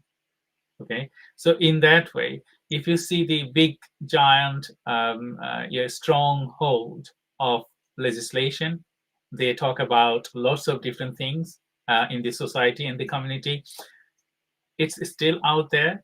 Like, it's going to be very much, I would say, a critical criticism that they in USA, Donald Trump, he abolished the gender thing, isn't it? It's just men and women, nothing else. Okay, so you have in gender, you have gender different recognitions. Okay. Do you mean the different orientations? So he's abolished they, them, Yeah. teapot, the different things that people can identify as. He's abolished that kind of stuff. Okay. Yeah. I have purposefully not been following US politics because everybody I speak to wants me to watch the US politics, wants me to comment on it, and it's just too much. I don't really have a very liking for Donald Trump, but I'm not going to comment and I'm not going to get involved because some people can get very angry and upset depending on which side you are on. There's enough problems in the UK. There's enough problems in my life and in my clients' lives and in my children's lives for me to worry about than what Donald Trump is doing in the USA. I have a lot of clients who live in the USA who are being affected by all of this. And I can only say I'm really sorry for everything that's going on in the USA. But let's focus on home because there's a lot of problems here as well that we need to focus on. And if we waste all our time focusing on everywhere else, what are we going to do about the problems here in the UK? Okay, Arsia. So we're going to be concentrating now on breaking the barriers. Okay, how we can overcome social and workplace challenges. What you think as a Asian born voter person here? What do you think the barriers actually out there? I think people approach other people with their own preconceptions. So stereotypes. We judge people on stereotypes. So, for example, when I went into a workforce and it was a mix, it was completely mixed. There weren't many women. It was predominantly men, and it was a mix of every different culture. But it's almost like because I was an admin receptionist, I was looked on as almost like back home they have servants. So I was given almost the status. It wasn't an agreed status or anything, but it was the way I was made to feel that I'm the servant of that group of people. So it's almost like a misconception that because I'm an Asian woman, I must be the servant. I'm the cook, the cleaner, the housekeeper, and stuff like that. It's our stereotypes of people is how we then treat them. Mm-hmm. So, for example, I think just before we went live, we were discussing about. So no offense to anybody if these words are offensive to anybody or anything. Blonde bimbo. So we have this thing about blondes being not very clever. Mm-hmm. I have always felt that I'm a brunette bimbo because of the way people treat me or people look at me. If you see somebody who's got makeup on, somebody who's laughing, joking, somebody who's doesn't look professional in the suited, booted way, they don't think you have much brains or much intelligence. Mm-hmm. I've got A's, A stars, and distinctions. I've done psychology. I've done child psychology. I've done counselling. I've done, health and social care. I've always been top in everything. But because I laugh and joke, because I have ADHD, I'm very hyper. I like to laugh about everything. I like to enjoy life. I don't want to take things seriously because there's enough serious and negative things in my life already. They think I'm stupid, and that's how they will then treat me. Why do we have to judge people? Why can't we wait to see and find out about a person and treat everybody individually? Everybody's different. I totally agree with you because I gave my examples many of the times to the audiences. I've been through lots of interviews, and I did not get a job due to my disclosures of my neurodiversity, my disability, and all other things. Same like you, I'm top of all the work that I do, but I cannot produce the results when I'm going for an interview. In short conversation, I'm not very good at it. But if you work with me, then you will see how good I am on a specific task and how can I do that. I think people, they're out there, the interview systems and all other things are not actually fit for purpose. It's just like fit for those people. They are very good at doing things that you can't, that I can't, or many other people can't. So my next question to you would be, Shah, before you move on, I was going to say with regards to the interview process things, it's a bit similar to say exams. So there are a lot of really, really clever people who struggle with the structure of an exam, like GCSEs, A-levels, whatever. But they are very, very intelligent and they know all the information. It's just the way the system is structured. It's almost like structured against them. So it's like the interview process. If you're not good at an interview, you can't pass the interview and you won't get the job. Unless you find a boss who thinks outside of the box and says, well, actually, let me get to know this person out of an interview setting and just sits and chats there. So it's understanding that we are all different. We all have different abilities and different approaches of things. Just because we can't do something one way doesn't make us stupid. I love this thing that I found out last year, and I think we mentioned it in one of the other interviews, is that the MI5 were actively recruiting people with neurodiversities because neurotypical people cannot think outside the box, and they need neurodiverse people to be able to come in and think outside the box to find solutions for the problems that other people can't. And it just highlights how valuable we are and how unique we are, and I wish society would accept it. I totally agree with you because I can remember a few years back I went to BBC, so I was taking part of an interview, and you know that they have different sort of stages. So I was at the last stage, and on that day when I went there, the pressure was very high, so my performance was very poor, I would say. I was the only person with the specific education, and they did not recruit me. Why? Because I performed very worst, and I know I have done that because one day, from morning till after evening, you just spend entire day over there, and different type of examination lead to different type of thing. It's just like guinea pig. They are checking you with giving this, that, this in one day. How could you know a person? Is it possible? No, and the thing with that is what I've noticed, and I did it because a lot of women, especially as it's International Women's Day, and we're talking about women, a lot of women are now being diagnosed in later life with neurodiversity, with ADHD, with autism, or both, or other things. And like they may have spent their whole life not knowing that they have. And so I am waiting to be confirmed, but I know I have traits of ADHD and I have traits of autism. Now, one of the things of that is, and I've noticed that now, and even doing this interview at 5 o'clock in the evening, to me, I'm exhausted. When I'm tired, I can't function. I really struggle. I will struggle to stay awake. I will struggle to concentrate. I will struggle to talk. I will struggle to answer. So rushing around all day, I was kicking myself thinking, I have this to do at 5 o'clock. I should have rested during the day so I'm not tired, because if I'm tired, my mind will shut off. And that's part of the problem, like you say, with your all-day interview. How can they expect people to be able to function all day like that, especially neurodiverse people, when you're burnt out? I totally agree. So I'm going to jump into my next questions because we are talking about International Women's Day. So, we have many strategies, many laws, legislation, everything is over there. In career growth and leadership, what's the barrier for women specifically for them to engage with leadership? Like I said, with the preconceptions of people. So one of my friends is highly qualified and she manages various things. I can't say exactly all the roles that she does. She's quite professional in that sense and stuff. And she told me at one of the International Women's Day events that she went into an office where it's mainly men, so she was probably one or two women or whatever. And she went in there, and she's actually senior to nearly all of the people there. But they assumed she was a receptionist or an admin or a secretary or a PA, somebody low. So they actually one of them said to her about getting tea and coffee. So she said, yes, off you go then. Go and get me a cup of tea or coffee. And they were shocked because they didn't think a woman would be higher up than them and would be senior to them and would be managing the entire group. People don't expect women to be able to be in high positions, to be leaders, to be CEOs and stuff. They automatically assume that you can't be qualified enough, you can't be experienced enough, you can't be intelligent enough. And I find, and I think a lot of men feel threatened.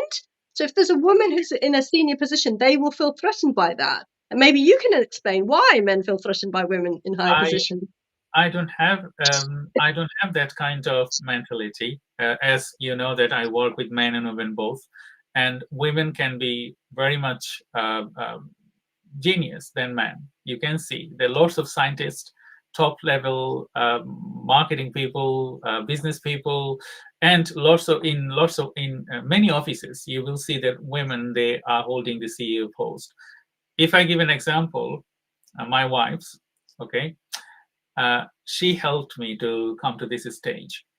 Okay, she sacrificed her lives, and she lead me, do this, do that, and we taught each other valuable lessons, valuable life lessons.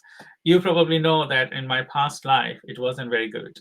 And we took decision from moving from a council property to come to Southampton to start my education. Okay. And she supported it. Now she is doing her psychology masters and intend to do a PhD later. But she sacrificed herself, and I know the talent she has. Okay. I will always value a woman as much as I value a man. That would be myself. But I don't understand the other people, other men's, because I don't know what is their mentality. So we may ask these questions, like where you are seeing this kind of negligence, I would say, in relation to women, neurodiversity, men, disabled, less able, all of those things. What are there you can see in the government levels or in the organization levels, they can improve this? Well, I think about a year ago, actually, we were discussing racism, institutionalized racism and discrimination. Because in any given organization, say like the government statutory services and so on, so you've got doctors, healthcare, you've got police, you've got council office and things like that. If you look at the ratio of men and women, say in Southampton Civic Centre, there are a lot more upper class white men than there are women. There are a lot more white men than there are Asian men or black men. There are, do you have any Eastern Asian? Do you have any, Southern Asian and stuff? It's very rare that you will get a woman, an Asian, a Muslim. Why? Why are organizations specifically recruiting upper class white men for their roles? Why do they discriminate against it? Even, for example, in our local school, there were no senior members of staff who weren't white. There were men and women, but they were all white. And I questioned this, and I said, in this day and age where it's diversity and inclusion, and we're all, we should all be given a fair chance at everything, where are the non-white people? There aren't any. So how that makes me. This barrier? What's that? What's the barrier? How do we overcome this barrier? Because you can still see these differences. Yeah, I think maybe make it compulsory. Maybe government can make it compulsory that every organization, like they do, for example, I think it's in disability law and equality law that you have to recruit a certain percentage of your workforce has to have a disability. And I think that's part of UK legislation. Perhaps we need to amend that to say it has to be a diverse force. You have to recruit a certain percentage of women, coloured, Asian, South, have it so it's fair. Because in a private organisation, you can't dictate to them who they recruit. They might say, we didn't have a good candidate, so we had to recruit a white one or a male or whatever. Perhaps it needs to be part of legislation to make it equal. So the Equality Act, which dictates that we should all be treated equally, no discrimination, we need to make it compulsory that you give everybody a fair chance. I totally agree with you. I do agree with this, but this topic, I was talking to someone previously, and to everyone, if you're watching this live webinar, I'm Dr. Shah Siddiqui from Zenzi Marketing Agency, and we have Arsia from the Phoenix Raising. So we are talking today on International Women's Day, and we're going to be talking more. So on your comments on the specific quota, I was talking to someone that, okay, why don't we have a specific quota? But on the legislation, if there is 25 different things, if you hire one specific tick boxes, you are not legally binding. That's another problem, because, we have men, women, Asian and Black and all other communities here, disabled people, neurodivergent people. So if you hire any of them with this full list of categories, you are covered. Yeah. So if you wanted to say that, okay, you will have proportionate wise, how can you solve these problems? Because they might say, okay, I hired a white neurodivergent person. Okay. Well, maybe it needs to be. I hate the word tick boxing, because what I find is a lot of institutions get round things by just tick boxing. So I'll give you an Yes. example. Okay, my son's school, in order to show, I believe, in order to show that they are supporting children with neurodiversities and additional needs, they give them a pass to go to a wellbeing hub if they feel overwhelmed for 5 minutes. Now, I said to them, so a child walks upstairs to the wellbeing hub, 5 minutes. By the time he's got there, it's 5 minutes, he's coming back. So if a child has a meltdown, is overwhelmed, is like feeling really unwell or whatever, how can 5 minutes help them? Because I know from personal experience, if you have a PTSD meltdown, it could be half an hour, could be a whole day. You don't know how long it's going to take before you get back. So I actually said to them, is this part of a tick box exercise that if anybody asks for statistics and anybody asks, what do you do for neurodivergent or additional needs children? We give them a wellbeing pass. We have 20 people on a wellbeing pass. Children can go out. They're not seeing that it's only 5 minutes and it's literally go out the door, it's time to come back, let's come back. I find a lot of people can find loopholes in legislation, can find loopholes in anything really, just to get out of it. So it's really difficult to monitor this kind of thing. I think trying to enforce this kind of thing would be really difficult. I don't know what the answer is. Maybe our audience can make some suggestions as to how do we get around this problem.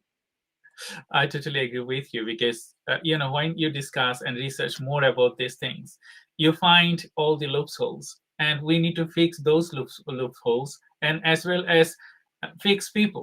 Like, okay, if you are a person and you can hire someone, you have to hire with your thinking and with your better mind, I would say, not like worse mind that, okay, you're going to be hiring all those people that you like or love, okay, like, the leaders, what they do, they only took those people, they praise them. On those people, they criticize them, or critical criticisms, they don't hire them because they don't like them either.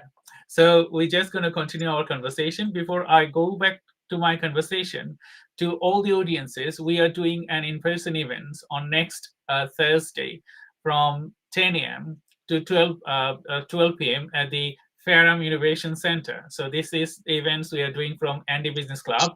And we're going to be talking to all the in-person attendees, what legislation do we need to change for neurodivergent people if they are accepted to the community, workplace, education, businesses, and all other things. So please stay tuned and look in my profile and Anna Bromington profile. So if you wanted to join, feel free to join us on next 13th at the Fairham Innovation Center. So thank you, Arzia. It was a really interesting conversation. We wanted to go to our next segment, fostering inclusive work environments. Okay, we understand that there are gaps out there. They need to be addressed. Yes, we have come across lots of developments. We thank you to the British people that they have made this adjustment for us, because I came from outside of the UK. I didn't born here.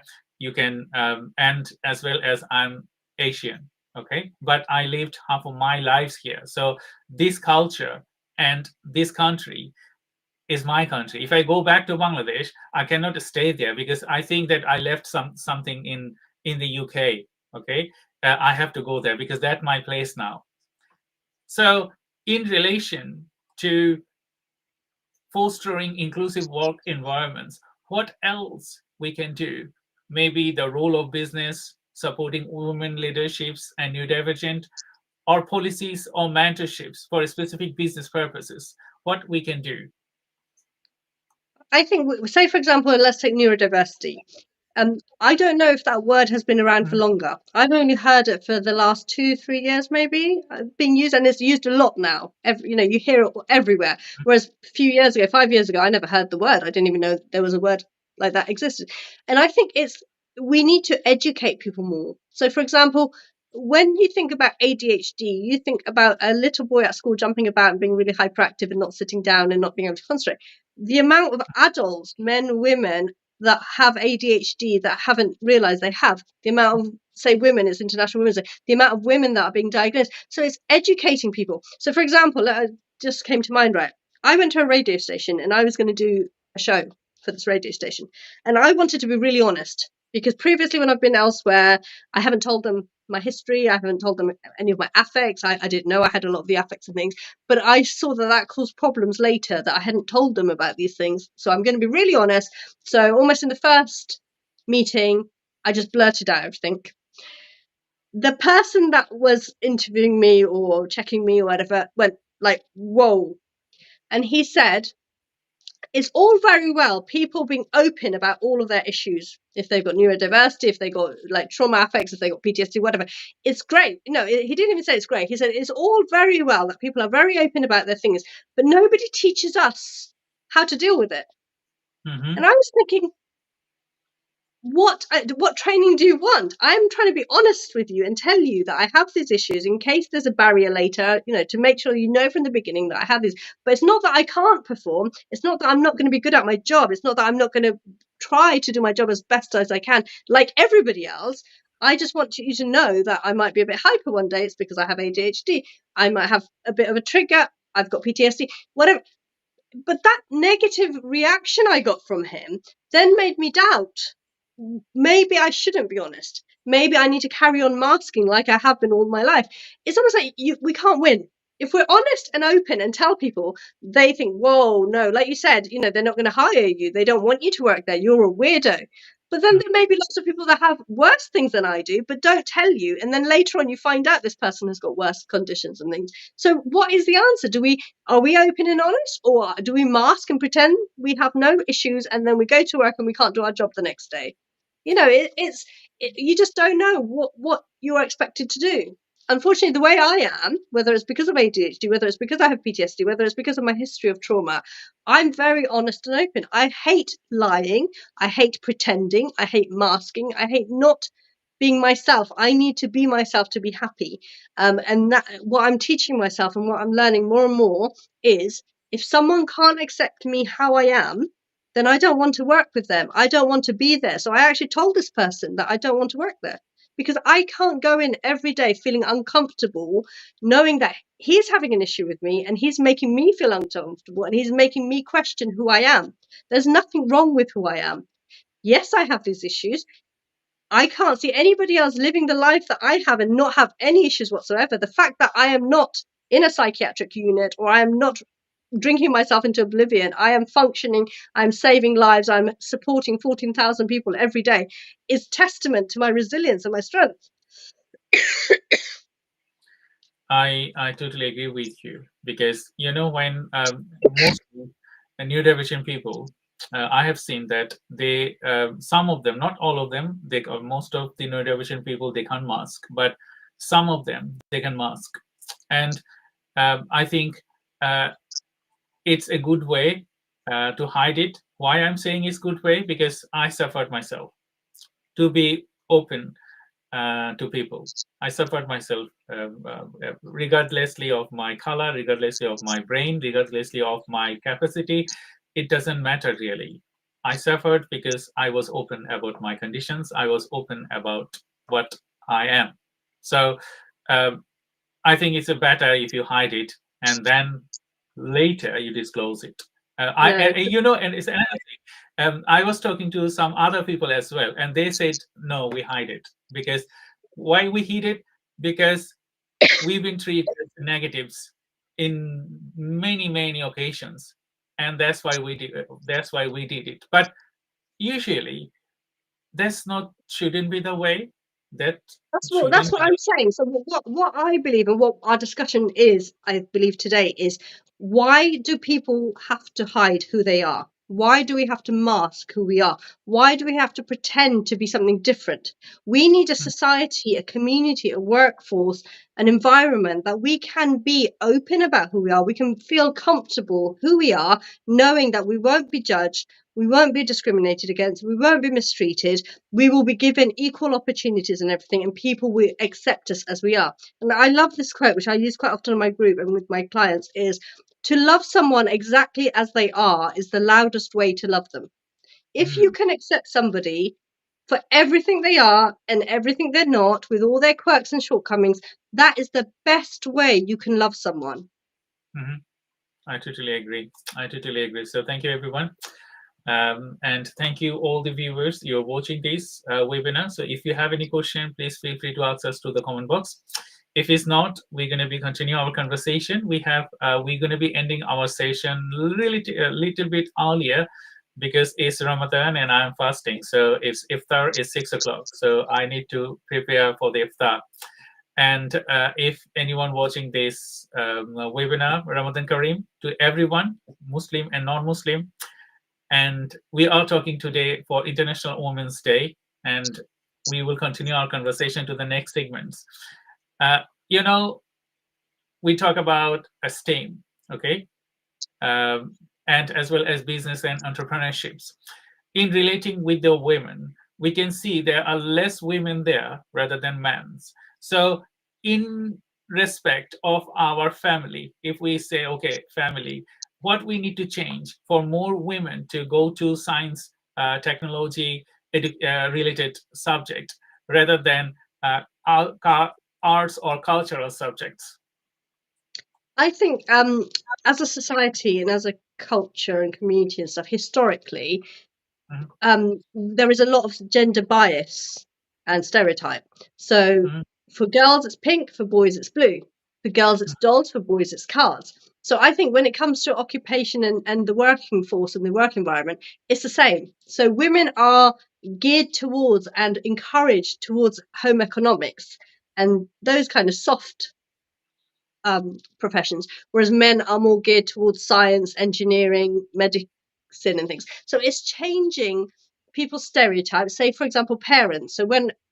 So I've got 4 boys. I've always been open with my 4 boys. Whatever they find interesting or enjoy or want to do or have a talent for, I'm happy for them to do it. At one point, my second son wanted to do breakdancing. Now, as a Bengali, you will know that Bengali and Asian and Muslim people do not encourage music and breakdancing. That's no career. I said, if my son is happy and he's good at it and he wants to do it and he can make a career for himself and he can pay for his bills, he can do it, because I'm not going to be there to live his life for him or to pay for his bills or whatever. He has to do it. So I think we need more openness and more willingness for parents to accept their children as they are. So neurodivergent children, a lot of parents might not realize their children has a neurodiversity if they have autism, dyslexia or ADHD and stuff. So we will always try to conform our children into these boxes that, children should do this, children should do that. We don't value and we don't celebrate their differences, and we don't celebrate that they may enjoy doing something completely different. Like my son likes to dig up mud and dirt and stuff. Now, as a parent, it's like, oh my God, he's getting muddy and dirty. But actually, he could become an archaeologist from that. I don't know. It's like looking at the bigger picture. He wants to be picking up stones and sticks all day. Well, I don't really want a house full of stones and sticks and his pockets and everything dirty, but he could make an amazing career from that when he's older. Maybe I should encourage him to and celebrate his differentness. One boy was he loved football, and as Asian parents, we think sports just a fun thing. Yeah. Let's put towards engineering, medical, and lawyer. But he could become a top football player and earn millions and millions of pounds. He was actually a very good football player, actually. So I think more people need to be open. More people need to stop stereotyping. A girl can't play sports. Well, why can't a girl play sports? Boys shouldn't be doing cooking and the feminine things. Why can't we encourage boys to, there's just top chefs who are cooks, It is gender bias, it's discrimination, it's stereotypes that we need to challenge as a society to encourage more women to go into the fields like engineering and science and things.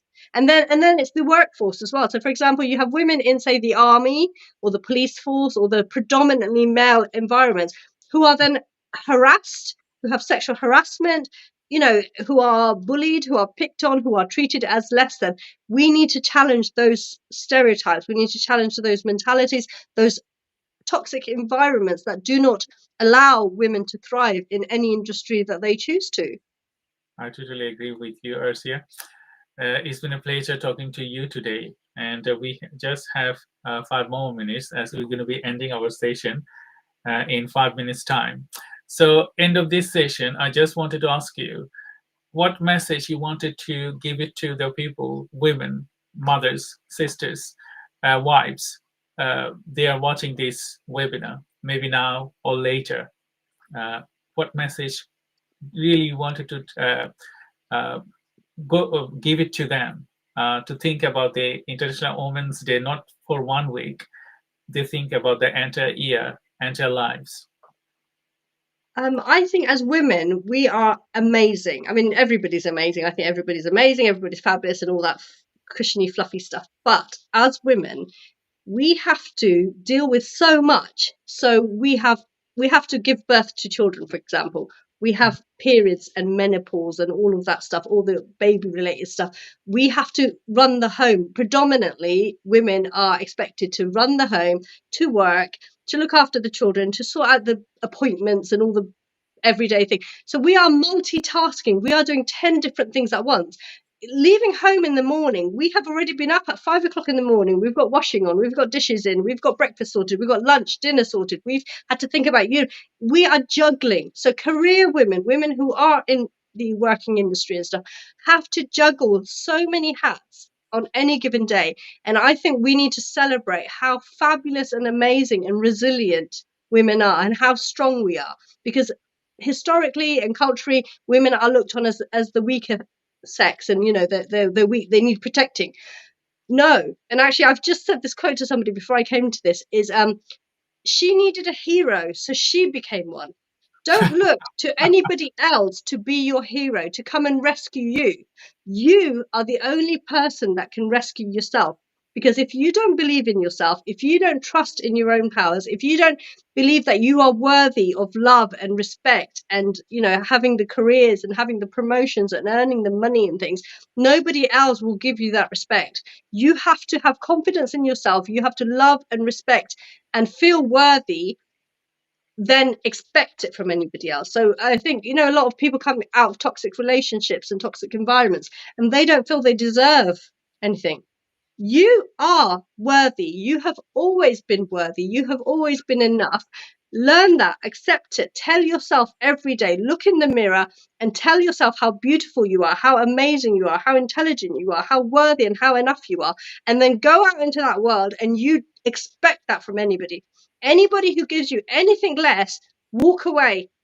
Say no. Say, I deserve better than that. I deserve better than the breadcrumbs that you are offering me. I want 100%. And if you can't give me 100%, then I am better off without you. I totally, I would say, is a $1 million advice. I would say I was driving on the other day, and in Southampton there are buses, and on the back of the buses is written $1 million journey in 1 hour to Isle of Wight. Okay, that attracted me. The way they portrayed it, that the way you say it is $1 million advice. If you don't trust yourself, nothing will happen. I give my example all the time. I don't want to go into detail, but I have seen my worst time and my good time. And if I did not trust myself, and if I did not push myself in a way, I wouldn't be this me. I wouldn't be here. So thank you, Arsia. Thank you, everyone who is watching this webinar. We had a very, very nice session today, and I hope you will enjoy the replay. And last remark to the audience. I just had something in my head, but it shows my ADHD. It literally was in my head when you were talking, and now that you started talking, it's like, what was that thing I was just going to say as the last remark, and it's completely gone. So I don't know if I'm going to wrap up, and if it comes to me, I will say it definitely. Yeah. Oh God, it's just completely gone out of my head. I'm tired and it's the end of the day. So, I mean, if anybody follows me on Facebook or LinkedIn or whatever, I'm always posting memes. I'm always posting my sayings. Please follow me. Please join Phoenix Rising if you need any help and support on trauma or anything like that. Add me on Facebook, add me on LinkedIn. I quite often meet people for coffee and lunch and breakfast and have a chat in the community if people need support with anything. So anything, advocacy support, interpreting. So I speak Bengali, Hindi, Urdu. I do professional interpreting. I'm trying to help the ethnic Black and ethnic minority communities. I'm at a lot of events and I'm around a lot. So come up to me, say hello, introduce yourselves, add me. go on my Facebook and find all my quotes, because my head is completely empty right now and I can't think That's what okay. I need to say. I think there's enough information for us for the next live, Arzia. Please stay on the line. I'm just gonna say bye to the audience. Thank you everyone for joining today's live. I'm very sorry that we have to cut it down to 45 minutes instead of an hour. Normally I do 1 hour live webinar and podcast. So I hope you have enjoyed our International Women's Day live webinar with Arzia Abbasi. If you need anything, please feel free to follow us and Arzia on our socials, LinkedIn, and all other social media. We will have another live tomorrow afternoon, 4 to 5 p.m. We're going to be talking about specifically marketing and how you can reduce your marketing cost and grow your business. I also will have some more lives. As you know, I do regular lives every week, and I will welcome you all other lives that I'm doing. Until then, stay tuned. Have a blessed time. Have a great weekend, and bye-bye.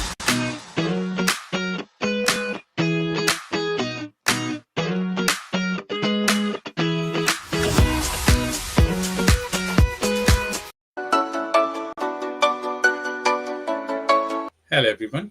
Thank you for joining today's live webinar. We have a little bit of technical issues, but it's been resolved. So as usual, we have started our live webinar. Specifically, you know that we are doing this live webinar with Anna Brevington co-hosting these events from ND Business Club. And it's 2 years we are doing it. It's a long time, isn't it? Yeah, that is a long time. And it's just flown by. It's flown by. Yeah. It feels like we only started yesterday, but hopefully, or in those 2 years, we've helped some neurodiverse founders. Yeah. So this year, in December, we're going to be completing 2 years of our ND Business Club. We have a vision to support ND individuals, entrepreneurs, and those people they wanted to work and as well as do business. And we have produced more than 20 episodes of individual webinar, and we will. You can find it on our YouTube channels and as well as on LinkedIn as well. And if you find something useful from here, then that will be our achievements. So Anna, today we're going to be discussing business development for ND founders. And earlier, we recorded a podcast, the business carve podcast that Anna is doing, creating the carve. Yeah. We talk about ND founders and the gaps and how we can work with them. So today, I think, Anna, we extend that conversation to the next levels, because when we talk about ND founders, until they find out their gaps, it's too late. Yeah, it is. I mean, I'm an ND founder. I remember thinking, why can't I finish a project, and why can't I keep procrastinating? And it's funny that actually my business sort of stalled quite significantly because of my ADHD traits, but I didn't know I actually had ADHD because I've only just been diagnosed 3 months ago. But I sort of found out a couple of years ago that I may have it.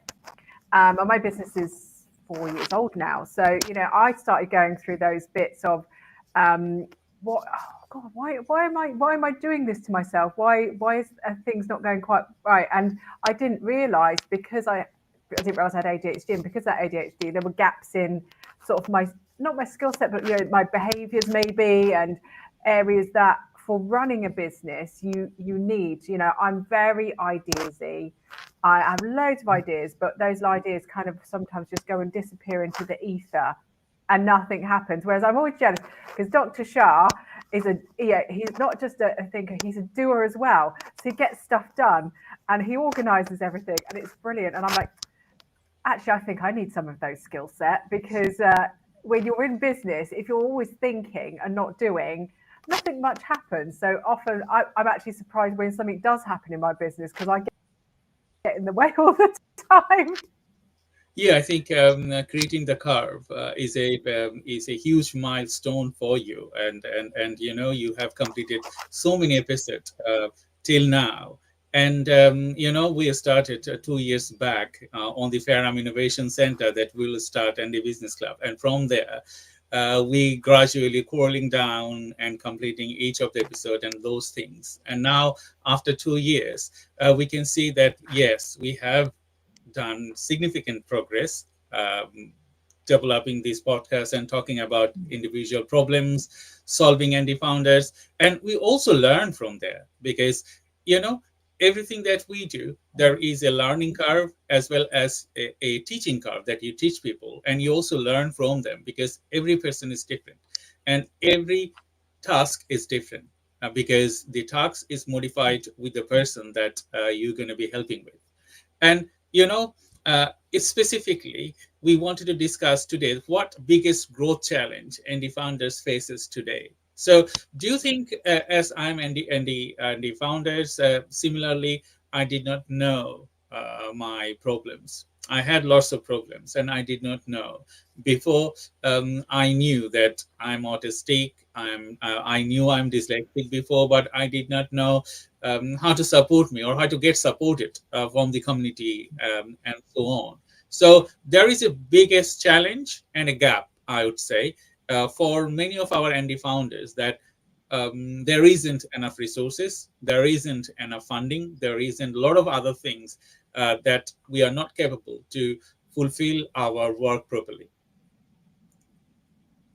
Yeah, that is the thing. When I started down the path of things like access to work and everything, it was just an offhand comment that, of getting the support that from people. And then, it was one thing, like once you start finding out about one thing, you find it spirals. So I started joining Facebook groups, following people on social media that had ADHD that were talking about strategies. And then I started listening to podcasts, and it's weird because once you start going down and thinking, oh, actually there is some support out there, there's a lot. But the one thing that I didn't find a huge amount of was business support. So this is why I'm glad we started what we're doing, because it was lots of live support.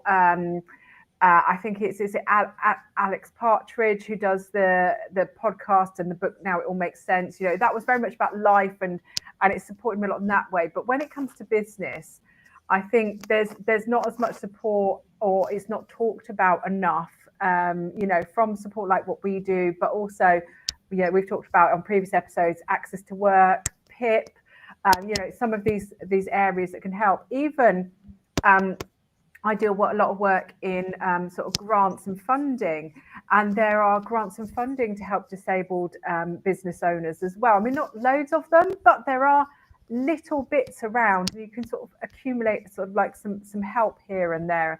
But actually, unless you go digging for it, it's really hard to find, isn't it? Yeah, I totally agree with you because, I did not know about access to work. I did not know a lot of other grant and funding, but mostly what I have seen when you work with end individuals, they have a huge knowledge about a lot of different things, but they don't have adequate knowledge on how they can get supported from government, how can they get funding from local government or any other funding opportunities. And I think mostly ND people, they are introverted, so that's why they don't want to go and mingle with different groups and different people and different organizations. So that's why initially they suffered specifically because I am a receiver of access to work. The support I receive from them is huge because some of the things I'm very good at, but some of the things I need support. And if someone is supporting that and as well as paying that, that's a great add-on. And it also starts my work to the different levels because the work I used to do usually before the support was aided to me, I can compare that and now, like, okay, I can do more work now because I don't need to think about my spelling mistake. I don't need to think about my scheduling. I don't need to think about what I'm going to be doing next. So if someone is doing that for me, that's a great add-on. Yeah, absolutely. I'm the same. So a few of my favorite bits I got from Access to Work was a system that I can dictate into, and then AI converts it into a bit like sort of Oscar AI sort of thing. It's called Caption Ed, and you talk into it because I verbalize a lot. I have fibromyalgia and ADHD, so not only is my brain going 50 million miles, but particularly in the winter, like at the moment, my hands are very seized up. I'm and I struggle to type. And so for me to be able to, the freedom I now have that I can verbalize what I'm thinking into Caption Ed, and it will translate it, but it'll also fix it for me as well a little bit as I go, is fantastic. And then I also have Claro Read, which is they have the mind mapping software that they've got in there is fantastic for me to organize my thoughts. Really nice software.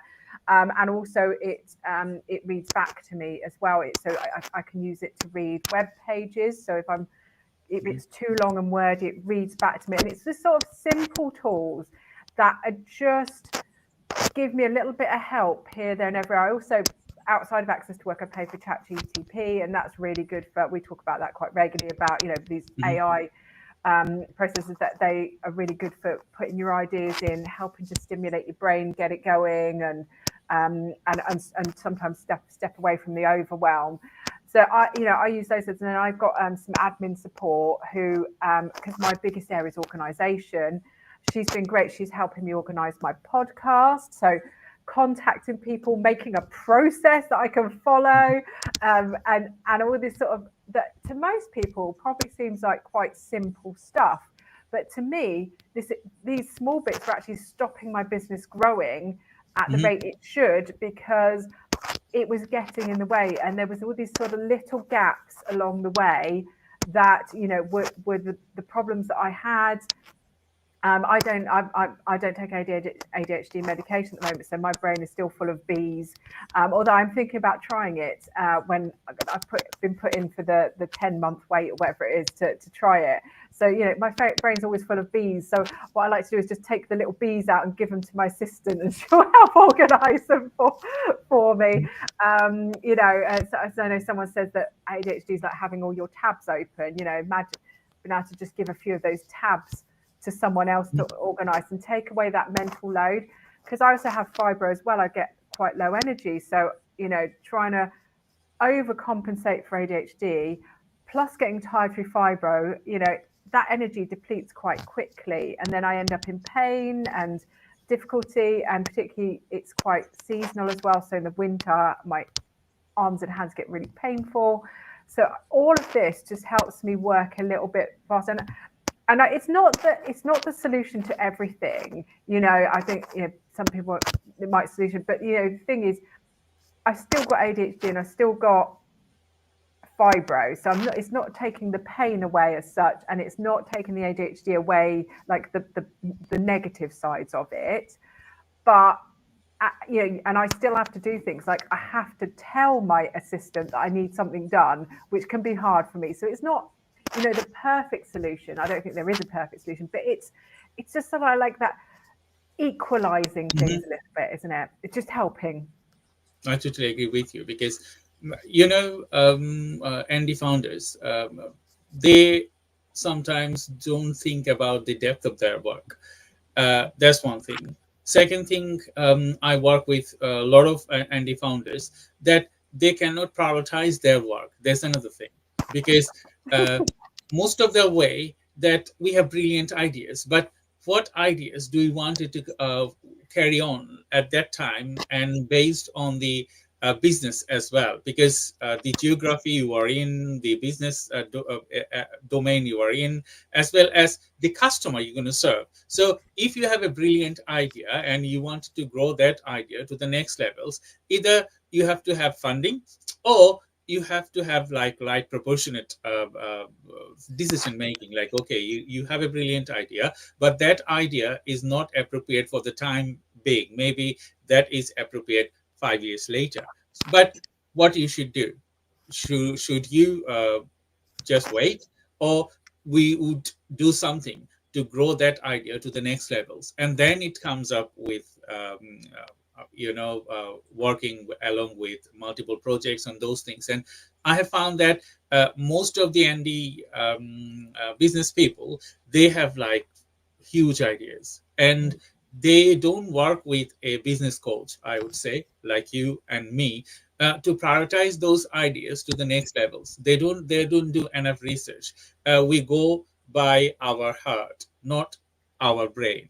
That's one thing, because when you go for your heart, you love it, you're going to do it. But it's not like your brain, what really the situation, or what really the atmosphere or the community want from you. And that times we struggle a lot. Yeah, and I think it's sometimes, because I think we talked about this on my podcast, but it's around, as sort of neurodiverse people in the world, the world isn't designed for us, and we have a lot of stuff in our brains all of the time, and knowing where to focus and concentrate when we're trying to deal not just with the business but with life in general. If you're, I see my son going through life of, it's too, he struggles to do schoolwork. He's really bright, really switched on, but actually he's fallen behind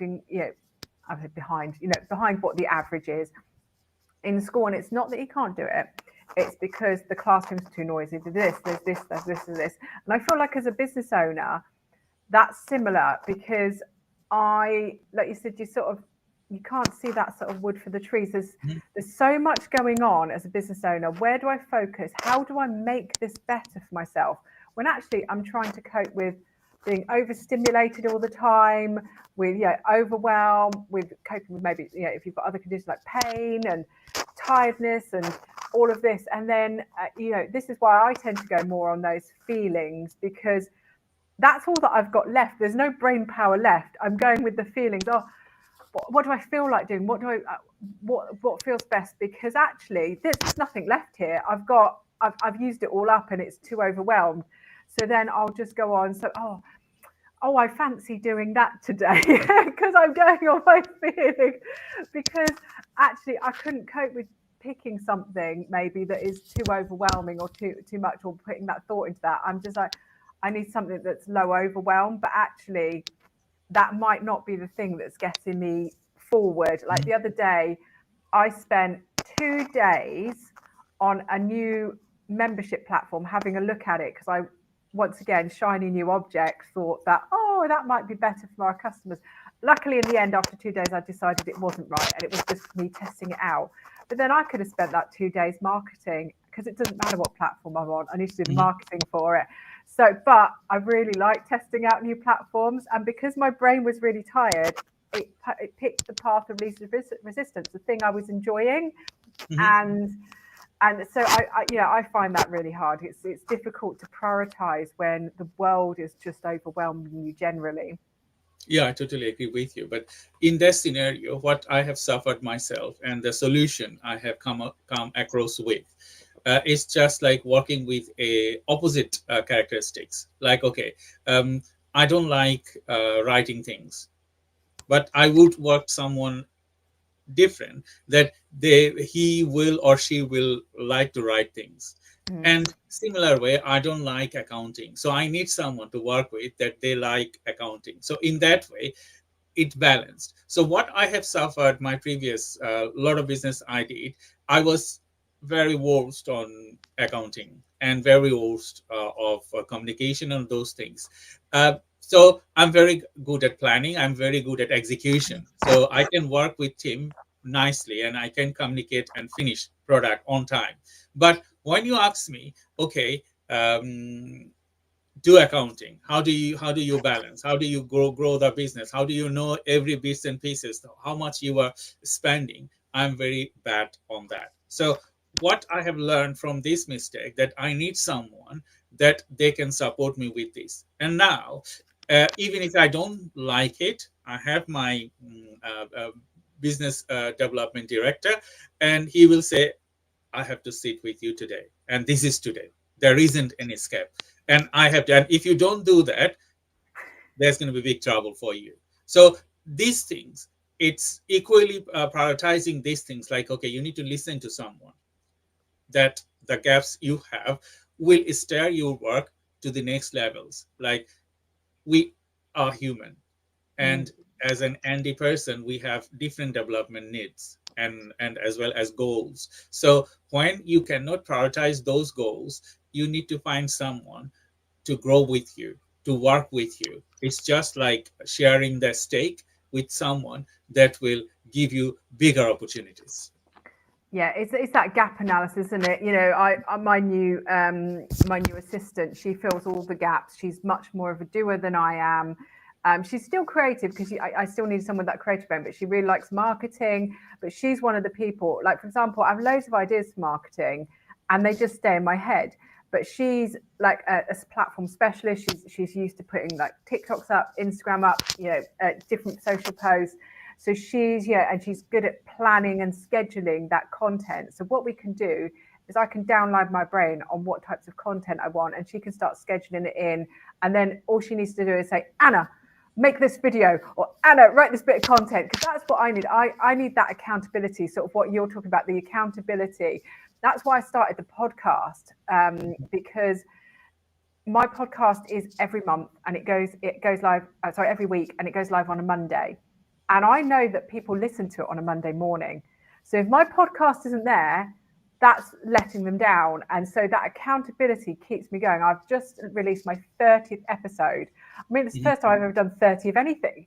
So it's quite surprising. And I've managed to get it. So and I take it one step at a time. It's like 1 year, then I'll get to 2 years. You know, we've been going 2 years now. It's just that step by step, but actually that accountability side is where that's where I thrive. If someone is expecting something and you can't get out of it, then that's my sort of key thing. And the thing is, once you know that, it's like, how do you benefit from that? How do I make that accountability into every step of what I'm doing? For me, sometimes not a checkpoint isn't enough. I need something quite big, like, for example, going live to an audience or knowing that people are sitting there. So, for example, I need to get 2 roller banners done. And actually, I need them done because like my background when I'm videoing doesn't look fabulous. I want to do some new videos. I'm still doing videos. It hasn't stopped me doing videos, but actually it's getting quite urgent now because I need to do some courses. But I can't quite get myself over that line of doing it, and it's trying to work out your psychology of what's going to help you do it, you know. So it's it is a bit of self-reflection, I think, a lot of the time. I totally agree with you, because we talk about what growth challenge we faces for Andy founders every day.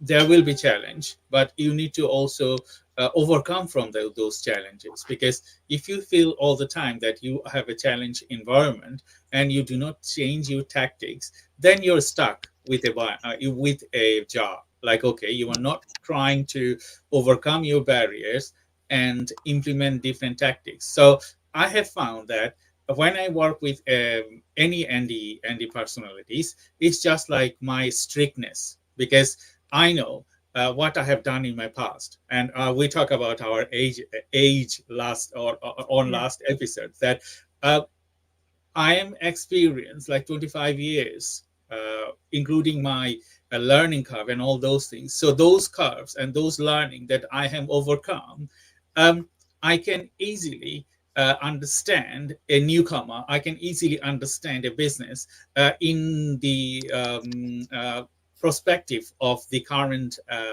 situation. Like, okay, if they need social media, if they need a video, if they need a business growth, or if they need a versatile software. But things with a newcomer, it's not like that way. They think that, okay, they know everything, they can solve everything, but it's not that the way the business works. You cannot solve things in 1 or 2 days. You need experience, expertise, or you need to hire people to solve those things that you cannot do. Yeah, you do. And it's that sort of what you were talking about earlier, about that sort of balancing everyone in the team out. You know, I love people that are new to a role where they've got all that energy and fresh ideas, but then you need the balance of people that are experienced. And then, like you were saying, And I think we were talking about this on my podcast, where you were saying about, focus on a couple of skills per each person, because what we're doing, you said about we expect everyone to have all of these skill sets, which is this huge range of skill sets, which actually becomes overwhelming. And everybody can't be good at everything. And it's hard in small businesses where you don't have many people. But, for example, I mentioned earlier, I'm quite creative, and people get the best out of me if I'm being creative, ideasy, innovation. In my business or in any place I work, I always you have to do admin and planning, but we have to admit that isn't my strongest skill set. And the thing, like you were mentioning on the podcast, that, let's just admit that that's not your strongest skill set. Let's fill the gaps. They have someone that's really good at planning and stuff, and then someone who's really good at creatives, and they work together really well. And because the thing is, the last thing you need is to try and, if someone's really good at creativity and things like that, the last thing you want to do is spend your time going, oh, actually, I want you to do loads of admin and I want you to do loads of this stuff, because but that's not what they're good at. You're trying to hire them for something or force them into a box that they're not good at. And actually, that will take away, if they're spending all the time doing stuff they hate, that, I know if I'm doing loads of admin, actually my creativity dulls a little bit because I'm overwhelmed. I'm straining myself to do something else. So I love this idea, this concept you said about sort of gaps, partnering people up with different skill sets, concentrating on a couple, because there's not many people, I don't know any that are absolute experts in creativity, admin, planning, all of these. I mean, I think as neurodiverse people, we're quite broad in our skill sets a lot of time, but even us, we have our specialities. And I always find that's always been my struggle, where someone said, oh, you've got to be good and do this, and this, but also do your main skill set as well. And it doesn't always work. You're not getting the best of people, are you?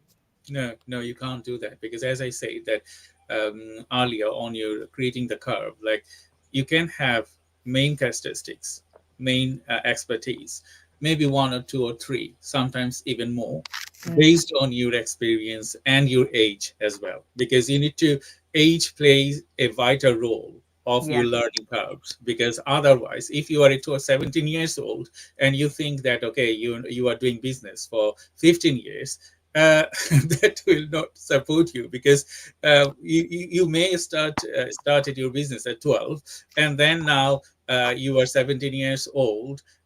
Yes, you have some learning curves, but the age is different, because with age you fulfill, you learn, and it's just like trial and error, isn't it? You learn something, you made mistake, you rectify those, and you succeed. So that there is a saying that the more mistakes or more failure you have, the more success you're going to be.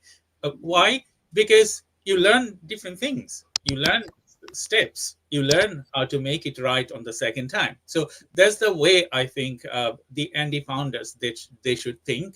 Like, yes, you have great skill sets, and that skill sets may be in particular domain. So you need to find someone opposite that you can't do, or maybe it will take you time to learn those skills. So you can find someone and learn those skills with a period of time, 2 to 3 years, and then you can say, okay, I have one skill set, so I'm a good developer, and then I have learned with someone, and then now I can say, okay, I'm a very much a good organizer. I was an organizer before, so I have another skill set ticked. So that's way your skill set will grow. So do you know what? It's funny, because I started this business, I think I was about, I was just going to say, I started my first business. You really resonated with that. I started my first business around 24, 25. And actually, I sit here now going, if I knew then what I knew now, my first business would have been totally different, that age thing, because the amount I know about business, I'm on my fourth business now. I'm a bit of a serial business opener. And if I opened mine was a web agency, and it was early days. So this was sort of 2024. Sorry, not 2004. And I had a web agency because I started life as a programmer. So really early. So there wasn't as much competition back then. I was really experienced. I didn't know anyone that owned their own business. No men. Is that what you were thinking? And it was very me, and I ended up closing it after a couple of years because it was too much, you know, for someone so young to, when I had no one to really talk to about it. And but if I'd known now, you know, particularly how big the web became and how popular it came with, you know, I could have had a huge agency, but it wasn't the right time for me. I was very young, and it was difficult. You know, now, like my business, you know, at the moment I've just pivoted it because I'm still, you know, 46, still working out what works with me and my ADHD, and actually my new pivot works really, really well. So I'm finally at age 46 found something that I love doing, and it's teaching and training and having a community. But yeah, it's that learning as you go along. You know, what you said just so resonated with me, because what I know now compared to 25 years ago is hugely different. I totally agree with you. So we have a few more questions from the audience. Thank you everyone for joining our live webinar. And you know, I'm Dr. Shah Siddiqui, and I have Anna Bromington from ND Business Club. And we're going to be trying to answer some of your questions, because we have a lot other things to discuss with this webinar, and we are nearly halfway through. So I get one, the first one: how ND entrepreneurs balance innovation with structure? You mean business structure? Yeah, that's a tough one, because in some ways they almost feel opposite ends of the scale, because you know, innovation is around change, and you know, and I know particularly from an ADHD background that actually, you know, we do love a bit of innovation, but we struggle with the structure. But actually I find that if you have the structure underlying, innovation is a bit more controlled and productive. And that's where I definitely struggle, because with anything, if you've got processes and structure, you know, I'm a huge fan of talking about exit plans and business goals, where your business is going, because actually without that underlying structure, innovation is almost meaningless if it's not taking you somewhere. You know, you have to go. One of my favorite quotes is from Alice in Wonderland, and she's talking to the Cheshire Cat, and she said, or something around, which way should I be going? And he says, well, where do you want to go? And she said, I don't know. And he says, well, no way is good for you, because you don't know where you want to go. So for me, I've been doing a lot of work with founders on sort of mission, vision, and end goals. You know, do you want to retire in 20 years with your business? Do you want to sell it? How much money do you do? I did an exercise with ChatGPT where I worked out, if someone was going to retire in 10 years, how much would they need in the bank to keep them going till like 90, earning a certain amount per month, you know, so that they sort of could work out, actually I need, and it was worked out something quite high, about 800, 900,000 pounds in the bank. So if you know you've got that, then you work backwards and sort of work where you want to go. And then innovation layers on top of that. Right, how could I get to this money? Right, this is what's popular in the market. This is where the money is. So I need to innovate around this area, or I need to do something here, because I know that I might be able to sell my company for £1 million in 10 years or something. You know, so you have to work backwards to that structure, because otherwise you could just innovate until you die and not really get anywhere. I mean, I've had loads of amazing. Do you know what my latest idea is? And it's never going to happen. But I kind of like fruit and want to eat more fruit. And what I want someone to invent is fruit dips, because I don't like fruit on its own, and I want something to dip it in, like some like chocolate or honey sauces, but like not standard, like some ones that really go with fruit. I'm never going to invent it, because so if someone could invent that, that would be really good. Now that's innovation. You know, there's something that I think people would like. Has it got anything to do with my business? No. So does it take me towards my goal? Absolutely not. So should I invent fruit dips? Probably not. I'll leave it out there in the world, and someone else can invent it for me, so I can buy it. And that's how you have to. If you don't have that structure, know where your business is going to go. I could easily start learning, because that's what I would do. I would go and learn how to make fruit dips. I would make them in my kitchen, and then I would try and sell them. And then I'd have two random sides of my business going in two different directions. And that just doesn't work. So, don't go, if you're doing AI, don't make fruit dips. Choose what direction you're going in.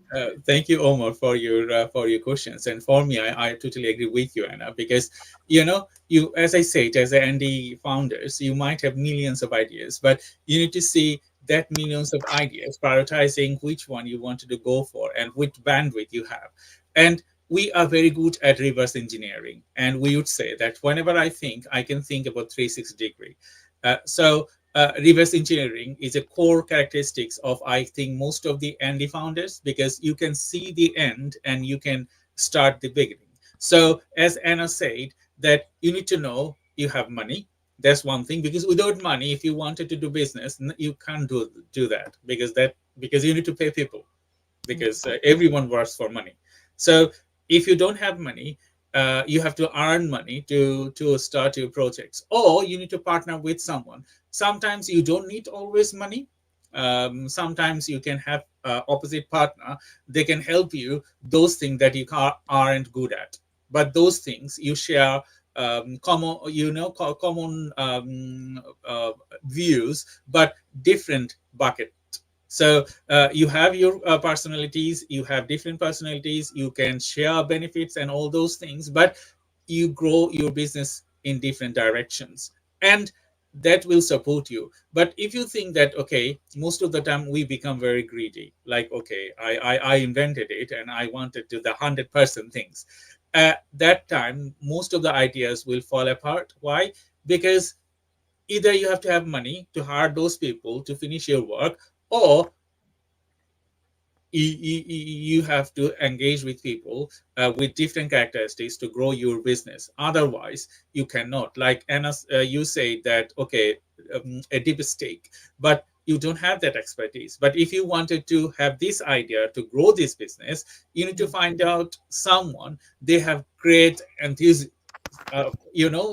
great idea, and they wanted to grow this business to the next levels. You might support them with specifically one or two things, but it's not your thing to do. But if you think about, okay, you wanted to grow an advertising business that you are doing, so that's your niche, that's you can do, that's you need someone to do, like the VA, some of the work, or maybe your business partner some of the work, and you grow together. So in that way, structure is very much needed for any business that you want to grow. So that's why we have different type of JD, we have different type of designation, like, okay, someone business development director, someone innovator, someone this, someone that.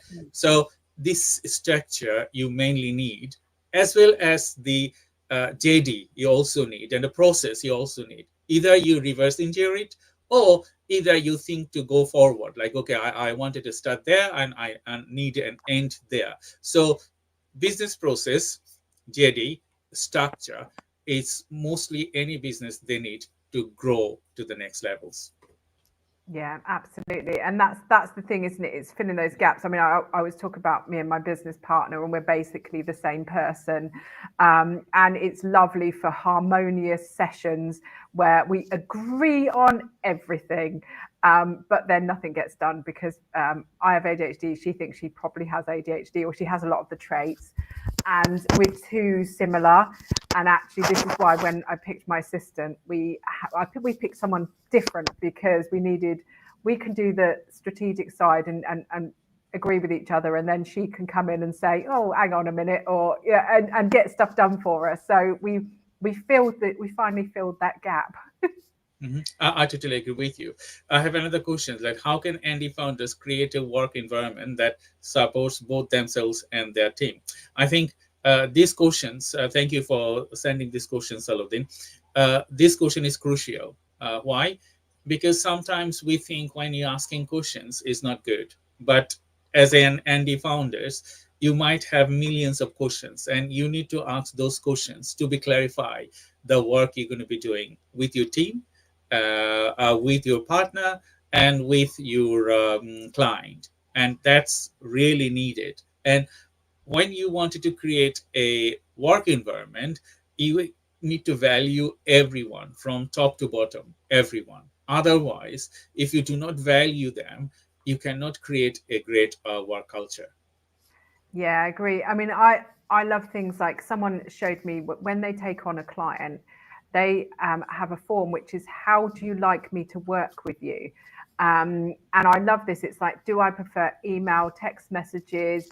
Do I need lots of instructions? Do I need this? Do I need that? And I think things like that are quite nice for internal teams as well. It's that real openness culture of how, you know, our positives, but also not scared to talk about the things that we struggle with. Because a lot of the time, and we've talked about this before, Dr. haven't we, that people are scared to say about the things they struggle with at work, because then they get, you know, like stopped being invited for meetings and pushed to one side and passed over promotion. And, you know, what companies need to do is make it really open environment, really supportive, so people can just tell you what they need. Because every neurodiverse, you know, every person, not even neurodivergent people, everyone works differently. Introverts, extroverts, everyone. And actually, I love this idea of just saying, this is what works for me best. This is how I work with people. And us all just being very open. And I like, you know, when people give feedback, oh, I really struggled with the instructions you gave on that project because they weren't specific enough. You know, if you've got a really, what do you call it, psychological safety sort of type of business where people can just say and be honest, I find that's the best. Because, you know, we could give you some sort of techniques, you know, and stuff, and there are some ones that you can use, but also just asking people what they need is, I find, is the best thing. And just thinking about, you know, how you run your meetings. Are they inclusive? Are they including people that need time to think? Do they include agendas that, you know, people need some warning of what's going to happen? Do they let people that are introverts talk, or is it always the same voices? All of these type of things in every activity, just thinking about different personality types. I totally agree with you, Anna, because if you do not value your colleagues, it doesn't matter they have a small knowledge or a big knowledge, or they work on a really entry-level jobs, or they work as a C-level jobs. It doesn't matter really. It matters that you value everyone. Sometimes idea can be created from the entry-level jobs, and you, as an expert, you can nurture that idea and grow that to the next levels. Because when you have something from entry-level people, they don't have the expertise you have, but they are innovative. They have the idea. So you can grab that idea and value them and work with them to fulfill and succeed what you wanted to do. I think mostly in ND community and overall non-ND community as well, they fail to understand that. So if I'm experienced, I will not value unexperienced people. And there is also, I have seen that I'm newcomer, I have great ideas, I don't value the experienced person either. So if you cannot marry those up together, like, okay, you are a team, you're going to be working with, listening to them, and as well as sometimes I have seen that you are like a person that is senior to a junior one in age. Like, okay, you are experienced, but someone below your age is your line manager. So how do you value those relationships? Because when you have a line manager, they are half of your age, and you have knowledge and expertise, but they have the creativity and those things. That's why they're sitting over there. So you need to work together, these gaps in between. Otherwise, you cannot grow.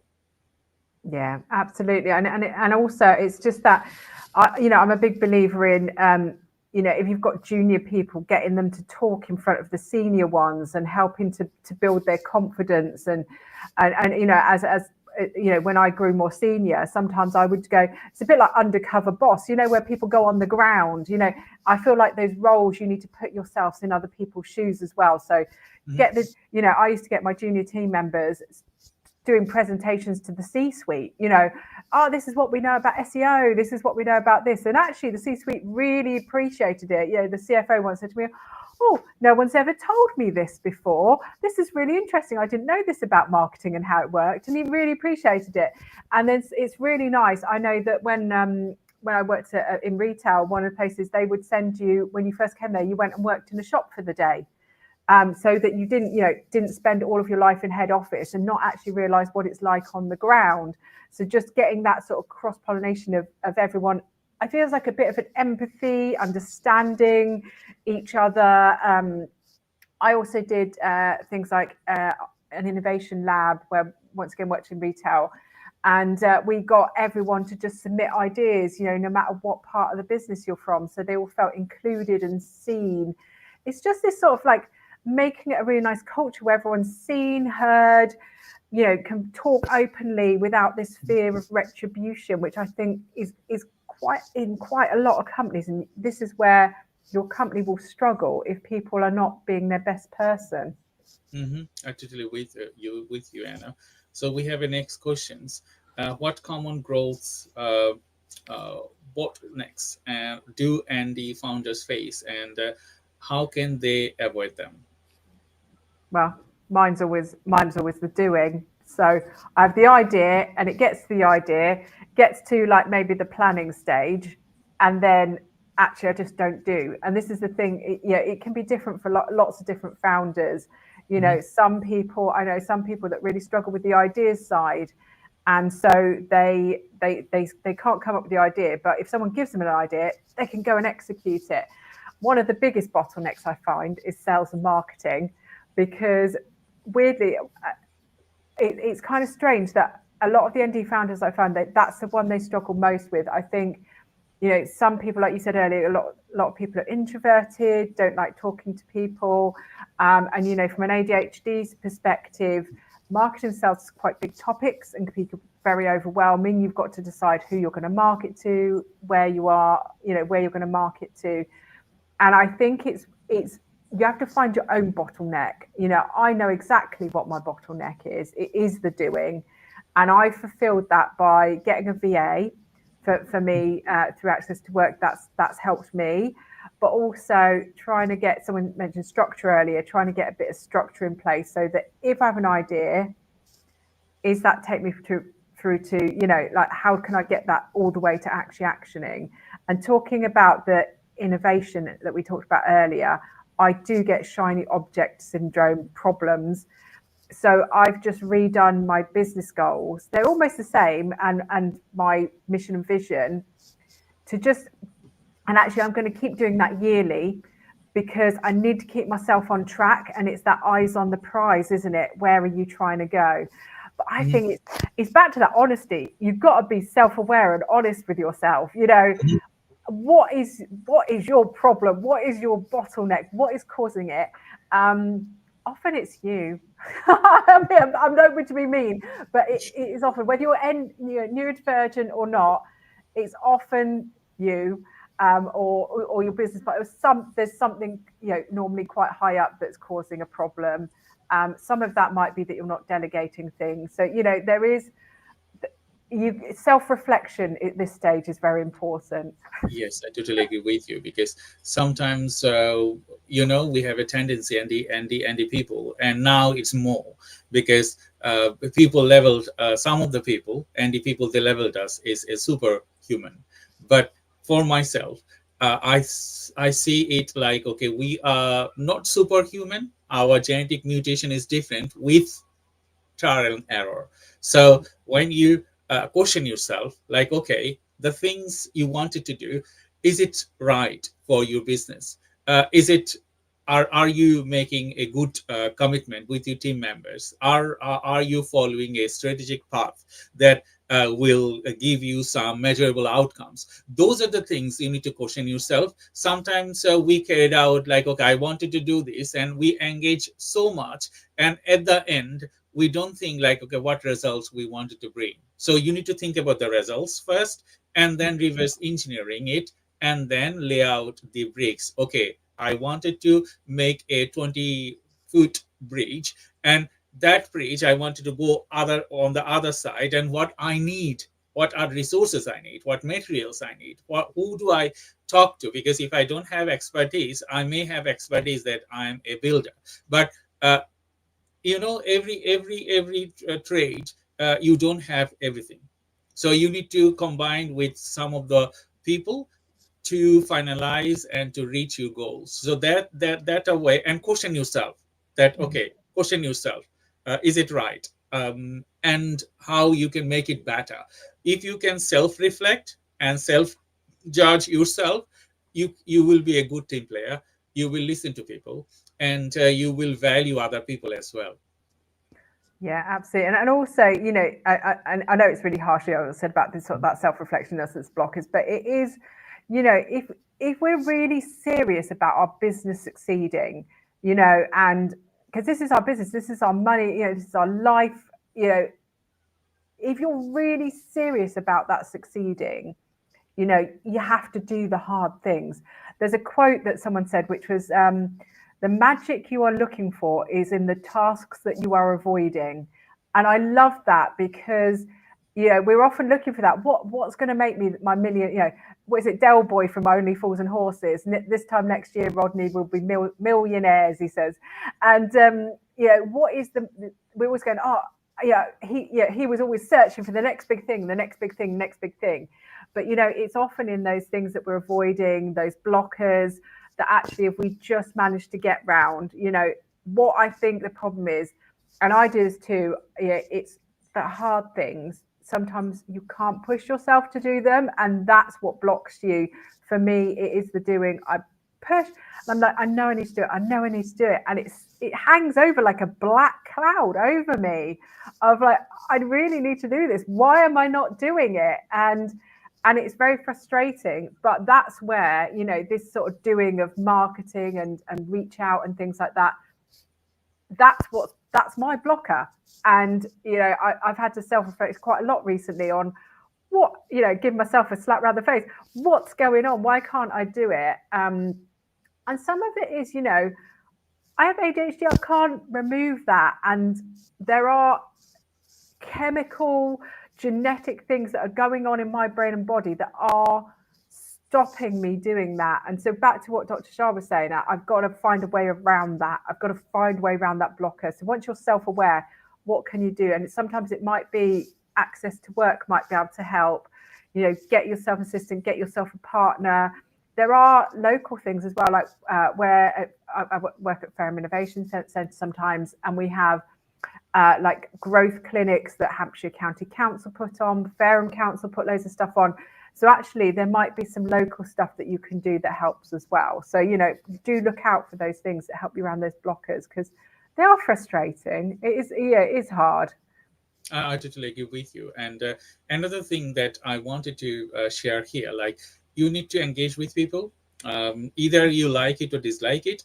If you are a founder and if you wanted to have a business and support a community, I think the first thing is for you to move out from the barriers that you have introverted characteristics. You have to go out. You have to go to different groups, and there are lots of hundreds of different groups. They do business talks. They do a lot of other things. You don't need to be to engage every groups, but you can go over there and see them, and you will learn how they are doing businesses, and you will find some young people. You will find some experienced people over there, and you can self-judge yourself. And another thing I wanted to discuss in the last few minutes, Anna, anti people, they have self-doubt, like, okay, can I do it, or am I capable enough to do it? And as well as external biases, like, okay, so what people will say if I cannot do it. So in that scenario, how would you recommend yourself, or what you do as a founders? Do you know what? It's something that's historical in us, because when we were children, there's research, I think it's something like is it neurodivergent children have something like 20,000 extra negative responses that they have to deal with. I think it was every year or something, but it was quite large. It was all these extra sort of little comments, jibes that you have. Oh, it's not very organized. Oh, she's a bit talkative. You know, constant little things nipping away at you throughout your sort of childhood and teens. And so we do get this sort of, we're not good enough. You know, there's a lot of stats around neurodivergent people and anxiety and stress, and it's being aware that actually that has probably affected you, and it will have affected how you see yourself. So you might feel, you know, and also I know ADHD is rejection sensitive dysphoria, I think it's called as well. So there's all these areas where you feel like you're not good enough.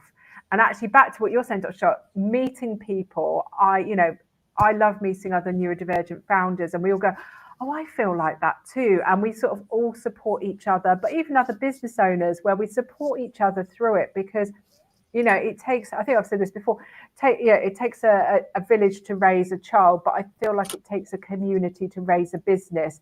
You know, you don't have to, we always think we have to do it on our own, but we don't. That is not giving in if we have people helping us and we go to communities. And sort of back to your point, Dr. Shah, you know, if you're introverted and an idea of talking to loads of people is difficult, you know, find one person that you can have a peer-to-peer conversation with. Or if you go to networking, say, I'm going to speak to one person this session. You know, just set yourself small goals of what you're going to do to be able to help yourself past that, because you don't have to talk to everyone in the room. You could say, I'm going to talk to one person, I'm going to talk to two people. And then that's it. That's all you need to do. Because I find that I go to networking and I'm like, talk to a couple and I'm like, I've had enough now. I'm just going to stand in the corner and watch for a bit. You know, there's no, take away those preconceived ideas. It will take years to try and undo everything. But it's worth going. And you mentioned earlier, Dr. Shah, coaching is really good for helping get rid of some of those old preconceived ideas as well. Yeah, I totally agree with you, because as Andy people and working with ND people, I have found that, yes, we have self-doubt. I shared most of the time that I was very much introverted in my childhood, and I used to hide under sofa, bed, behind my mom's, and I was afraid of the world. But look who I am now. I'm very extroverted now, and I teach people. I work with people. I mentor people. I'm a good speaker. But these characteristics, as I said, it did not grow in 1 or 2 days. You need to find your niche. And based on that niche, if you wanted to become an entrepreneur, you have a great ideas, then you need to overcome your barriers. But overcoming barriers is not such a way that you wanted to fulfill the gaps you have at the first point.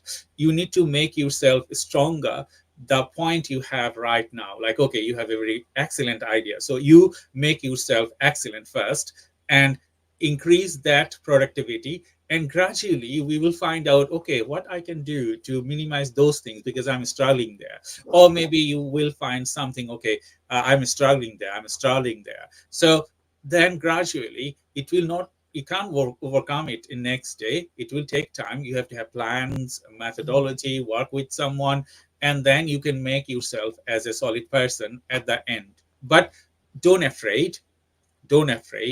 If you wanted to become entrepreneur, you can, but you have to invest your time, energy, money, and we have to work with people.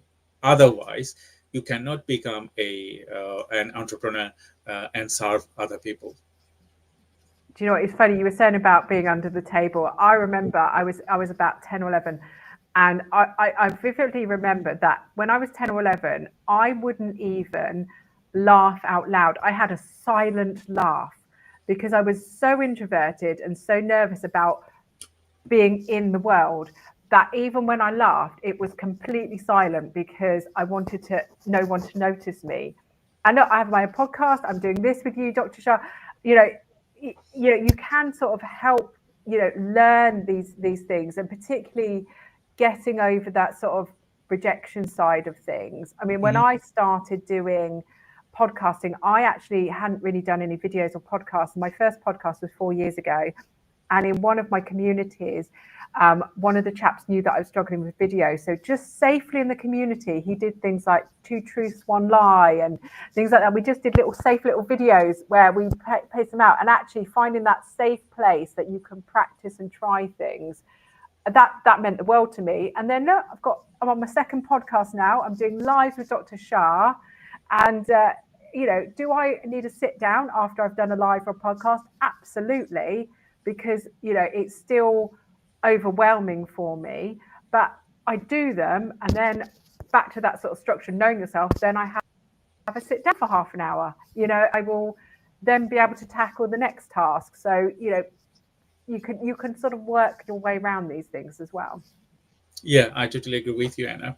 We're nearly end of our session. We're going to be say bye-bye to the audience. But before I say bye-bye to the audience, I just wanted to say your first initiative will not be perfect. If you see our podcast, my podcast, when I started 4 or 5 years before, people laughed at me like, okay, you cannot pronounce certain words, you have problems, memory problems, those things, you can't be a good podcaster. And I challenged myself. And after 5 years, you can see that, yes, I'm doing well, I'm doing great, and I will improve further. So it's not like that one-time developments. We develop over time. We learn over time. So Anna, thank you very much for your time today. And thank you all the audience. You have hopefully enjoyed our talk. And we're going to be welcome you to the next episode of Andy Business Club podcast on 11th of December. And we're going to be talking what legislation do we need to change for Andy people in the UK. And we are working for that last 2 years. Although we have a great vision, we haven't reached that vision yet. But we know that when we're working with people for you, we will reach there. Thank you. Thank you, everyone. And bye-bye for today. Bye.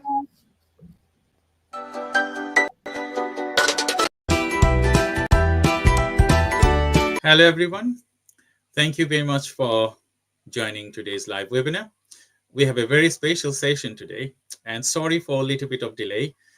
We had a technical issues from our guest speaker, and we are trying to resolve that. So please stay calm, and we're going to be starting very soon. And I will add our guest to the stage.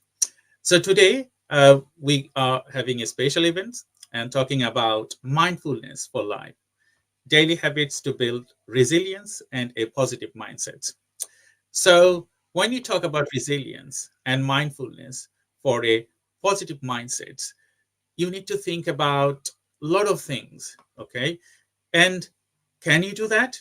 And how can you do that? So 2 different things, your capacity and your training, I would say. So specifically, when you think about daily lives, daily habits, mindfulness, resilience, all together, sometimes it could be mismatched. And you need someone to guide you through. And we're going to be talking today end to end for how you can have a mindfulness in your life and how you can grow it to capture more work, capture happiness, and a lot of other things. So we're just waiting for our guest to solve the technological problems, and we will add her to this stage very soon. So you probably know from my profile, I'm Dr. Shah Siddiqui from Time Research and Innovation, Agency Marketing Agency, and Neurodivergent Business Consortium. Due to my neurodiversity, I intend to do few things at the same time. So I might attract you specifically in something today and maybe doing something different tomorrow. But that is my characteristics. And I wanted to do things in a systematic way. And I prioritize my work to being a systematic person. And when I was talking to, working with Julie Gordon today, that is our special guest, we talk about a lot of different things, working together, mentoring her, creating technology for her, and end-to-end process. So as a neurodivergent person myself and working with her, it was different. And we have come across struggles. We have come across a lot of different things. But at the end, we maintained a healthy relation, mentees, and working together as business collaborators now. So Julie has lots to offer, and we're going to be launching Julie's next website. Another program is in 28th of February. So we're going to be talking about her specific expertise. So she is a menopause trainer, as well as she trained for mindfulness and motorsports. So 3 specific domains to talk about and train specifically. So we got her. I think Julie is listening to me. So I think, Julie, we can enter to this stage with your portrait version rather than finalizing or waiting longer. Is it the things that we do?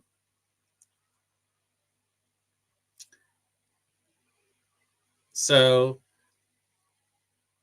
I cannot see your second camera. So I cannot see your second camera. I can only see your first camera.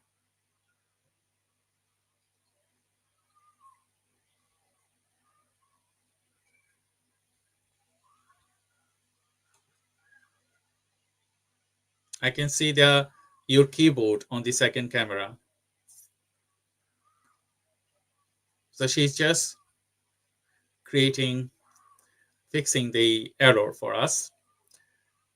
So that's sometimes you may have technical issues, and you need to be calm and patient, because when you have technical issues and you are on a live channel, live broadcast, yeah, you should panic, but I wouldn't panic, because technical issues can happen anytime in your lives, and that's why you need mindfulness. That's why you need all the things that you wanted to do. So Jolie, I can see your laptop on the second camera. I can see your face on the first camera. So she's just sorting this out. So, you know, when you work with different target audience, you know more, you learn more.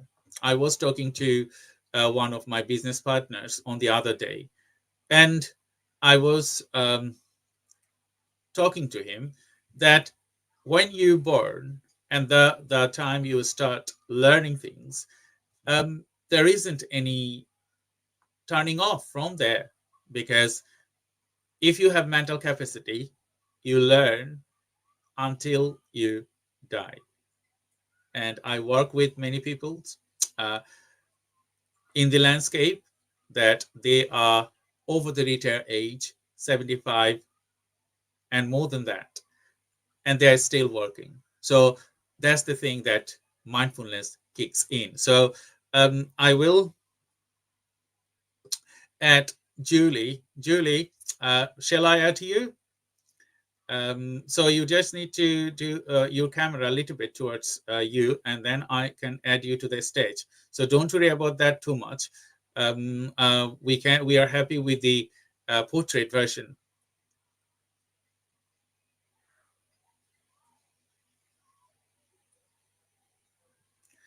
We're just gonna wait a few more seconds. In the meantime, I just wanted to let you know that if you wanted to ask any question to Julie, feel free to ask through the comment box, and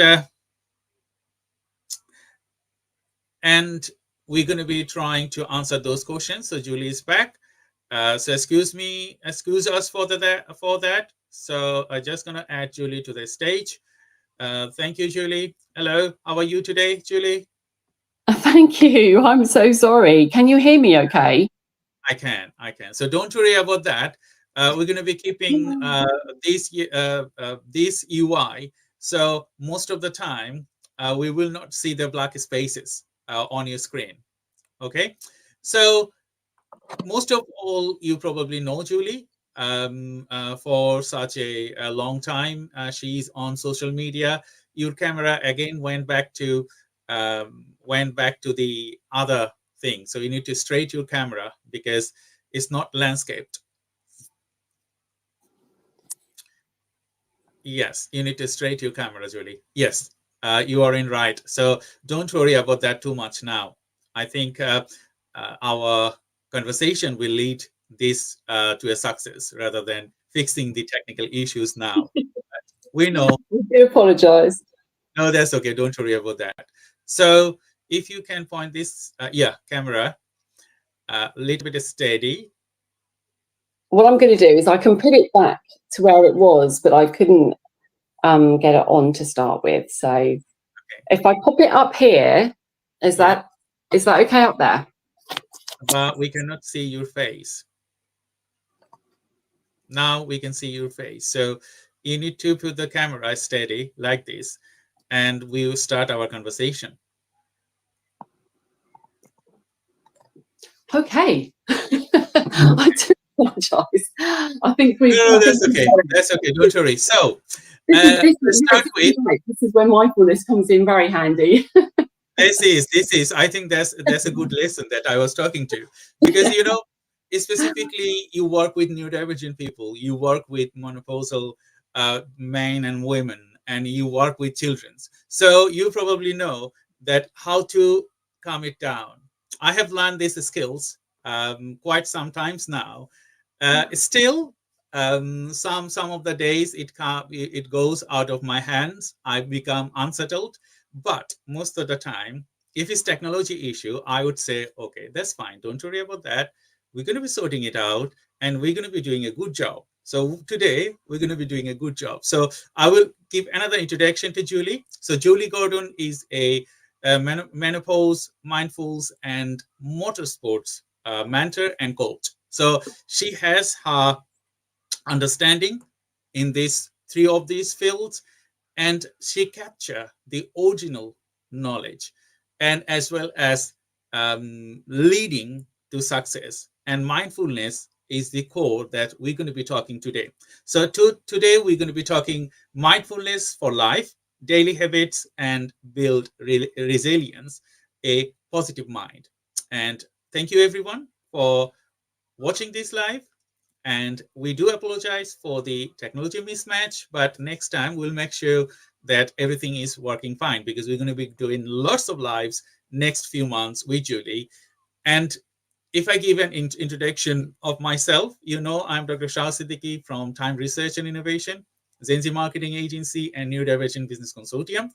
I work with people, businesses for my methodology, end-to-end methodology, and support them from thinking business development to the marketplace. So that is my work, and I'm working with Julie, and we are working together to create the next challenge and to solve a problem. So Julie, thank you very much. If you could introduce yourself to the audience, that would be fabulous. Hello. It's great to be here with you, sharing the time that you chose to spend with us. So I'm Julie Gordon, founder of Retrain Your Brain, and it's all about our well-being and keeping our mind healthy, and actually keeping it healthy rather than having to deal with mind ill health. So it's to do mindfulness practices every day to keep our minds healthy. Mm-hmm. Julie, we're going to be talking about mindfulness. I'm going to be asking you set of questions. And before I jump into the questions, can you tell us why we need mindfulness and why it is important to think about mindfulness before anything else? It's with mindfulness, it's being in the moment. Everything is 1,000 miles an hour. And we're so busy, and we're doing different things, different times for different people. And we need to concentrate on ourselves as well, because you can't help other people unless you've got time for yourself. And I always remember my first mentor saying to me, what do you do for yourself? And I thought, I haven't got time. Okay. I haven't got time to think about that, until I started to learn and then share mindfulness. And it is so important, because we're the most important person, because then we can help others. Yes. So to incorporate mindfulness, because it keeps our mind calm, it keeps our reactions calm, and we can think so much more clearer. That's the core thing, isn't it? As a technologist myself, I have neurodiversity. So you know that a neurodivergent person is really, they are not very good at keeping their mind cool. And in my childhood, I was agitated very quickly. But with long training and working with people that you said, your mentor said, I become now stable. And without going proper training, understanding, and laying the bricks and foundation out, I wouldn't come to this stage. So there is a possibility for even neurotypical people to, break the bias. Like, okay, if you are not settled, you need to learn the tactics. And working with you last several months, I learned few things that was an error before. So thank you very much for giving me tips, tricks, and all the things. And working with you, learn a lot of different things, and that will come handy in the future. So to all the audience, we are working to launch the Retain Your Brain new, I would say, updated technological innovation. So with Retain Your Brain, we will have different thing, and you will love it. And we are working to create the next masterpiece. And I will jump into my question. And I wanted to say thank you to all the people. Harun Rabbanifai, thank you very much. You said a great topic to discuss. Shah, thank you. And all the people you are sending messages here, thank you very much for joining today's webinar. And if you have any question, please feel free to ask, and we will try to answer them after our initial discussion. So my first question to you would be, can you give a overview of the mindfulness principles, like in few words? I think that's to set the background, and then we will jump into more specific questions. So the mindfulness principles is all about living in the moment. So when you drive past on the motorway, and you've gone past the junction, and it's because you're not fully present. So it's because you're not paying attention. So it's living in the moment, so we don't miss anything. I'll try in a few words. It's the principles. Another one is being non-judgmental. So others, but also to ourselves, because we're so hard on ourselves. Yes. We need to be kinder. Kinder to ourselves. Gratitude. If we're in gratitude, you can't feel anger. You can't feel anything else apart from being in that gratitude. So being grateful for things, actively thinking of things, really helps our well-being. Acceptance. Acknowledge the experience rather than judging it as good or bad. And letting go, let go of things. If someone said something, let it go. Let them keep hold of it. Don't take it with you. Don't carry you know, don't carry it with you because it weighs you down. So let them keep hold of it. Okay. And having a beginner's mind, because wouldn't it be great if we could see things like a child does through their eyes when they see something for the first time, and they're, you know, living in a world of like fascination, appreciation and curiosity and attention, because we lose it when we get to, you know, through adults, we lose that, but we need to keep hold of it for our well-being.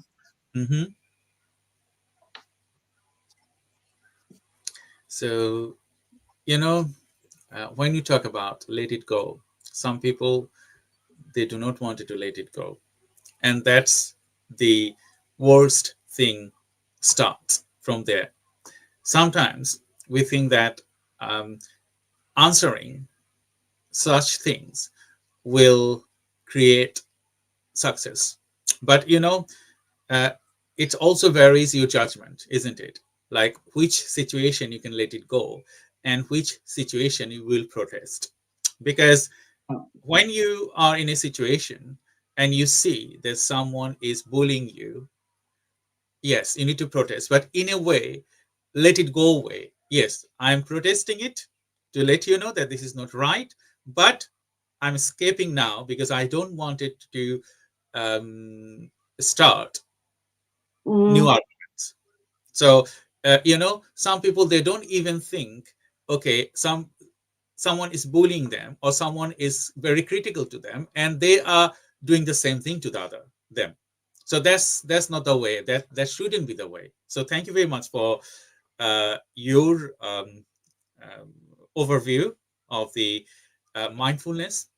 My next question would be, how mindfulness supports resilience and positivity in daily lives? Resilience is being able to adapt to challenges and setbacks. Positivity is celebrating the small stuff. So it's the small wins, because they're really important to like give you the motivation to carry on. Replacing the negative thoughts with encouraging thoughts and supportive internal dialogue, because the voice in our head is very powerful and we need to control that. That's fascinating, Julie. You know, when you talk about resilience, it's a huge field, isn't it? And when you taught resilience and with human character, it's also difficult for many people to understand how they could be resilient. Okay. And that's time person like you kicked in, isn't it? To teach them the actual meaning of resilience. And it's not like that I will be resilient in the future, but how do I do that? There's another point. And you have the tricks and tactics to talk to people and giving them the understanding how they can be resilient in the future, isn't it? So thank you very much. And thank you everyone for joining today's live webinar. I have Julie Gordon with me and we're going to be talking you through next half an hour and so on. And we have many questions still now. I just gonna ask few of the questions that our audiences asked. And Noreen, you asked, how can mindfulness help in managing stress and anxiety effectively? How can it help in reducing stress and anxiety? Yes. It's key. There's been lots of research, actually. There's been lots of research into the reducing of stress and also the anxiety side. Using the tools and techniques, it is great to have a start at reducing the stress or managing the stress. Actually, what also needs to be done is finding what is actually causing the stress and what the triggers are for the anxiety. So that's really key to, and it's a work in progress. It doesn't happen overnight. It's not something that is a quick fix and, you know, a quick fix. It takes work and time and effort that goes into it, that then you become more aware, so you can reduce your stress and you can manage anxiety better. So it's you can do it with mindfulness. Okay. And everyone's individual, so you know, everyone's in, sorry to, no, carry on. Yeah, everyone's individual, so it's all, you know, that's a very specific thing, so it would be on an individual basis, because there's so many scenarios that goes with that. So working with an individual to, you know, to work through that is key, rather than sort of, you know, generalizing. Thank you. So I have the similar correspondence questions, like, you know, before you jump into mindfulness, as I said, you need to understand why does it matter. I know you have answered a little bit of that questions. Can you dive into details why it is matter? So because mindfulness helps us step out of the autopilot. We're in autopilot an awful lot, and you don't even realize it, but we do an awful lot on autopilot. So mindfulness helps us come back to being in the moment. So it then frees up mind space for awareness, so we can change reacting to response. So we can change the way that we behave as well. Yeah. So and the difference that it makes to us is that, so it matters because it gives us the control back. Sometimes we can feel like we're not in control of our life, so it can give us the control back in life. It makes us feel happier, be more confident and successful, building more fulfilling relationships is key to well-being, and creating the work home life balance is crucial. Okay, thank you very much, Julie, and thank you everyone for joining today's live webinar. I'm Dr. Shah Siddiqui from Time Research and Innovation, Zenzi Marketing Agency, and Neurodivergent Business Consortium. And you're watching this live on LinkedIn and all other social media.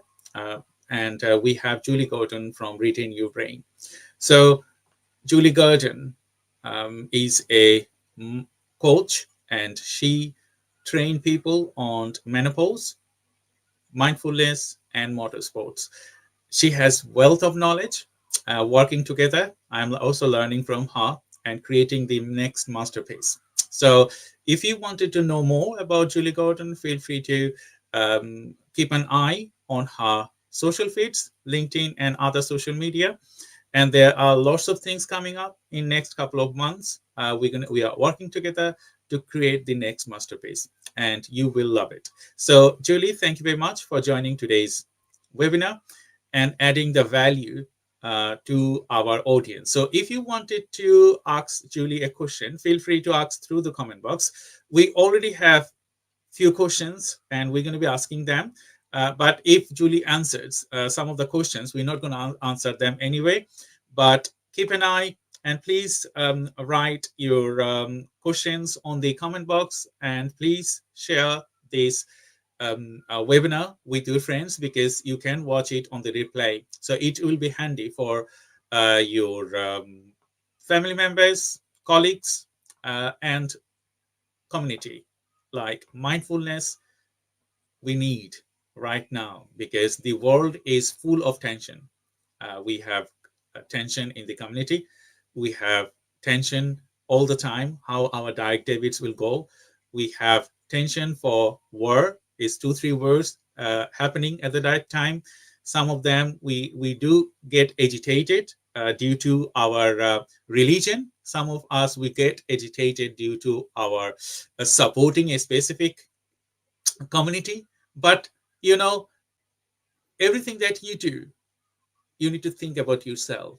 If your mind is nicer, if your mind is calm, you will think nicer, not harming people in a way that is happening all over the world. So, Julie, thank you very much. You are creating the next generation. And I'm very grateful that we are collaborating together. So thank you very much. So I will ask you my next question. And I have a question from Harun Rabbani Bhai. So I will ask them a little bit later, but I can also ask it. So Harun said, I'm just going to add them to my screen. So to what extent have large organizations adopt mindfulness training and development and practice? In a large organization? Yes.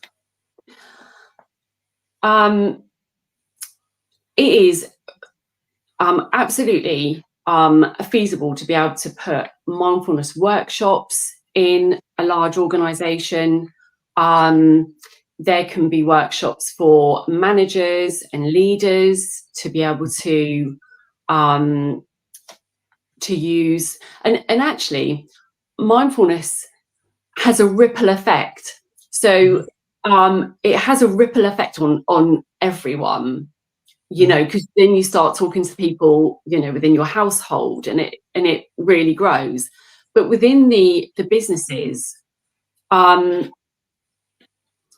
it is key to have, you know, people going in and talking about how to incorporate mindfulness into their work life. And yeah, it's you can have like a day sessions, or you can have hourly sessions, like a lunch and learn. So yeah, it's very, very easy to implement, even with larger organizations. Thank you, Julie. And to Harun, thank you very much for asking the questions and watching today's live. We are working to create some packages for the SMEs and big corporations, because, you know, this kind of mindfulness session is not, you can't do it crowded. It has to be selective people in different days, that a small bunch of people working together and then creating the atmosphere to get them calm. And as Julie said, it could be lunchtime, it could be any other time, but having a few, maybe an hour or half an hour time to practice it. Because mindfulness is not like that. You will just talk about it and you have it. No, you need to practice it. You need to control your emotion. You need to have a specific way to tailor the methodology, and Julie has that tactics, and she can do that. So we are creating some packages. So you know that Harun Rabbani, we also work together, and we are going to be working together to extend our network. And to the viewers, you know that we have come up with a solution, Sales Funnel Accelerator. And with Sales Funnel Accelerator, we're going to be working with many of the business growth coaches. And one of them is Julie Garden and Harun Rabbani, and we have other people joined in. So we're going to be working together to create the next stable workforce or next stable business. So keep an eye on our space, and we will update you time to time. And Julie, I just wanted to jump to my next question to you. How does mindfulness contribute to mental clarity? So our thoughts make us feel a certain way, that make us behave a certain way. And mindfulness helps us feel calmer And to manage the thoughts better, you can then regulate your emotions better. So it has a, you know, it's all connected. It all has a knock-on effect. Mm-hmm. Okay. I have one question from our audience. I'm just going to show you that. What are some mindfulness habits for better sleep and relaxations? Meditation is really good. Was it for sleep? Sorry, I didn't catch the Yes. last bit. For Sleep and relaxations. An evening routine is a key for sleep. And to one thing that is really on top of the list is no gadgets, Mm-hmm. like an hour before sleep. Mm-hmm. No checking emails, no looking at the phone. Preferably, if you can put the phone in another room, fantastic. But then you can have a meditation, listen to a meditation or a podcast or before sleep. So either reading as well before sleep, but not the gadgets. Okay, that's a great answer, Julie. You know, our daily lives nowadays is attached to not only one gadgets, many gadgets. I never have television on my bedroom, and we agreed, me and my wife, that we won't have television on our bedrooms. Or with gadgets is also, yes, we need to turn the gadget in silent mode because we use it for alarm. So we need to wake up in the morning purposes, but only that purposes.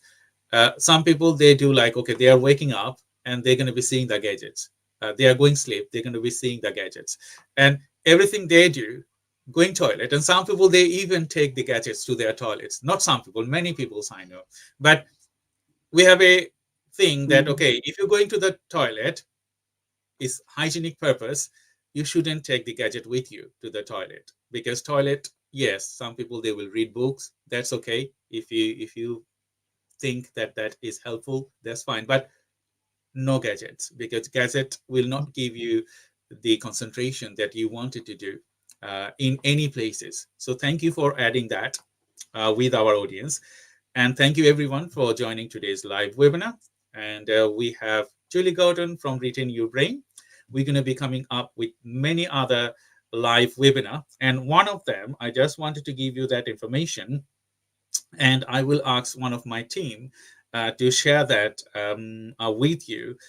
We will have another session with new launch, Retain Your Brain, with Julie Gordon. So we have another live webinar, 28th of February, and we're going to be launching Retain Your Brain, new websites and web app, I would say, the things that we are working 4-5 months now, and we're going to be launching that on a webinar. So keep an eye with this, and if you wanted to talk to Julie, feel free to message her through LinkedIn, and as well as she has an email address with Julie Gordon at retainyourbrain.com. So you can also find it on her website as well as on her LinkedIn. And we are working together to create the next breakthrough. And you know that we will break through and we will be successful together. So thank you very much, Julie, for your time today. And viewers, you're watching this live webinar, also thank you. And thank you for your question. I will now ask you my next question. You know, neuroscience, scientific evidence, we talk about that. So do you have any thing to add on the scientific evidence of mindfulness? I love this bit. Mm-hmm. I I love the neuroscience. So there's 3 facts that's it really makes you think then that this isn't something that is that people do and don't get any benefit from. This is why people benefit. So fact number 1 is neuroplasticity. I knew I won't be able to say it. Is the brain's ability. It's the brain's ability to rewire. And the fact number 2, the brain is made up of neuropathways. So a network that transmits signals and information. And fact number 3, new neural connections form when exposed to new experiences, resulting in the brain's increased elasticity. So we can actually help our brain do that by a simple exercise that we can incorporate in daily life, and it takes no extra time. And that's brushing your teeth with the opposite hand. Okay. So when you brush your teeth with the opposite hand, it's putting you in that awkward and uncomfortable space, but safely. But what it's doing is that it's training your brain that, because to start with, your brain will be like, whoa, that's not right. That's not comfortable. You need to put it back in the other hand. But to continue doing that, your brain gets to, it retrains thinking that actually it's okay. Nothing's happened. So then when you try new experiences, your brain doesn't automatically shut it down and be like, no, can't possibly do that, because you've trained your brain to be open to try experiences. So you'll still have the safety part there. So it will still throw in thoughts like, don't know about this, but it will be much easier to be able to actually do them. So it's not gonna like put that barrier up to stop you doing it. So this is a way to create those new pathways and to build that. And then you can do it with other things, but do it within the household. Let everyone join in. Tell everyone at work. Let everyone join in doing it. And and then I'd love to know, how you got on. So we have a challenge to the audience. We're going to be having many episodes, as I said. So it's a challenge to you to train yourself to do something that you are not usually will do it. You're not usually. I talk about neuroplasticity all the time as a neurodivergent person myself, and being having a brain tumor surgery and getting my left side very weak. And if I don't tell people, they don't notice it, because I train my brain to listen with my one ear. So I'm deaf in the other. So if I do not tell them, they will not notice. So I train my brain. So anything that will happen, it has to come to my right side. Another thing, people say that, okay, you have a brain tumor surgery, and if you wanted to do brain work, it can damage your nerves. I never believe that. I never, ever believe that. So after my brain tumor surgery, I engaged with more brain work. Anything that I do now is all brain work. So my brain learned how to modify it with neuroplasticity and how I can engage it with. I have a recent example of my wife's. She broken her legs in pieces. She was on bed rest still she's in a crutch, she's now training her leg to become normal, because after 4 months, her neuroplasticity was dimmed. Now she's training her leg to become normal. So these are the way neuroplasticity can grow you. It doesn't matter. Some people, they would say, oh, I don't want you to do it. Oh, I hate it to do it. If you hate it, your brain will hate it, just like you said, added, like, okay, you're going to be uncomfortable anyway. But if you try gradually, if you tell your mind that, okay, you are capable, then you are capable. Otherwise, you are not. So thank you very much, Julie, for adding this core information. That is my favorite subject, neuroplasticity, to talk about. And with mindfulness, your neuroplasticity will grow in a different way. You will find that you can walk more. You will find that you can think better. You can find that your healthy habits will grow. So a lot of different things are attached to it. So thank you everyone for joining today's live webinar. And we are talking about mindfulness today. And we have Julie Garden from Retain Your Brain. So if you wanted to talk to her, feel free to DM her from social media and as well as with emails. She runs a regular session, one-to-one, as well as group sessions. And we're going to be talking about that at the last segment of our webinar. Before I jump into other questions, I just wanted to ask you, my next questions is developing a positive mindset. How could you do that? Sorry, I didn't catch that. You went off a little bit then.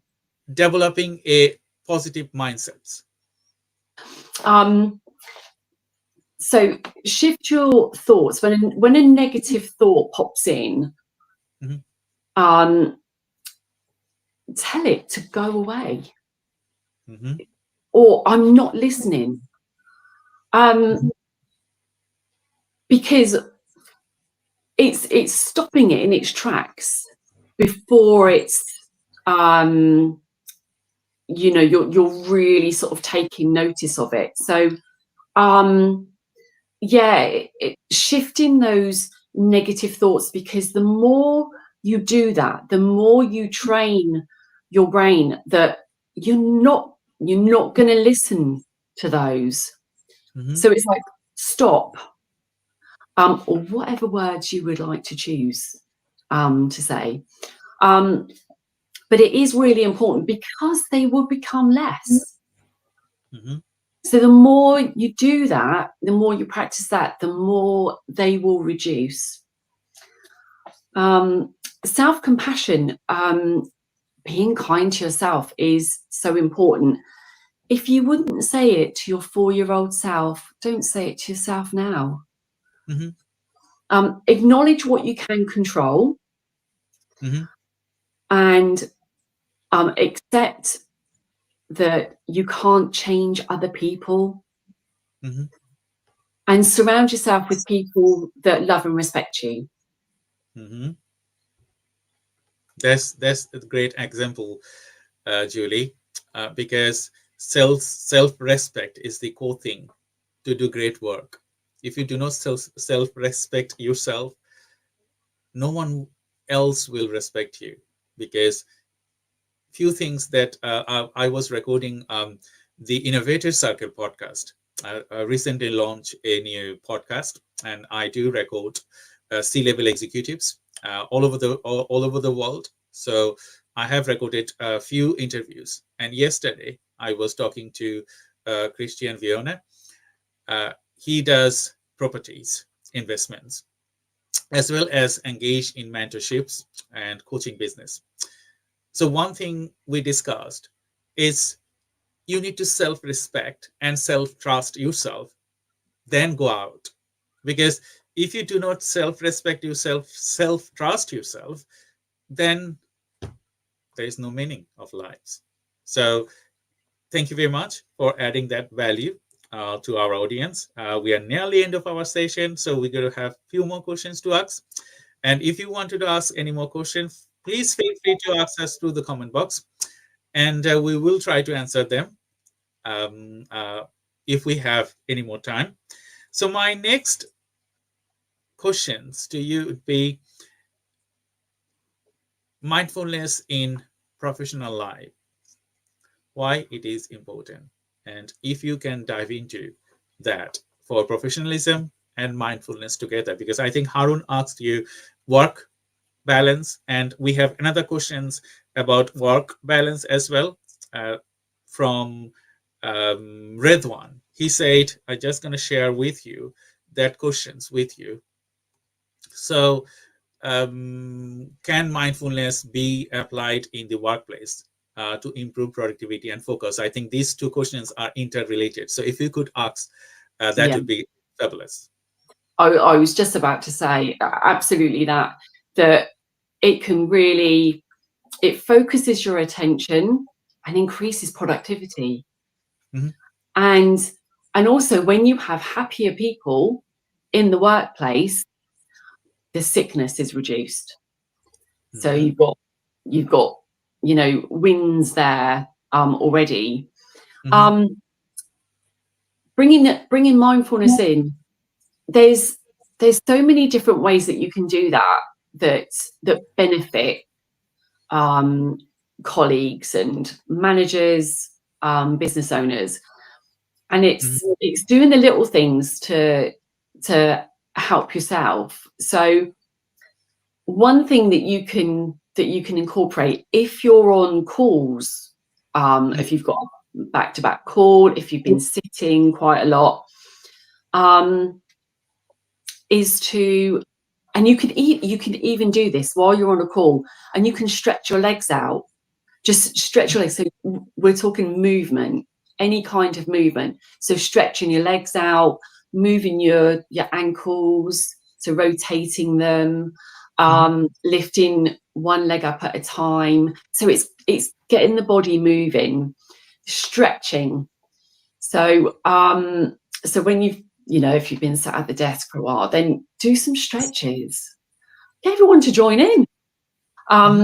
So stretch your arms up to the back, to the front, loosen your shoulders, just so getting rid of sort of the tense muscles makes you relax better. And again, for better focus. If you've got a task that you really want to chuck the computer out, but before you do that, if you remove yourself and go and do something completely different, and then come back to it, it's like seeing it with fresh eyes. So again, what you're doing is you've got that like more laser focus, and you create creativity towards it as well, and it's not so overwhelming as it was before. So that's a really good thing to do. 2 minutes silence in the morning.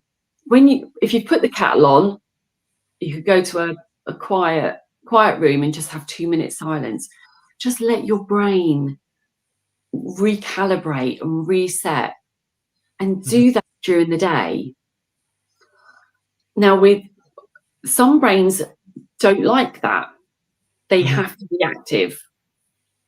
So tapping, doing something. So tapping is relaxing, but it's also keeping keeping sort of movement going. So there's lots of sort of different tools and techniques, which, it's trying them out and see what works for you. So a calm mind. Then when you've got a calm mind, you do get more creative towards your tasks. And mindful listening to colleagues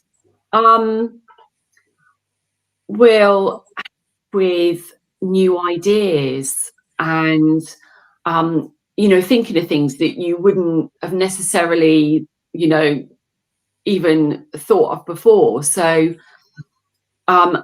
actively, mindfully listening to colleagues as well. Each other is key.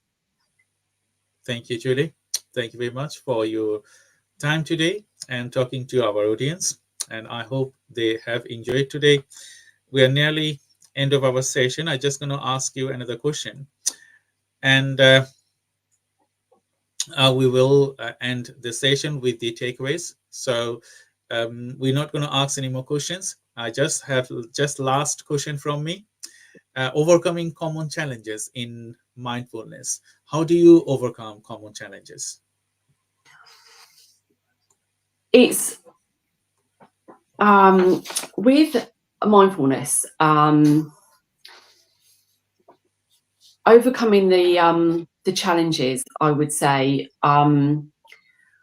there's lots of misconceptions, and people will say, oh, mindfulness is easy, you know. Actually, it's not easy. It's time and effort and practice, and more practice.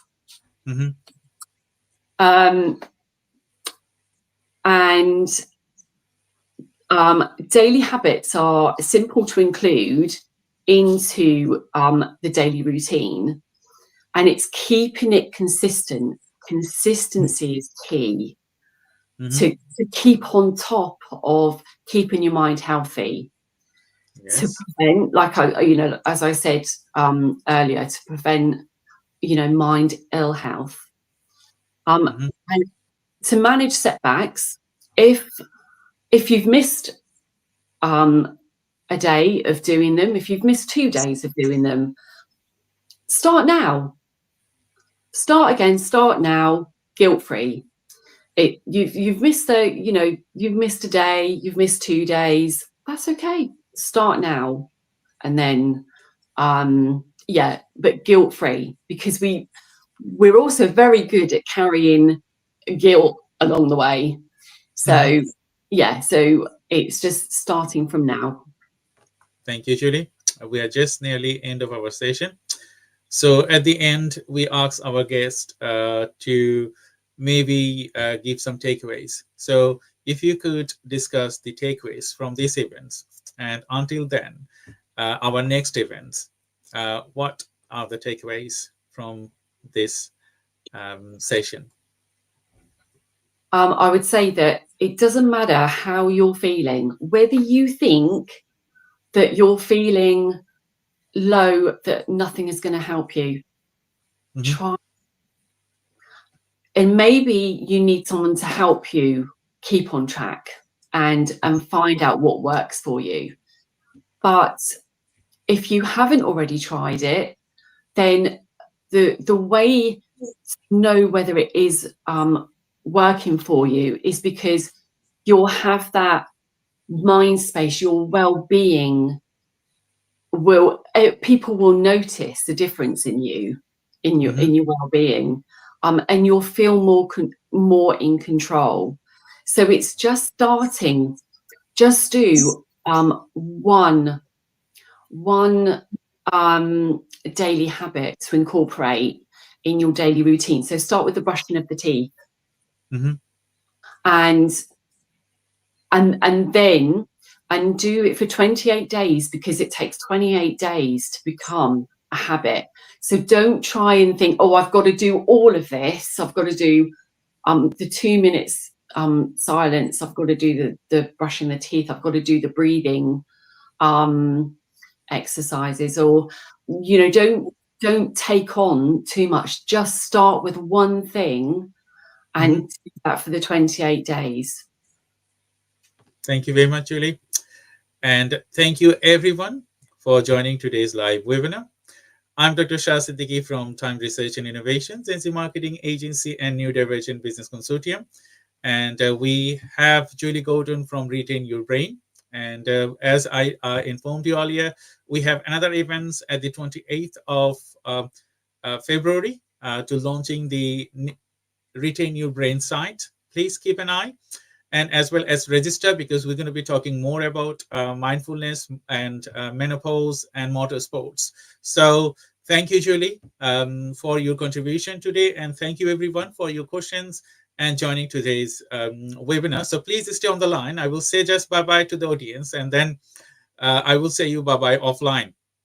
So it was a pleasure talking to you, Julie, today, and I hope we have added value with your daily habits. And as you're working, or you're not working, you as a housewife, or you do not work, mindfulness is needed for anything that you do. So Julie Gordon, reach her if you wanted to do one-to-one session or work for your business. Feel free to reach her, and we will come up with the packages and all other things by 28th of February. So there is more to select and more to talk about. So I have few more live webinar this week and following week. Please stay tuned on our space, and as well as register any events that it is resonating with you, because we do sales and marketing, business development, and all other mix and match program for you. So we're going to be having an audio event next week for 360-degree marketing. So stay tuned and register for the events. Until Friday, I wanted to say you bye-bye, and thank you everyone for joining today's live webinar. Bye-bye, and see you Friday.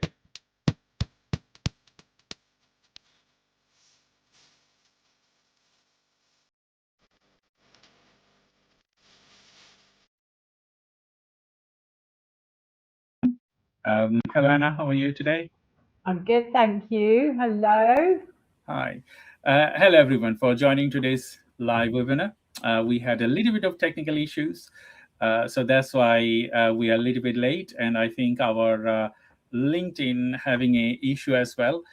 So I think we can fix that issue specifically. If it's not, you can watch this live webinar on other social media like Facebook and Instagram, and as well as YouTube. So if you're watching this live on LinkedIn, that's fine, because we're just checking if the live event is broadcasting now, because we tried to edit the event. We could not do it, but anyway, it is recorded as well, so we can share this recording later. So Anna, how are you today? I'm good. It's my last day at the Innovation Centre till the new year now. So I've got some time off. I wonder how many founders and people listening are going to have a bit of time off. I feel like this end of year is very tiring. So my son's going to be off for a couple of weeks. We're going to have a nice time to reset, and particularly like for my ADHD brain, at the end of the year, I'm just sort of quite overwhelmed with everything. So get a bit of a reset before 2026 starts, which I'm looking forward to. I totally agree with you, because I think it's a Christmas, isn't it? So we would say Happy Christmas and Merry Christmas to everyone. Tomorrow, I think, is the last day of many of the people in the UK and in globally. So if you are in the UK or any other parts of the world, enjoy your time, Christmas, and then we will have New Year. So Christmas and New Year for anyone. So today, Anna, we just wanted to discuss about the change of legislation for ND people, neurodivergent people, or disabled people. And I think this is a burning issue nowadays, because where government, they are cutting lots of benefits, and as well as not aiding disabled people that much for them to return back to work. So in that scenario, I think it's a catch-22 situation right now for any disabled person. They wanted to return back to work, or they wanted to access benefits. Yeah, absolutely. And I think it's this, this is really well timed as well, because there's the new employment rights bill that's just sort of gone through Parliament. And I know that it was approved in the House of Lords, I think. It's really interesting at the moment, this talk around rights, because I mean, I did have a look at some of the ones there, and And there was a couple of ones that I was really pleased with. I know that it's a bit more watered down than some people were hoping for in the employment rights bill, although some businesses, I think the other one was maybe too much, but it was things like I think there's some really good pregnancy and maternity rights that weren't in there before, where so you're a bit more protected. There's things around I think unfair dismissal and that, which comes in much earlier. So there are those things, because I know, like, as we've been sort of employees at work, it's nice to see, just there's been some terrible things recently, like you said, with the disabilities and removing, some support and that. So, for employed people, there seems to be a few bits sort of coming in, but for business owners, it'd be nice to see more for us as well. I think that level of support, we talked previously about access to work, PIP. I don't feel like enough of those maybe go far enough in supporting people. Access to work is lovely. I mean, I have access to work. I do think it's really good, but it is hard to get. And PIP is harder than ever to get. So then there seems to be this sort of middle ground, where you're disabled but not disabled enough to get some help. And we talk about levelling up and equity, and they often show that picture of 3 people standing by a sort of fence, and you give them all the same height box, and the smallest one can't see over, and then you give them a box of the height that they need. And I feel like access to work and PIP help the person that needs help, and then you've got the people that don't need any help. But there's this kind of no man's land in the middle, where you do need some help, but not maybe as much help. But to equal it up, you still need equaling up. And I feel that those people get a bit left out with, you can muddle through, you can get on with it.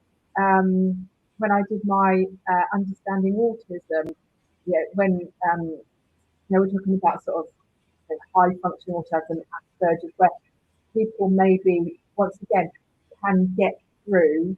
I've ADHD. I did the same at school. I kind of got through it, but has it left me with anxiety and trauma? Absolutely. So I feel like there's so much more we need to do.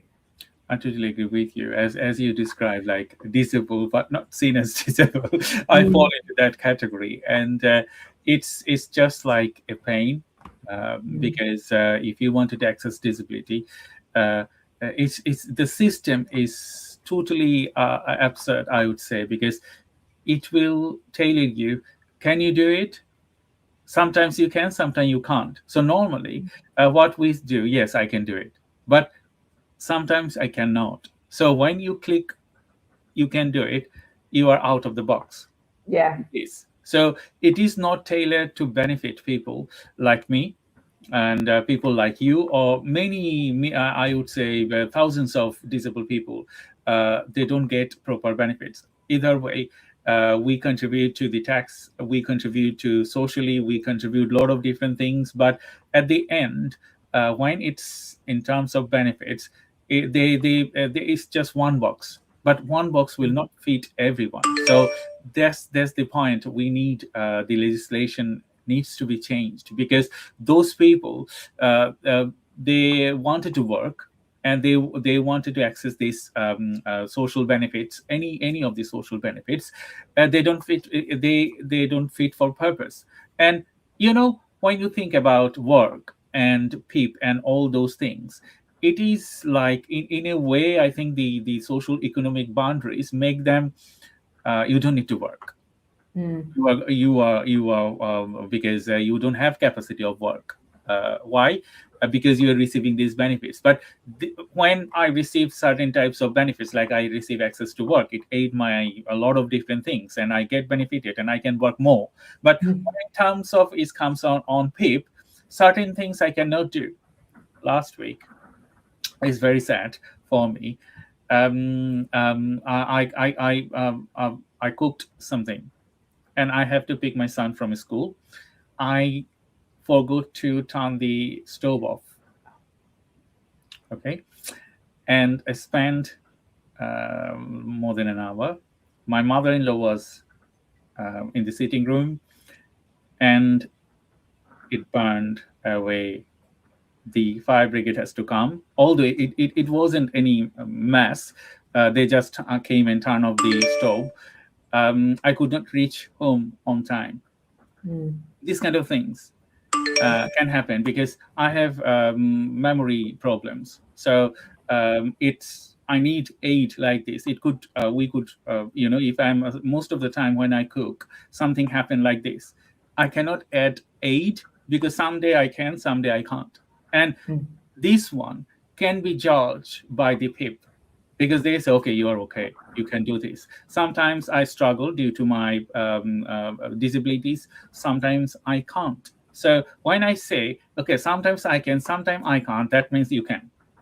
Yeah. Okay. Yeah. And we need to change this because disability benefits should be fit for purpose, tailored to everyone. They're receiving it.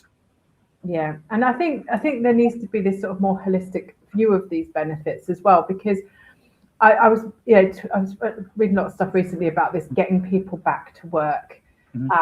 Get back to work. People need to work, and I like working. I really enjoy it, and I do agree that if you are in a place that you can work, finding a company that you can work for or starting your own business that is and getting support is it can be amazing. But I was thinking about the fact that I work.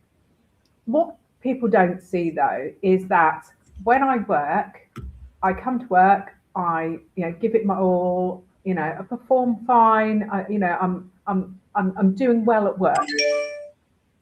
When I get home, I'm so tired, I don't have time to cook dinners or energy to cook dinners. I don't have time, the energy to clean. There's loads of things like I buy stuff to do with my son, like activities, and actually just don't have the energy to do them sometimes. But they don't look at your life as a whole. They don't actually look at how work affects your personal and home life as well, which I think is a really bad thing, because I go to work. So, they could say, if I wasn't working, they'd say, get back to work. But what would happen then is a lot of people would go to work and that's the end of their life, basically. They would manage to do the work, but when they got home, if they were doing any hobbies or, looking after the kids, that probably would disappear, because the energy that they've used at home, they're now using at work. And then they use at work, finish the day, that's it. I've used, spoon theory, where you've used all your spoons. I've used all my spoons, and that's it. They've gone at work, because work, for anyone that works, you do lose a lot of your energy. Traveling, being at work, etc. And there's your spoons gone. So then your life basically disappears. Your fun, anything you ever had to enjoy. I don't really do any hobbies. I do go out sometimes because I have a child and I try to get out, but I do it whilst absolutely exhausted. Like I said, I don't clean, so I had to buy a cleaner. So once again, this is disabled tax, as they say. I don't really cook dinners anymore, and things like that. So I can work, but there is a consequence to that. I don't have much of a life outside of work, because it's very, very tiring. And I know that many people will feel the same, that once they go into work, fine, yeah, they manage to get there, and even though they've got a supportive company, they can do it. They won't do anything else though. They will live to work, and that's pretty much it. So I think there's this problem around actually not understanding how people who are disabled, their lives, how they exist, and how much energy they have, because we're so focused on getting them into work. People are not robot drones that can just, go to work and then not do anything afterwards. You need to be able to enjoy your life. What's the point otherwise? There's no point. And this is my other, I'm going to go a bit of a rant here. This is the other point. You should be lucky for what you've got. You shouldn't actually, you see it in time. People with benefits shouldn't enjoy themselves. The thing with you shouldn't have a nice car, no BMWs, no BMWs for you, or things like that. You shouldn't have a mobile phone. You shouldn't have Netflix. That's it. If you're disabled, or and sadly haven't got any money, that's it, no enjoyment for you, you're not allowed it. And I'm like, how cruel is that? You know, this is people's lives. Why are we wanting people to spend their lives in misery? We should be wanting everyone to have a lovely life. I just don't understand it. So I really agree with you, Anna, because it's the scenarios. Those people, they are sitting down on the creating this legislation. How far they go? That's the first question I would ask. And are there any members of the disabled community attached to their decision making? That's another question I would ask. Do they blanketly create all the legislation, like, okay, this is going to be for ND people, this is going to be for people they don't have arms, this is going to be people they are mentally ill, this is going to be this is going to be that. But what I can see is just like a form that you need to fill up, and I think that form is for everyone. So when you have a single form for creator, I think thousands of different type of characteristics, you cannot judge them properly. And what will happen? Someone, maybe training nurse, will call you, or you will go for a interview session, and they will ask you most of the harsh questions, and you will say yes and no. Based on that, they will say, okay, we determine that you are not qualified for this because you can do things. But what we need to change, like, yes, you can do things, but you need these aids. Like you said, okay, if I'm going for work, when I come back home, I don't have any energy. So if I would have an extra help support, maybe for a couple of hours each day, that they can support us with those things that we cannot do, that will make our life less misery and make us happy. So there is also debate in the atmosphere with able people and disabled people. What? That, okay, you are accessing benefits. That means, as you said earlier, you are not entitled to anything. You're not entitled for happiness. You're not entitled to have a good house. You're not entitled to have good cars. Why? Because you're accessing benefits. But there are, thousands, even millions of people out there like us that we can't get the benefits due to our, the gray areas we fall in. We struggle. We struggle a lot. And at the end, it gives us more misery, mental health problems, physical problems, all those things kicked in, and we have to end our work. Yeah, because that's the thing, isn't it? Eventually you get so tired you can't work anymore, and then it's just this vicious circle of just they're trying to get people back into work, they kick them into work, don't support them, and then they come back out of work, or they'll work less or reduced hours. So it is frustrating to be able to do that. And I think also, I pay a fair amount of tax, but I don't get I get access to work, but I don't get PIP or anything like that. But I'm quite happy for people to get PIP with my money, because the thing is, we're not all born, and come into this life or at some point in our life, we don't always sit at the same place. Some people need more help than others, and it feels fair that people get help with where they are. I'm from a very poor background. I'm in, I was from council state and things like that, and I was lucky. I was clever. I was luckily clever. I do actually think my ADHD helped me a lot with being able to see things and do well in school. My parents were reasonably well educated. We didn't have anyone gone to uni, but they were educated and fairly driven. So I was lucky, but a lot of my friends struggled to fulfill their dreams. They all had dreams. We all had dreams. I sort of managed to sort of break out and fulfill my dreams, but I know several others who didn't, and it frustrates them that they never managed to break the cycle. But actually, I would, some of their parents weren't as encouraging or weren't able to push them further. So actually, I would quite happily help them, because even though I feel like I came from a place of not so much privilege, there are people that had less privilege than I did, and I'm quite happy to help the people that had less privilege, you know, because it means that we can level things up and give everyone a good chance and a good shot at life, you know. And I'm a massive believer in there's no point just, you know, working to live. You know, you need to live as a person. That's our whole, you know, that's our potential to enjoy ourselves, to do good things.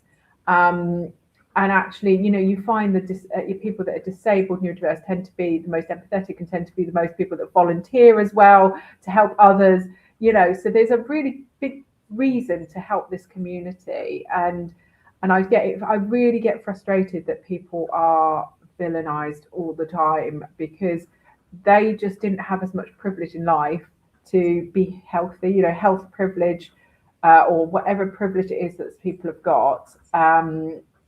And I feel like I'm quite happy to help them, because disability is one of the things that anybody can experience in their life, no matter what background you come from. You see these actors and actresses, you know. I was watching an interview with, I've forgotten his name, the guy that played Dr. Frankenfurter in the Rocky Horror Show, Tim Curry. And, you know, I think he had a stroke and he's in a wheelchair. You know, he has a lot of money, but disability can come to any of us at any point. And actually, I'm quite happy to invest in my future, that if maybe one day I might become disabled. My dad, you know, was always strong as an ox, is now disabled and has carers 4 times a day. You know, at one point we could all, you know, this is an investment in our own future, not just everyone else's. I totally agree with you. And I think when we think about changing the legislation, it has to be aid to everyone. If you have a legislation that will not aid, majority of the people, they actually require and they will invest in the future of the growth of the country. That's not fit for purpose, because I think the benefit system, all these things, on my opinion, it is a little bit broken. Why it is broken? I give my explanation of that. People, they pay huge tax, okay, in the level that we work, and when they get off sick or they are out of work, they don't get that much back. Yeah. So in that scenario, you have a very wealthy lifestyle, you contributed to the economy, and then maybe you become disabled, like you said, your father, or there are hundreds or thousands of people, they have these kind of scenarios. And then they cannot get the wealthy lifestyle they maintain. What will happen? They will ask you, okay, you need to sell your property, you need to do this, you need to do that, you need to do that. But the money you contributed working towards it, you not get it back. And I think that's the point. It is broken because it is not fair for those people. They are contributing hugely to the economy, and they become off sick or they become disabled, or all of those kind of things, and they don't get it back. So how you can fix these things? I think it has to be tailored, on my opinion, that okay, you are X person, you have these disabilities, so doesn't matter how much you are earning or how much you are giving, you will get this much back. Or if you are benefiting the community, or if you are benefiting the country with your knowledge, with your work, so you will get it returned this much back.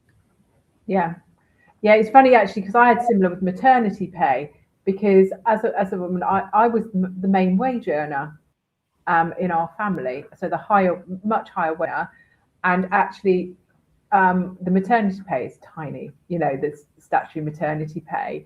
And so I couldn't have that long off because I was the main wage earner. I supported us and, paid for the mortgage and things like that.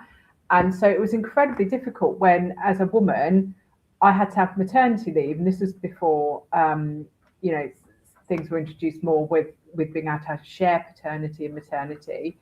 But it meant that I just couldn't have any time off because I earn a certain amount, like you said, put a lot of tax back in to the government. But yet when I was off on maternity, I mean, it was like, what is it, £100 a week or something? You know, I couldn't live on it. It was ridiculous. So we burnt through our savings, all of that money that I'd saved really carefully, burnt through it because we had to pay the mortgage. And it was incredibly difficult. I mean, that one particularly affects women because women tend to be the main ones off with maternity.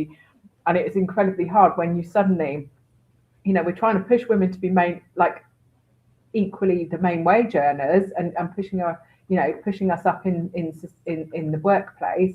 Yet when you have time off, and if you're the main wage earner, you then I can't have any time off with my baby because I'm the main wage earner and I can't afford to cover that time off. It's, you know, some of these things are really broken. I feel like everything's at war. We're trying to do this, but then we're not doing this, and we're taking this way. It makes, you know, nothing quite works as it should, which is very frustrating. And you know, so it means that we never end up equalised because there's, you know, they give you something and take it away with the other. I mean, it's like, I'm going to give you an example. Actually, my dad. So my dad's disabled, and he gets the winter fuel allowance because he doesn't have much money, and he gets it coming in. And so he's one of the ones that is eligible for winter fuel allowance because they consider him so low income that he needs money for heating. Mm-hmm. Yet what happens is when he became disabled, his local council do an assessment to see, because he's got carers 4 times a day, and they do an assessment to see if he can afford to pay carers. So they've decided he can, even though the government have said he's so low income that he needs to get winter fuel allowance. They're now making him pay quite a lot of money each month. So what's happened is the government have given him a winter fuel allowance, and then the local council have taken it back tenfold to pay for carers. So which is it? Is he so poor that he needs a winter fuel allowance, or is he well off enough that he can pay? You know, nothing makes sense. So basically that winter fuel allowance is not paying for his heating. That's going back to the local council to pay for his carers. And nothing, make it make sense. Nothing makes sense with any of this stuff. And, I think benefits are great things, but I am in agreement with you, Dr. Shah. They are a little bit broken because to me, that in my head, how does that make sense? You're giving people money from the government, and yet you're giving it back to yourselves. It doesn't make sense. And he doesn't have much money. And yet, once again, going back to that, if you're disabled, that you don't deserve any money. So, the local council take as much as they can so that he can't have enough money to do anything interesting because, not that he does because he's disabled and doesn't go out anywhere, but, he buys your DVD for himself and maybe gets your takeaway. Not much, because he needs some enjoyment in his life rather than just sitting in the house in the dark all the time. He needs some enjoyment in his life because that would be miserable otherwise. And yet they're like, no, we're going to just take away all this little bit. So you've got no money at all, because you're not allowed to enjoy yourself because you're disabled and you're getting money from the government, even though you've paid into the government for your entire life. And, because my dad worked as a taxi driver, he's paid in all of his life. And no, not allowed it. No, that's it. No money for you. So that's the hard thing, isn't it? We thank everyone for joining to this live. As we have a problem with LinkedIn, you are watching this webinar through YouTube and Facebook. So we have some questions here. I just wanted to share that. It says, Chris, I would say, hi Anna, maybe I missed anyways, just wondering, what are your top horizon scanning tools for predicting new regulations 2 years out? How do we innovate before the law change?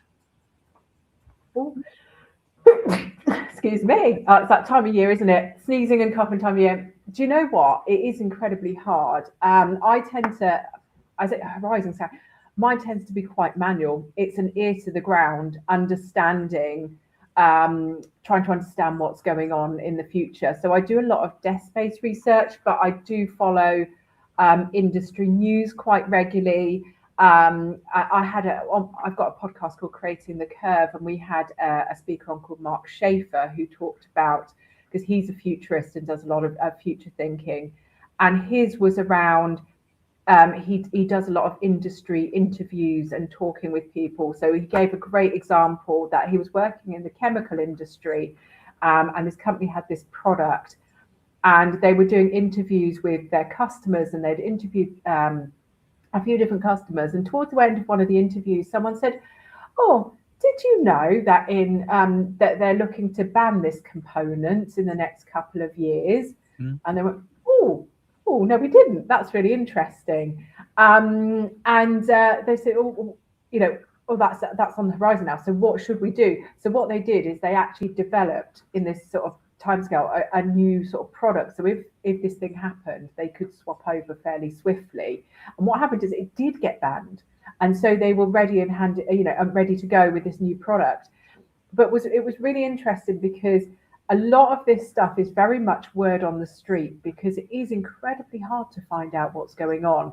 So you can get like some social listening tools, which are quite good. AI, once again, is a really good researcher. But you do have to be quite specific in what you're searching for. For example, if I'm looking at neurodiversity, that's why I've been following the employment bill and things like that, because I knew they're coming out. But you have to try and sort of find the areas that you think are going to be affecting people. So I follow things like, for neurodiversity and things, I follow access to work. I follow DWP. I follow a lot of the government stuff on employment rights for those. And then for the other stuff I do, which is business support, I do a lot around funding and finance. So I follow a lot of, get a lot of newsletters in from sort of grant funding companies, Innovate UK, all of those. And it is a lot of very manual social listening. But like I said, AI can really help with that, because you can get it to go out there, and if it's a topic that you want, see if you can find anything that is current, which might mean a change in your industry, which has saved me a little bit of time from all the manual listening. But things like customer interviews is amazing. Go out and interview all of your customers, or other people in your industry, have coffees with them, because I tell you what, the tidbits you get from them, best future listening possible. Mm-hmm. I totally agree with you, Anna. And I think, when you think about planning your future, I think you need to check every possibilities, what you actually specifically will be granted, I would say. Because I made two mistakes in my past PIP applications, twice. Once, when I had my brain tumor operation, and then I didn't know anything about it. I was disabled. I could not apply properly. So I went to the tribunal, and they judged my intelligence rather than judging my disabilities. They said, "Okay, you're a very intelligent person. So I think, okay, you can do all of those things. So you are not capable of having it." And then what I did, I was very upset, and I didn't apply for 10, 15 years. And then again, I applied this year. I did the same mistake, that they asked me, "Can you do this?" Yes, I can do that. But I told them that, yes, sometimes I cannot, because this is my working capacity. This is the things that I do. I thought that the person interviewed me, they are clever, so they would picture that way. But what they did everything. Yes. That means I was honest. I pictured myself, what I can do, what I cannot. And they did the same thing, that, okay, you are capable, so you're not getting PIP. But they did not include anything on their report that those days I struggled. So when you applying, I would say definitely go for a professional person. I think next year I will apply again, because I have struggles, and those struggles can be minimized with my own initiatives. So go to a professional person, think about specifically the worst case scenario, tell them the only worst case scenario. What you can do, don't tell them that you can do. you can't do, tell them this is the worst case scenario, I cannot. So in that way, like they have different type of criteria, like preparation, food, looking after yourself, going out, and a lot of other things. So you need to tell what you can do, what you can't. If you cannot do something at regular time, and sometimes you can, don't tell you can, because commonly you can't. So then you will score high and you will get the benefit. Otherwise, because this is not fit for purpose, you will say sometimes I can, sometimes I can't. So that way they will not give you, because it's a blanket leave thing. It's one box for everyone. So otherwise you will not get it. I feel like as well as disabled, we tend to be quite positive about ourselves, because we try and, oh yeah, I can do that. I can do it. Can you really do it? You know, I'm too positive about myself. Oh yeah, I can do it. You know, and actually I can't. You know, it's just things like, you know, I haven't cleaned my house for a year because I literally have no energy to clean. But if someone said to me, "Oh, can you clean your house?" I'd probably say yes, because I tend to be quite positive. Oh yeah, I'm sure I could clean it. Yeah, but yeah, there's a reason why I didn't clean it in a year. You know, so it's, you know, it's one of those things, you tend to look at the, you can do stuff rather than you actually can't. And actually, when you think about it, you know, I read lots of things about, you know, people that, you know, don't have disabilities and what they get done in a day. And I'm like, really? You get all that done? And I just feel like people are more like me. And I'm like, oh no, actually, maybe I am not, you know, maybe I am struggling a bit more. But because I think, particularly if you've been disabled for a long time, or you know, struggle for a long time, it's just normal, if that makes any sense. You don't see what other people like. And it was weird actually, because I was looking the other day, because my son's autistic, and we were talking about our kids, and I was talking with someone who's neurotypical, and their kid gets themselves dressed, gets themselves a sandwich, can do this, that, and the other. And I'm like, oh, well, my son can't do any of that. You know, we've tried, but he's just not able to yet. And they were like, oh yeah, he gets himself up ready in the morning, I put his clothes out for him, but he gets himself dressed. They were like, and then he goes down and makes himself some toast. And I'm like, what toast? What, puts it in the toaster and butters it and everything? And yeah. And then, you know, and sometimes he'll make his lunch. I'm like, what? Makes his lunch? But because I've only got one child, I actually I don't know what a non-disabled child looks like. So for me, this is my normal. And it's really interesting, when I was doing things like filling out the application for his DLA, I was like, I didn't know what other children could do and what he could do. So, you know, this is where I started asking other people. And it was really interesting to see how much, like, oh yeah, he does this. And I went round someone's house and their son was just upstairs playing on his own, on his computer, didn't need anything, came down to get his own drinks and things like that. And I'm like, my son won't play without me. That's unusual. You know, my brain couldn't understand. And I was like, oh wow, at this age, a lot of parents get a lot of free time and I don't get any free time. And and their children go to bed by themselves and they sleep and things. And you know, when you start and you're like, okay, yeah, maybe this is harder on top of other things. And actually, that's the other thing that they don't account for in things like PIPs and that very much, is caring responsibilities. Because not only am I working, but also I am caring for a disabled child whilst being disabled, which is twice as much work I've found out over the years, compared to, and so much so that, you know, they awarded us some DLA for him. But DLA doesn't pay for my energy. You know, there's not enough there that I could pay for a full-time carer or somewhere. It helps for things like some of the devices he needs, or, you know, extra cab rides or extra things that he needs, but it's not enough that I could pay for someone to actually replace me. So then you've got disabled people looking after disabled people whilst working, and it's just horrendous. And yet there's not really any help for people. It's really hard. A similar way, I would say, Anna. I think community, they don't raise their voices. That's one thing. When it's come to legislation, they are confused what they can get, what they cannot. One thing. Secondly, I think the government or councils, they wanted to stop giving you money. Okay, how they can save. One thing most of the people nowadays are talking about: you have money to give other countries for their aid of or different type of things, but you are not thinking about your own people.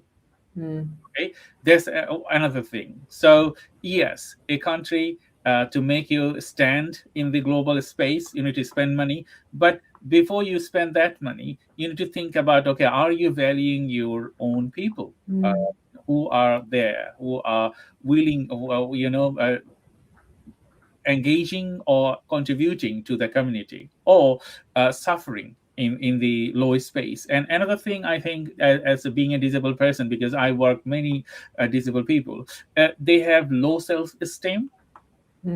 Like, okay, I cannot do work and I'm getting benefits, that's enough for me. But they never question, like, is that enough for you? Or do you don't deserve a decent life? As we discussed earlier, you need to question that, and you need to project who you are and how you can do, and you need to say to the government, yes, now is the time to rethink. And we know about the Molly Russell case, like, okay, for the Instagram one, like people, children, they are dying. So legislation can be changed through massive campaign, like it's did for Molly. And there are other food poisoning case and a lot of other things. Legislation is coming, but if we do not put pressure on government, it will never be changed. Yeah, absolutely. And I think I'm going back to what you said earlier about how many disabled people are actually consulted. And also, you also mentioned earlier, like, disabled is such a spectrum, that it's very much a one size fits all system, but actually you need a huge amount of input to understand what the different lives are of disabled people. Because you might, like we said, you might have a disabled person that is a carer for someone else who's disabled. You might have someone that actually is finds life easier because they don't have care, someone to care for, and actually they can manage. I managed my fibro and ADHD much better before I had a son. I managed, because I got rest and sleep and that, so actually it didn't affect me so much. But since I've had a child, and I didn't know how much it would affect me because I'd never had a child before, it's quite extreme. And I've not just got a child, I've got a disabled child, so it's all that extra stuff.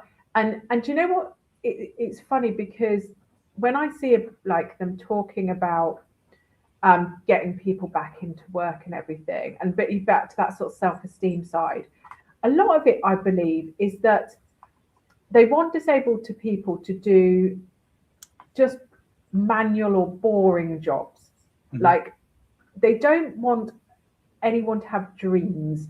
I have family members that are disabled, and they offered them a voluntary place in a cafe, and I'm like, firstly, you're not even paid. So disabled people don't deserve to get paid. I mean, you could argue she gets benefits, but so that's the pay. But and then it's always something. It's never like, oh, let's give you some work in a law firm or something that might be mentally stimulating.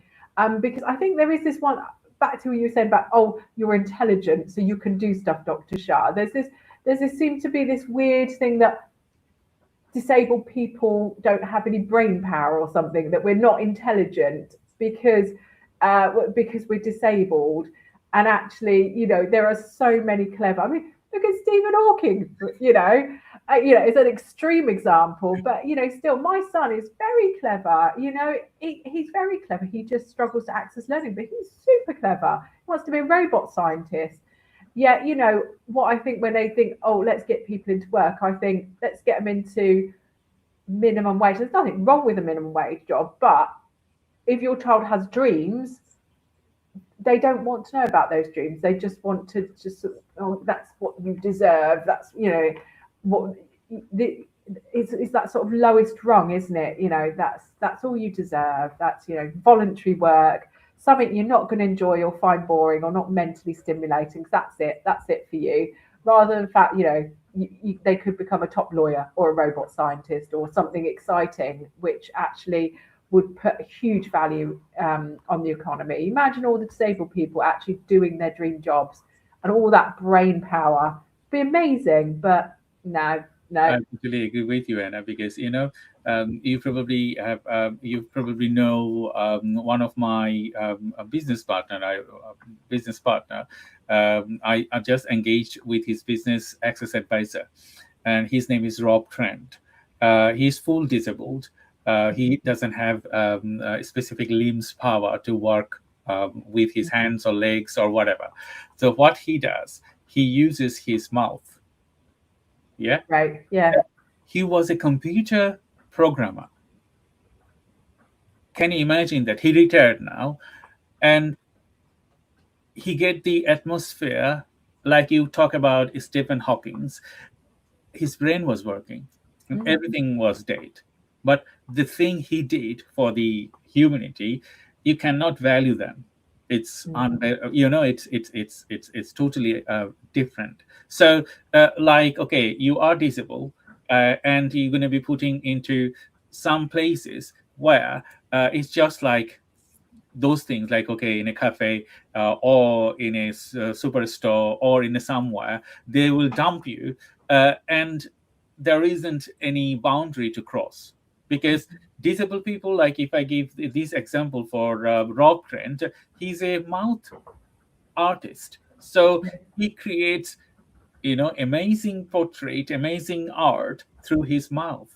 And he was a computer programmer.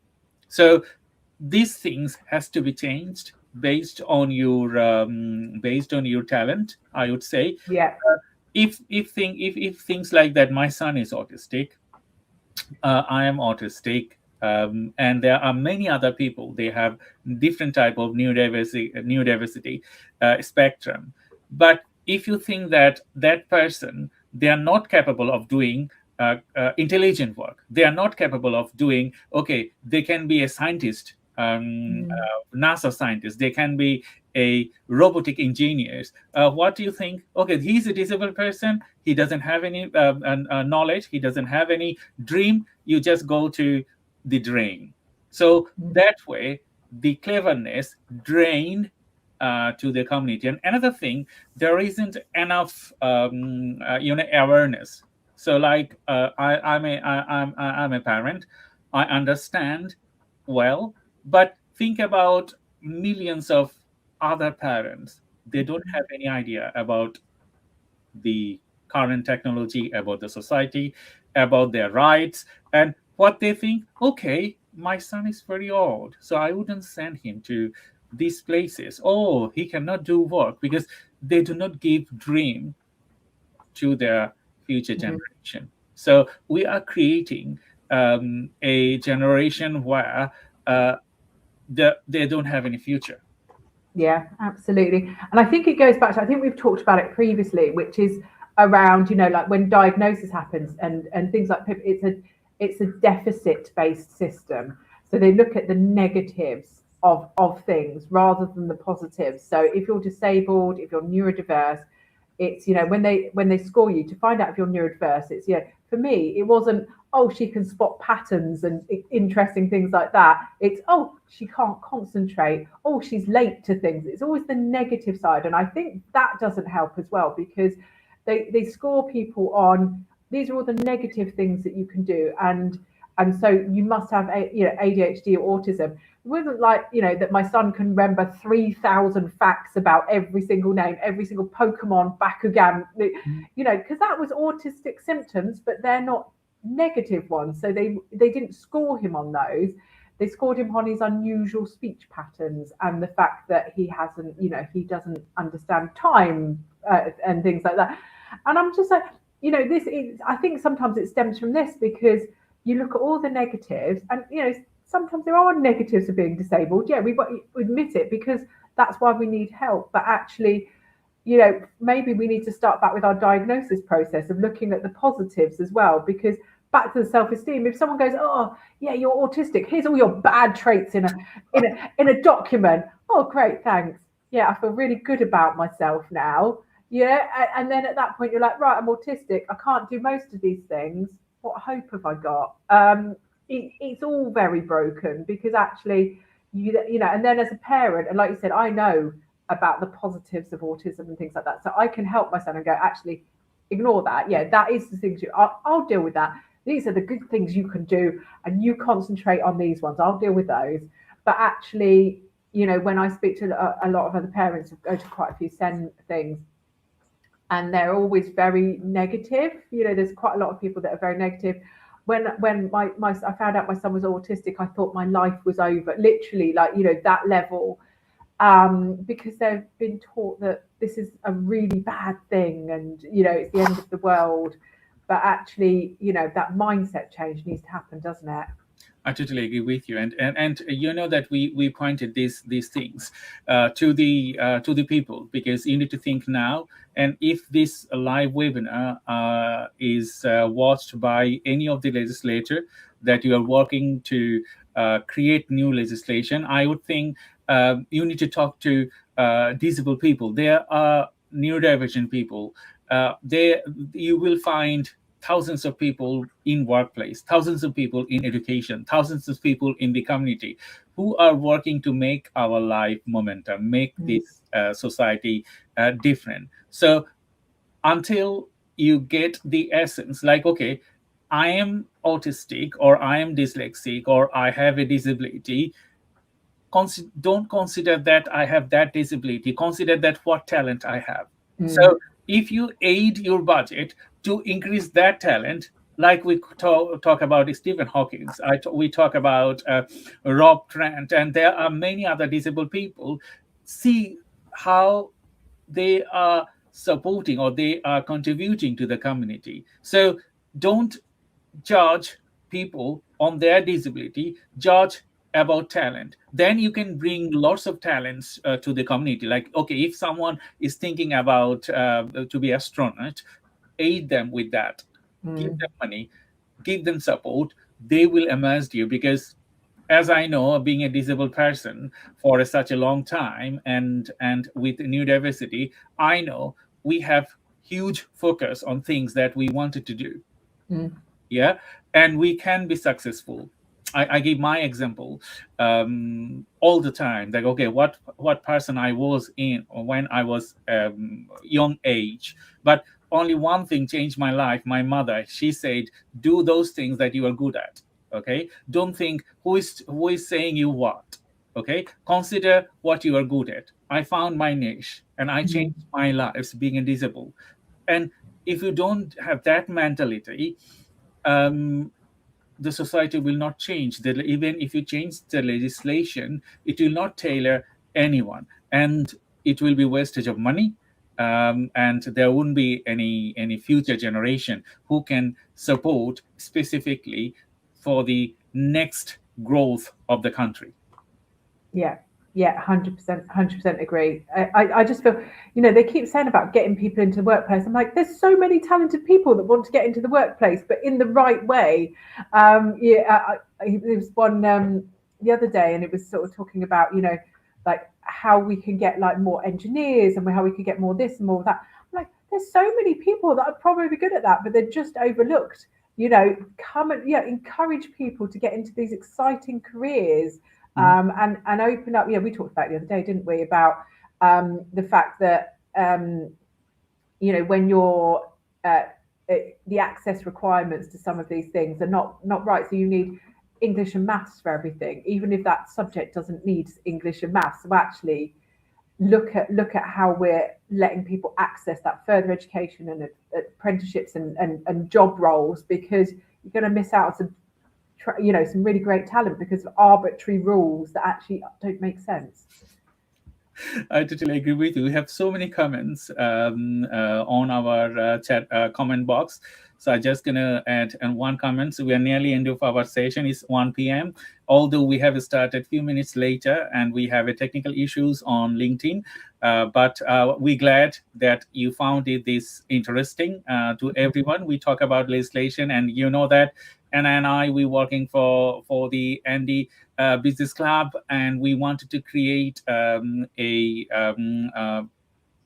create people and as well as enough awareness that we can go to the government and ask them to change the legislation based on a longitudinal research. Sorry, I have my speech problem, so I cannot pronounce certain words. But that doesn't limit my work. It doesn't limit you either. You probably have many other talents that I don't have. So think about your talent. So someone asked these questions. Okay, got it. So can regulation act as a catalyst for innovation rather than a constraint? And what example have you seen where this has worked? Oh, do you know what? That's a really good one. And actually, I haven't seen many things where it has worked. And back to the problems that we have in that the specialists aren't setting the regulations. You tend to have people, and it's so weird. Every time regulations are set, there's people on the ground everywhere going, what are they doing?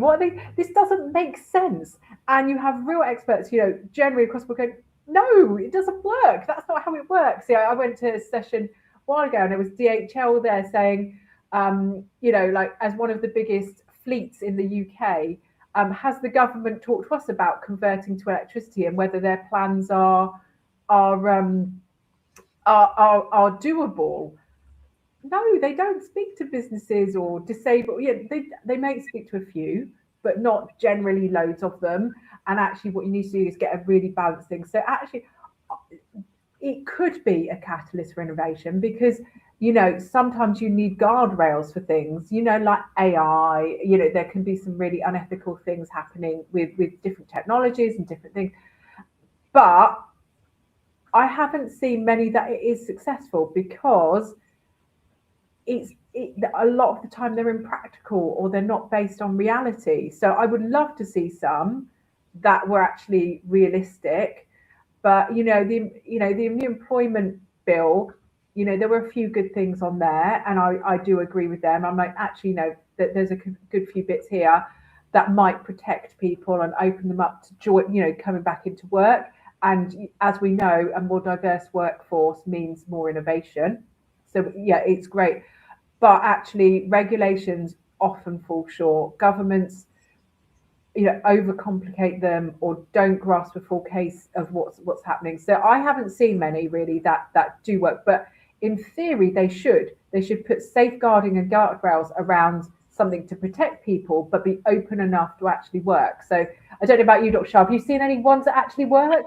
I totally agree with you, and I haven't seen anything that worked for everyone. But because as this is the why we are talking about it, like what you need to change in the legislation, because it's not a legislation cannot be done with a single box. It has to be tailored to a specific person or specific things. If it comes to neurodiversity, if it comes to disability, if it comes to any other domain, because you will find similar trend and unsimilar trend. Similar, like I'm autistic or dyslexic, and I have different characteristics to similar person, another person. Okay, you cannot match them together. Yes, some of the things will be aligned with the characteristics, but most of the things will not be aligned. So if you wanted to impose a legislation, you need this research. So how you can categorize individual person, and Anna, you told about AI. In AI, you can do work in less time. You can create a intelligent model that can characterize neurodivergent people or disabled people in millions of patterns. So you can choose and select, okay, this is this pattern, and this legislation can be added to them, or this pattern, this can be added to them, and then it will work. Otherwise, a single box for everyone. Doesn't matter you are disabled, you are neurodivergent or whatever, will never work. Yeah, 100% agree. It's I think you're right. AI is good at connecting the dots that people don't see, and it's great with this qualitative data that you can't normally put together, because that's the thing. Back to that thing, we're not checkboxes. There's shades of grey across the entire area, and you can't fill that out with just a bit of tick boxes and quantitative. You've got to get this stories and people's lives. And you're right, AI is perfect. That's what I use AI really for when I'm looking at data. It's spotting patterns in huge amounts of qualitative data. So I absolutely agree. Thank you, Anna. I think we have nearly finished our live webinar. So it was our last webinar for 2025. We're going to be bringing another 12 live webinar next year in 2026, and we will try to get as much possible as people understand what we do, as well as how we can contribute to change legislation for fit for purpose, and as well as support more disabled person. If you're in a business or you are students or whatever, you are a community worker, you can come to us. I and Anna, we both support many people with our knowledge, business development, marketing, technology, whatever. You can get in touch with us, and we can at least signpost you what you can do and what you can achieve. So until next year, I think we will have our next January session at the end of the January, because 1st of January and middle of January, people will return back from work and they will join. So until then, thank you very much, and thank you, Anna, for this combination of work that we're doing last 2 years. We have done it, and we're going to be doing next year as well. And thank you, everyone. We need your support, Anna. Yeah, thank you so much for coming along this year, and really looking forward to coming back next year. We've got to stick together as a community and help each other, and this is why Dr. Michelle and I are doing these, because we want to help others, and just know that you're not alone, really. Mm-hmm. So for those that celebrate, I hope you have a wonderful Christmas, and then for those who don't, just have a lovely break, a reset for the new year. Mm-hmm. I totally agree with you, Anna, and thank you very much, everyone. And bye-bye. Have a nice, a brilliant Christmas and New Year. And we will welcome you next year. Bye-bye. Bye.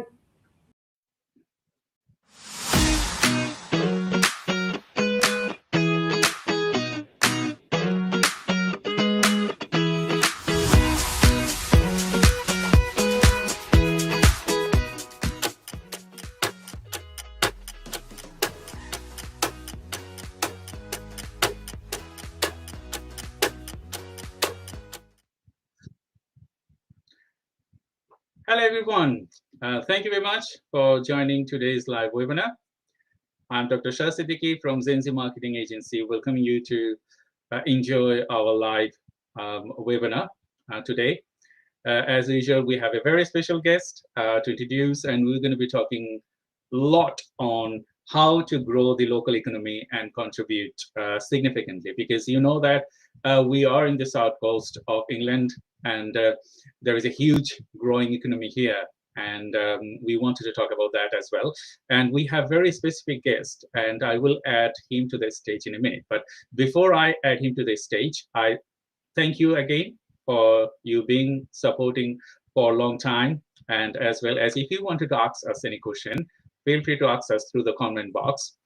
And we will continue this conversation an hour. So we will time to time try to ask you questions if that is relevant to us. And please ask us relevant questions, because it's better for us, because if you don't ask irrelevant questions that is not relevant to us, we cannot answer. So thank you, everyone, for joining today's webinar. And we have Travis Cooper from the White Link. Hello, Travis. Thank you very much for joining today's live webinar.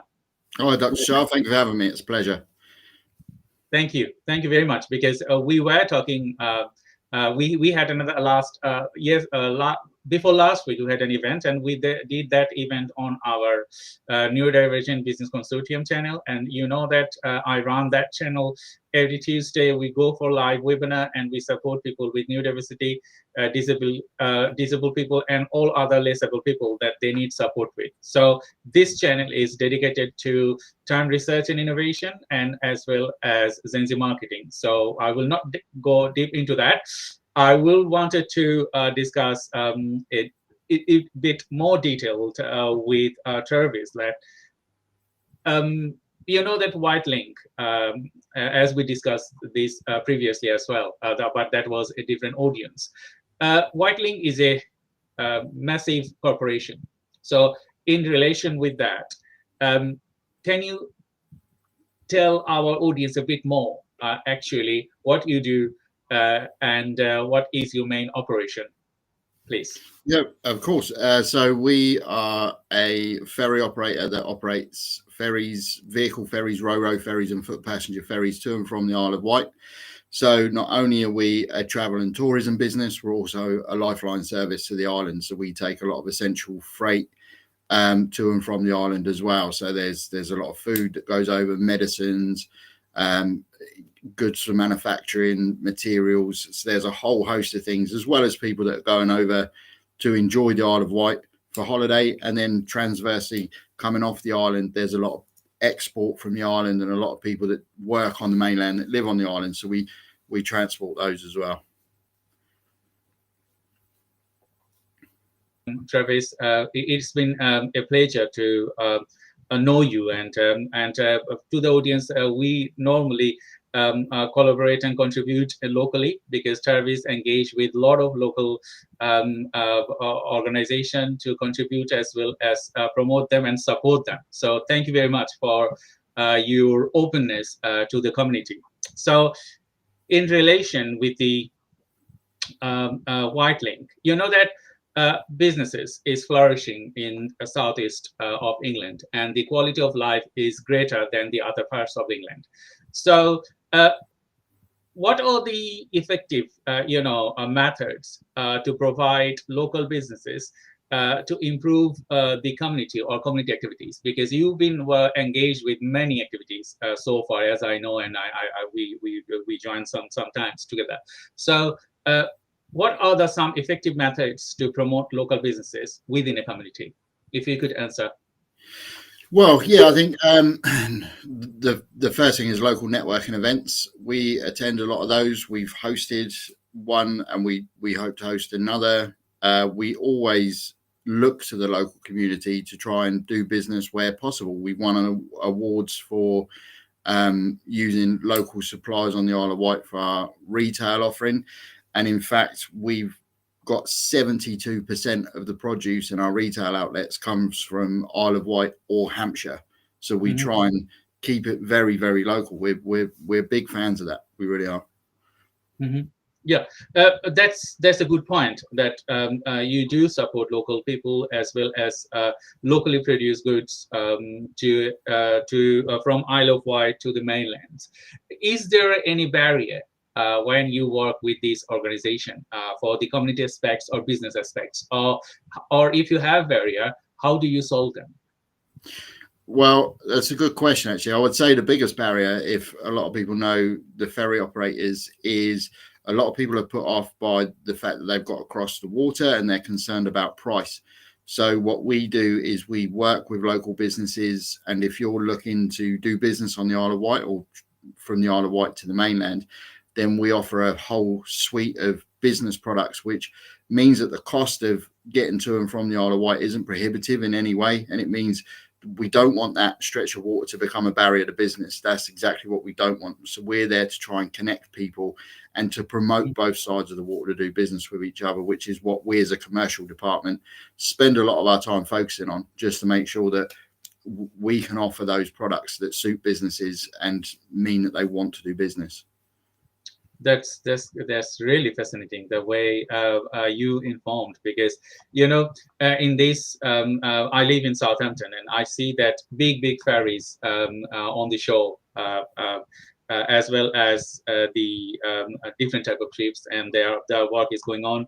My wife works at a still order company, so when a visitor is coming, is flourishing their businesses. So she is very happy when someone is coming from the offshore, because I sold like this much, I sold like this much. So that's a good thing, isn't it? Because you are holding the economy and growing it to the different levels. So my next connecting question would be, yes, you have barriers, as well as you solve those barriers. Are there any government initiatives to support your work, or you have to self-fund all of those activities?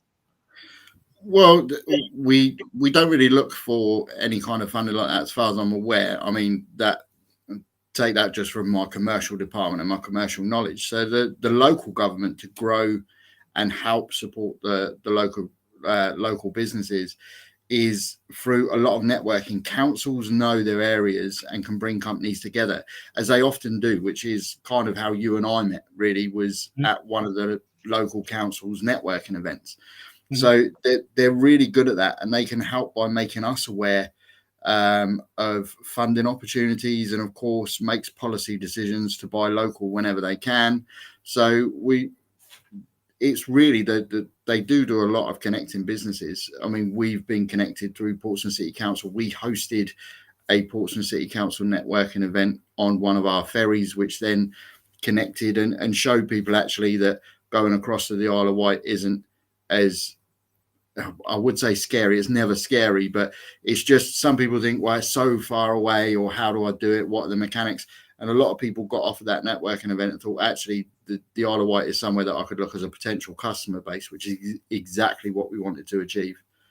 I totally agree with you, because I was on that event, and I enjoyed a lot. Because, you know, Danielle, when she was asking me, Shah, can you introduce your people, and can you tell you a story? And you know, as a strategist myself, academics as well as marketer, I intend to like this and love this kind of events, because I can tell people who am I, and what is my capacity, and how do I help. So that events, the ups and downs, going to Isle of Wight and coming back from Isle of Wight, it was really fascinating. It was really fascinating. And seeing people, that is not only an experience that you get for lifetime, it's lots of business opportunities as well. I did not know that before. I did not have any clue. Yes, I've been to Isle of Wight 5-6 times, because I like and love the ferry journey. And I told you last event that I still remember my 1-year-old playing on the deck, and it was so safe, and the way it's still on my memory. So I intend to take friends, families. Okay, if you wanted to go, come over. I will go to Isle of Wight, because I want some excuse to go over there. So that's great. Now I'm doing businesses there. So thank you very much for a great for providing great experiences like me and other people's. We're going to talk about that a little bit later. So my next connecting question would be, what role does Whitelink play in driving engagement and growth with local businesses? So again, we look to source very locally. We look to buy off of local suppliers. 49% of the produce that we have is from the Isle of Wight. So just shy of 50% of the produce we have is actually from the beautiful Isle of Wight.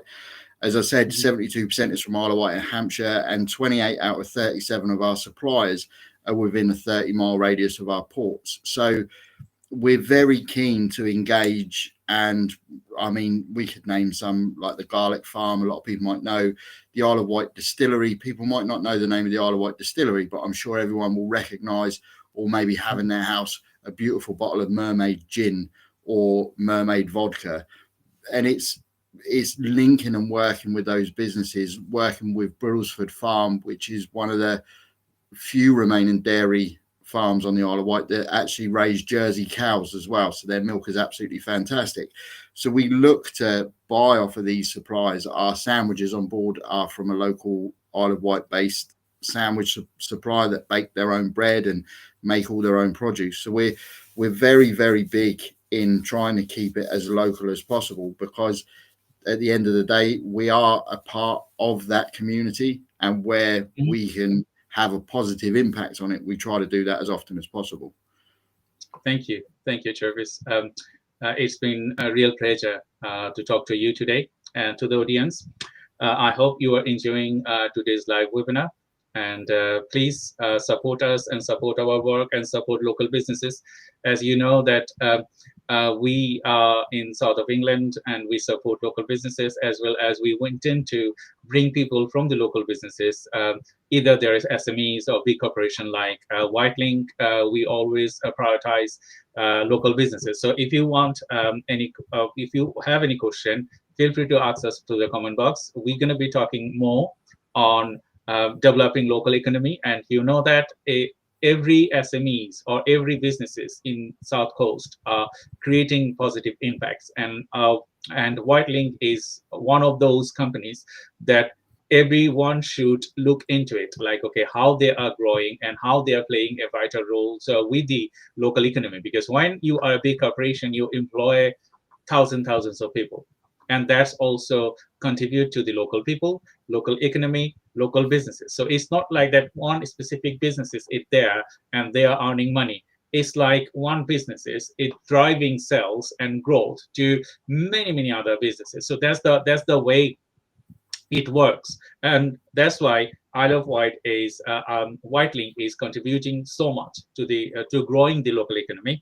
We just have our first questions on the from the audience. I will share the questions a little bit later. I just wanted to ask you something in related to staff management, because you're a big corporations and you do have many individuals. So how do you ensure that your staff remains motivated and engaged within their work? I think the one thing that's very important is you've got to have progression opportunities, which we do. We have a very engaged staff. A lot of our staff, we're one of the few companies. I've worked in quite a few companies in my time, and Whitelink is one of the companies that I work with that there's a little bit of a joke in the firm that you say, oh, how long have you been with Whitelink? And they say, oh, I started for a summer and I've been here for 24 years. So there's that real longevity and that long term of service, because it is a great place to work. It's different every day. There is opportunities, promotion opportunities, educational opportunities. We have some of our colleagues doing degree courses whilst they're also doing their jobs, so they can improve their skill set. And I think with that, and with the kind of community feel we've got, I know you said we're a big corporation. We usually swell in the summer to about 499 employees, ship and shore. So it's quite a tight knit company as well. So you do get to see the CEO, you do get to see the commercial director just walking through the port, and they engage and they talk and they find out what's going on and they take an interest, which I think is a massive plus for everyone else that's working in the company, because they feel that they're being spoken to, and more importantly, they're being heard. That's quite fascinating, because I would love to work similar companies, because when we talk about employee and when we talk about equal opportunities, that's time I just blink like, okay, there should need to have equal opportunities, because as a disabled person myself, I do have disabilities. I'm neurodivergent, and with having a skin color, that I'm migrant here, but I established myself as a business person as well as in academia, achieving PhD and supporting local people and local businesses is amazing. But when we talk about equal opportunity and growth, I just wanted to ask you a related questions that, do you identify and develop future leaders within your organization? Because as I have experienced in many businesses, they don't have space for the people or the odd people, I would say. Sometimes they say, okay, he's very odd, he is asking different questions or something like that. But those odd peoples are the drivers sometimes. So do you have any plan or programs to create the future leaders within your company? Yeah, we do. We have something that's called Bridging the Gap. Bridging the Gap took everybody that was in a leadership position to start with. So you started with top level, you start with masters, you started with mid to senior management levels, and they went through this process of bridging the gap to identify strengths and weaknesses and potential skill enhancement areas that we could do. And then that slowly filtered down throughout the business. Everybody's had an opportunity to go through this. And then what's come out of the back of it is some people have been put onto specific leadership courses, management courses. Some people have been given mentors. I myself had an external business mentor assigned to me, which I found helped immeasurably and really kind of gives another perspective on the way you operate in your role. So we do identify them, and then we set up personal development plans. So we talk to those potential leaders and say, well, where do you want to go? What do you want to learn? What kind of leadership do you want to do? Because there's more than one type of leader. You don't necessarily have to have a big team of people. You could be a leader in your field. You could be a leader in your area. So it's just identifying where people want to be. And then when you start going down that path, that kind of backs up the question you asked me before, which is that then drives engagement and commitment and motivation from the staff as well. So it kind of goes hand in hand, I think. I think, yes, that these are all interrelated fields and interrelated sections, because sometimes if you have a program that will motivate your future generation to be a leader, because, you know, we are human and we have a shelf life, everyone. Everything in this world will have a shelf life and we will die one day. But if you don't create the future leaders, then you cannot sustain, because a system in place now, it will go for maybe another 100 years or 200 years until some innovation or something comes up, like, okay, you don't need a ferry to go to Isle of Wight. You can just do like this and you can be transported with a wire, that, okay, you are just with a wire or with something, you just go over there, finish. That's not, I think it will take time to come to that stage.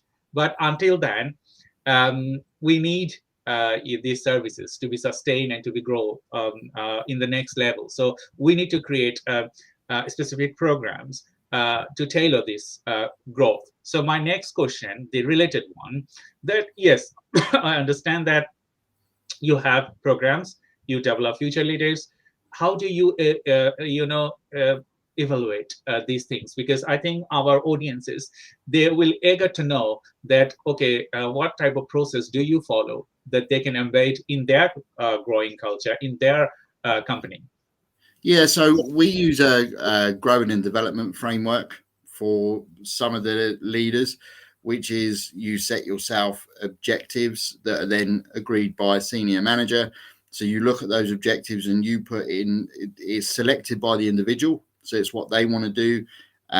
We try and focus around growth, business change, sustainability is another one. So we can then work towards those goals, and we put measures in place. So it's a bit like a SMART objective set up, really.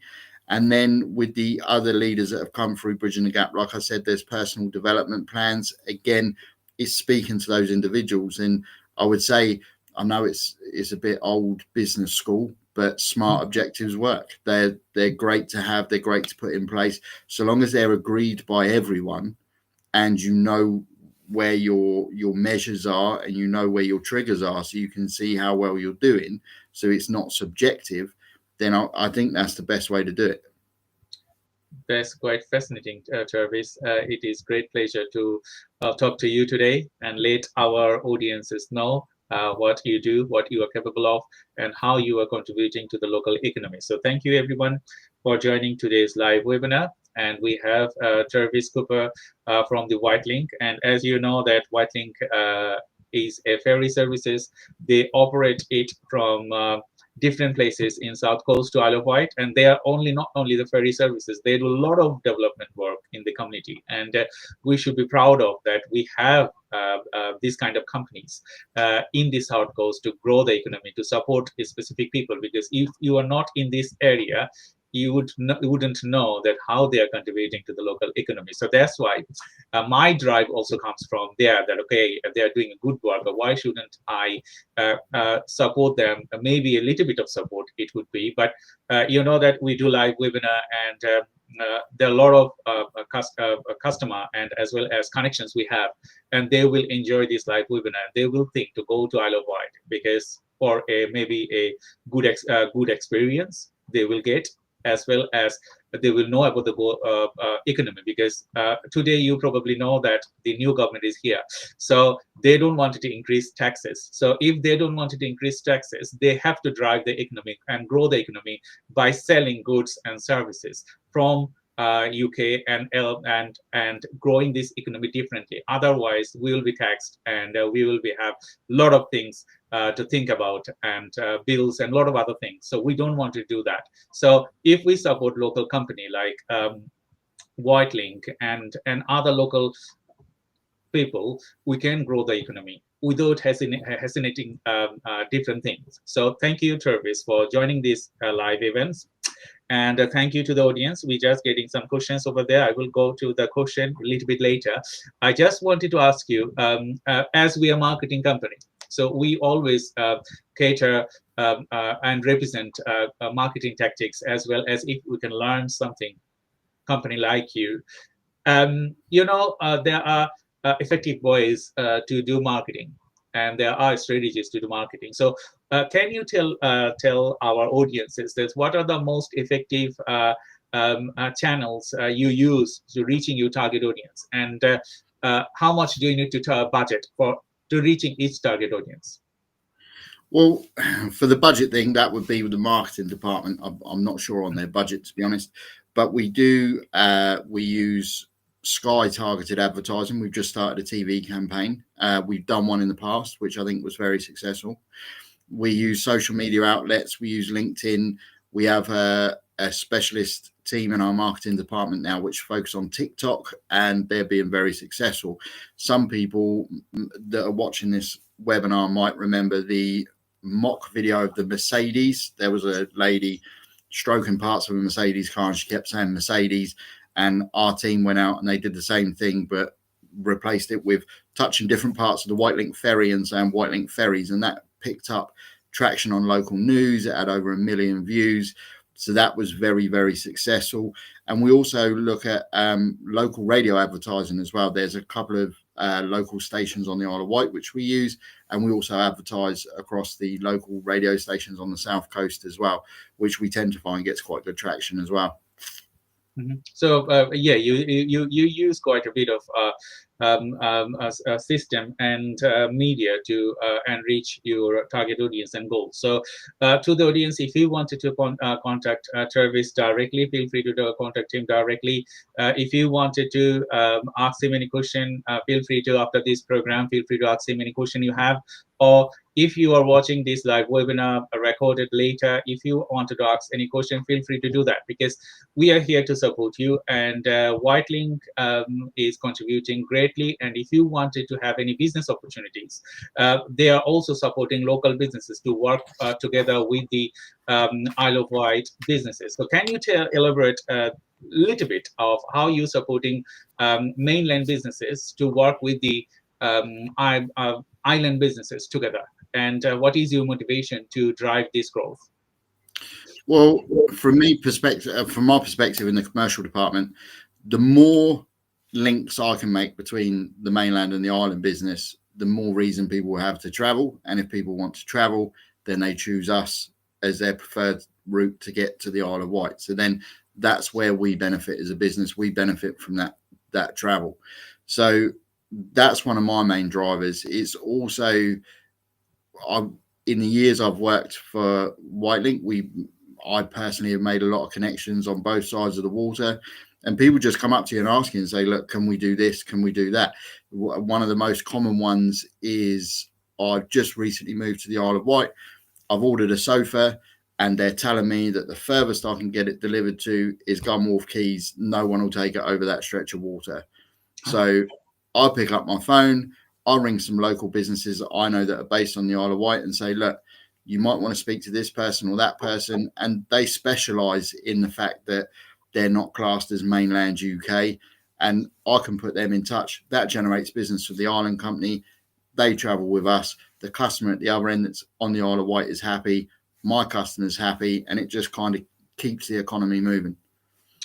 That's great example, because when you are the main drivers to grow the economy, the specific elements or puzzle pieces. So when I work with businesses, all the time I say that, okay, your business is a business canvas. You all know that, but on that business canvas, you have individual puzzle pieces. So if you wanted to make the business canvas very nice, very tidy, then you need to know which puzzle pieces will go where.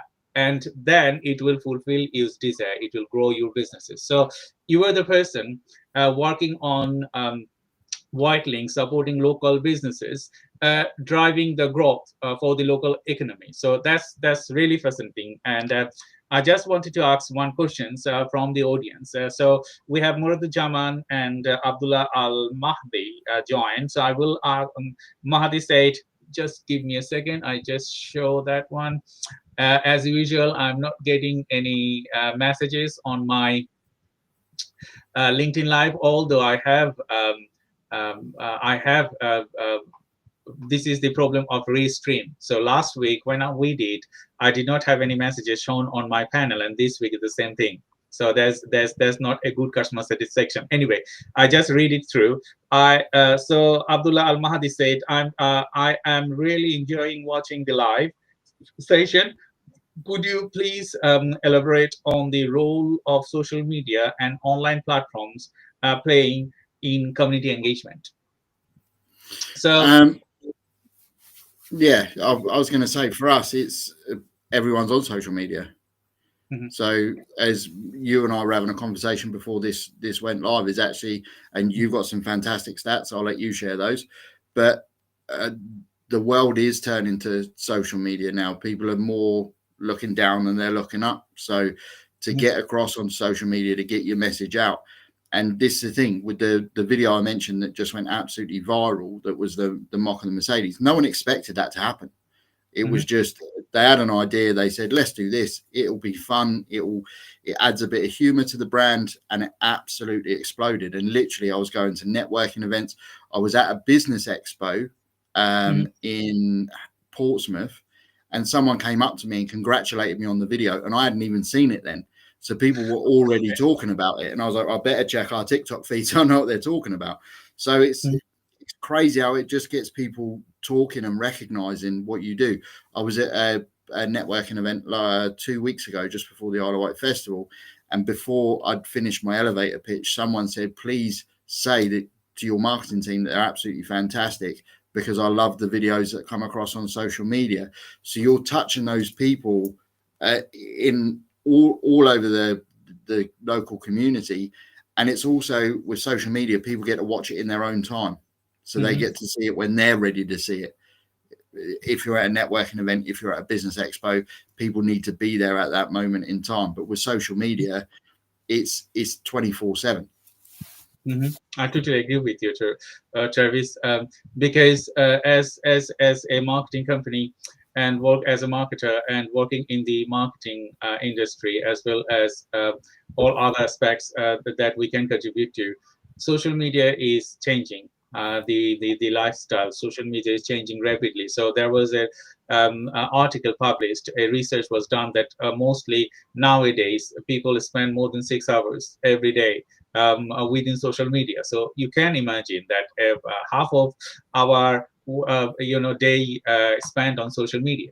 So it is contributing greatly, as well as creating individuals' problems for the people. So we're not going to talk about the problems. We are only going to talk about the good thing that it is doing. As a marketing company, we utilize social media greatly, like social selling, as well as all the work we do, SEOs, and a lot of individual things. It's transforming people's lives, and we can contribute more and express more, as well as ever more.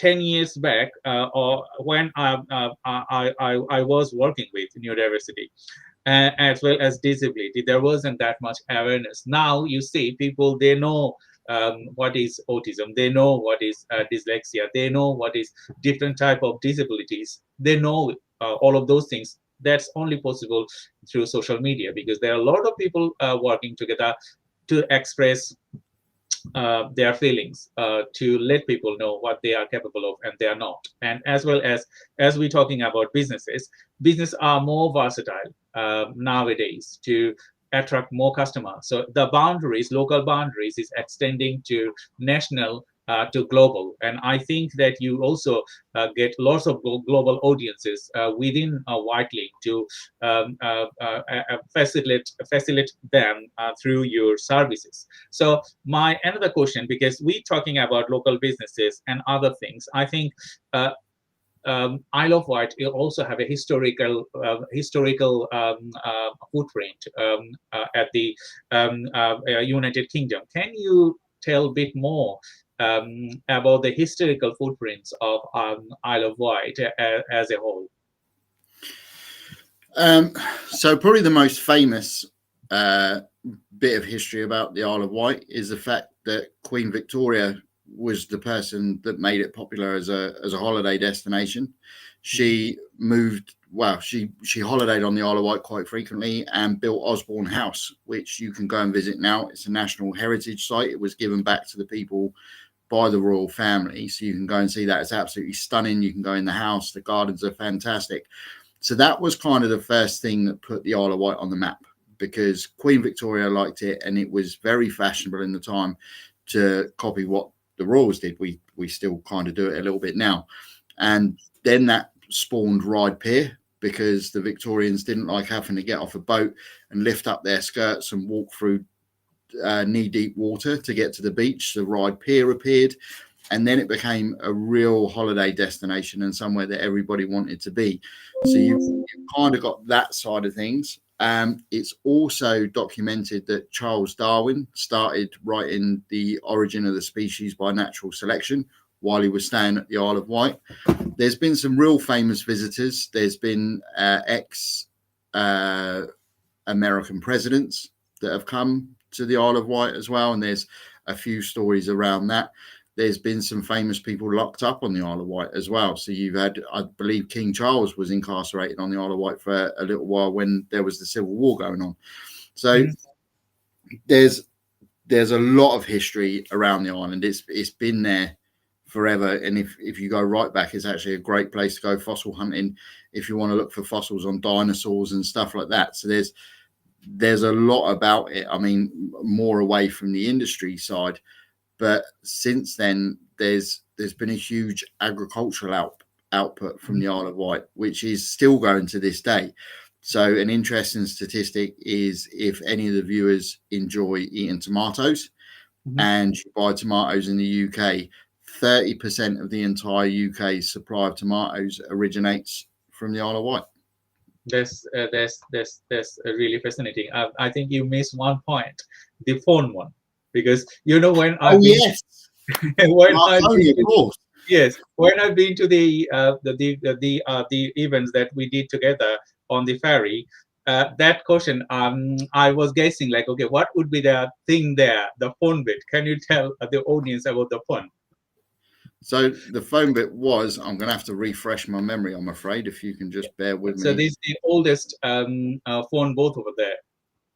Yes, it is. You're right. It is the oldest telephone box in the UK. Is situated on the Isle of Wight, and it's still there to this day, actually. And I can't remember the date it went in. I'm sorry. That was part of the quiz that I did as the Portsmouth City Council networking. But yeah, you're absolutely right. Yeah. So there are a lot of things happening in Isle of Wight. It's not like that we are talking about businesses today, although, but there are historical things that you should consider when you visit Isle of Wight. The dinosaur bits, I went there with my son, and he was like moving around everywhere and checking the dinosaurs and a lot of different things, and the historical view, as well as the natural beauty is different, because you can't imagine. It's an absolutely stunning place to go. It's also worth mentioning as well that it also has a fully active heritage railway. So there are steam locomotives that run on a specific part of track. It's a 3 or 4 mile bit of track as well. So that's in operation through the summer. They have fantastic events at the Isle of Wight Steam Railway. But yeah, it is an active heritage railway that's won awards. But you're right, the natural beauty, it is an area of outstanding natural beauty, the Isle of Wight. And on a day when it's sunny and the recent weather we've just had, if you were visiting the Isle of Wight, you could literally be anywhere in the world. I think the memories, it's implemented in different places. I can remember that the railway you told, just you informed the audiences. I had a trip with the railway experience, and I was, in the UK, you cannot, it's not possible to put your heads up, outside of the train, but the natural one, and I was like enjoying it indifferently, because I can put my hands out and my head out and see what is happening. It's different things. Another thing I would mention here, I'm a fan of Princess Diana, and when I went to the freshwater falls, and I just saw they have I think they made the individual jewelries for the royal families and others. Yes. So you can see the displays and you can relate. You think, okay, these are the things that you will never experience to go to a royal family and see those things. Okay, it's been produced from there. So that's another thing. And there are lots of good memories, lots of good things that you can experience when you go to Isle of Wight, and as well as the businesses. So we will not go in details of the other things. We just wanted to return to talk about businesses. So to the audience, if you wanted to ask us any question, please feel free to ask us through the comment box, and we will try to answer your questions. And we cannot display the question today, as our UI is not working properly. We will solve that problem for the next live webinar. And we have Travis Cooper from the White Link, and we are talking about contributing to the local economy, and talking about Isle of Wight and the mainlands and their services. So in relation to my next question, so we have spoken a lot of the individual things so far. We wanted to talk about customer service and successes to the next segment. So you know that you work with customer, and you have lots of tons of, I think, compliments from your customers. In relation with what step do you take to ensure a positive customer experiences? I think it's multifaceted, if I'm honest. So it starts with the customer journey. So the first touch point you would have with White Link, so you can book your ticket on the phone, you can go on the app, you can use the website. So that's the first step. The other thing as well is because of what we do, we operate a connective service, a transport service from the mainland to the Isle of Wight. One of the huge things we look at is reliability and punctuality. And I think our punctuality and reliability are close to 98, 99% at the moment, which is fantastic. Because at the end of the day, if you're looking to go away somewhere and you want to get away, you want to leave when your ticket says you're going to leave, and you want to arrive when the time says you're going to arrive. So that's another step. And then on top of that, we layer on top everything else. So you've got our retail offering, which again is stocked with a lot of local produce. We have the first hybrid electric ferry to operate on inshore waters, which is an absolutely stunning craft. That was the one we did the networking event on. So we try and make sure that every touch point is an enjoyable one for the customer, really. The staff are trained to a very high standard, all very friendly, all very efficient. So that's kind of what we do, just to make sure that it is as good an experience as possible. We cater for people with pets, we cater for people with children.